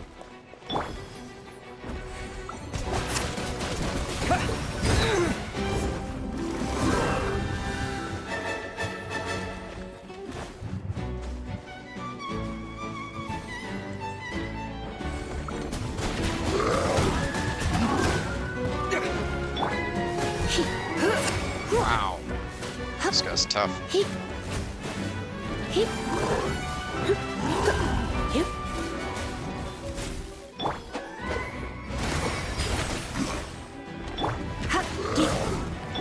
Let's dance.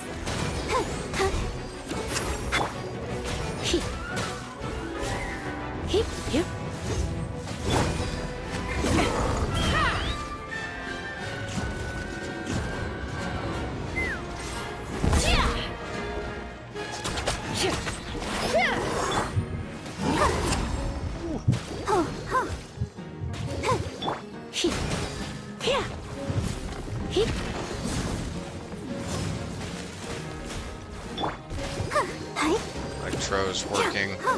Get that extra shock on him from the water.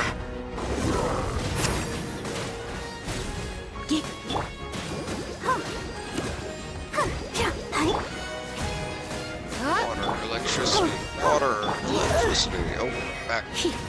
I'll protect us. Heal. In fact, Come on, we can do it.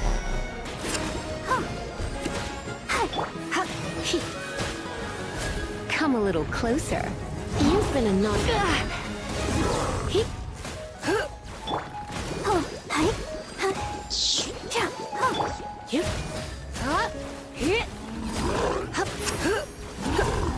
oh, so close. Come on.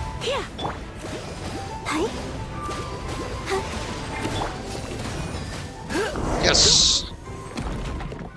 Got him. Not bad, not bad. Your valor would not know shame, even should it stand in the company of the Arcos hunters of old. Whoa, it's a rare, shiny cat. We've seen a whole lot of really strange things on our journey. Even so, a glowing talking cat. Paimon supposes it still makes the rare list. One such as I shall not dwell on being called a strange thing, O chosen champions, Quill and Paimon. The time has come for true heroes such as ye to step forth. Come with me unto the ancient kingdom of the deep seas. We must still the chaotic symphony if we are to save the lost souls. Is this also part of the world building too? Could it be like one of the Yay Publishing House's novels? The ones with the he was our companion in the last life, but only he inherited the memories kind of plot.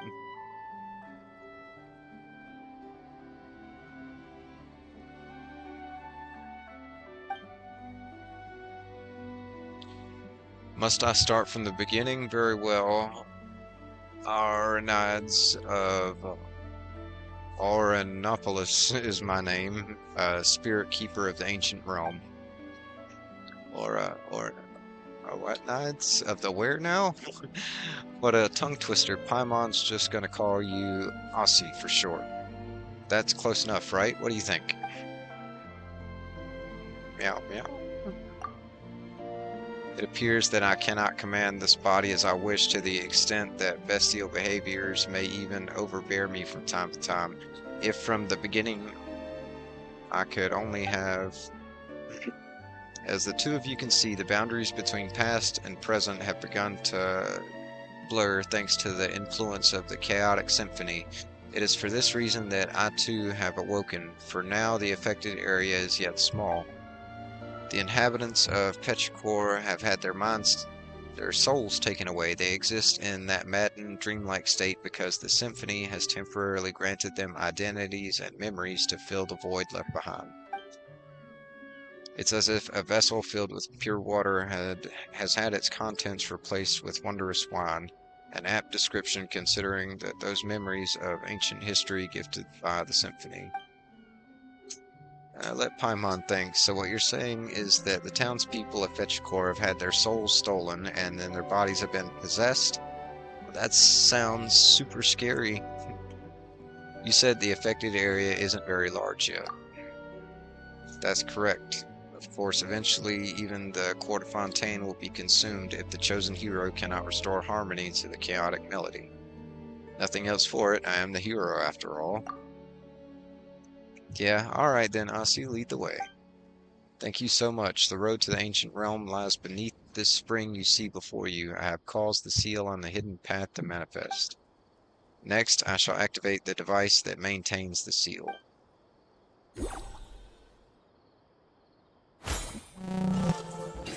Cool. There we go. Now then, help me retrieve the harp strings, and I shall thus be able to break the seal and open the way.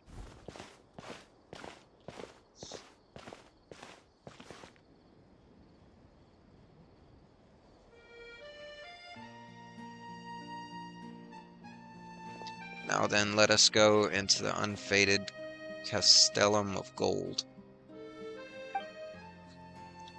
A faded golden cast. It's mentioned something about the legend of the faded castle too, right? Are we talking about these ruins? Nay, nay, these are but scraps on the surface. The true castle lies deeper underwater. You sure do know much more than the cats in town, huh, Aussie? Compare me to the cats in town? Such... Follow closely and try not to get lost then. Wow, he just jumped down. Can cats swim? I guess this one can. Alright. But we're gonna call it right there for tonight. We made some pretty good progress. Thank you all for joining us. Let me get this a little quieter. There we go. Thank you all for joining us, chat. I appreciate each and every one of the ice cubes for stopping in, hanging out, chilling, checking out some awesome Genshin Impact with us. We're going to be back at it tomorrow night, 8 p.m. Eastern Time, playing some more Genshin, picking up right here where we're leaving off. Hope to see you all in here for that, 8 p.m. Eastern Time. Until then, thank you all so much for all the likes, shares, subscribes, comments, follows, everything that each and every one of you does to show love and support for the channel. It means the world to me, chat. It really does, and I can't thank you all enough. As always, I want to leave you all off with the message of follow your dreams, even if it doesn't seem achievable or realistic, even if you have to kind of table those dreams and set them aside for a little while until you can approach them in a more realistic manner, then you can do so. But tell yourself that you will come back to it, because you can achieve your dreams. I believe in you, and you should believe in yourself too.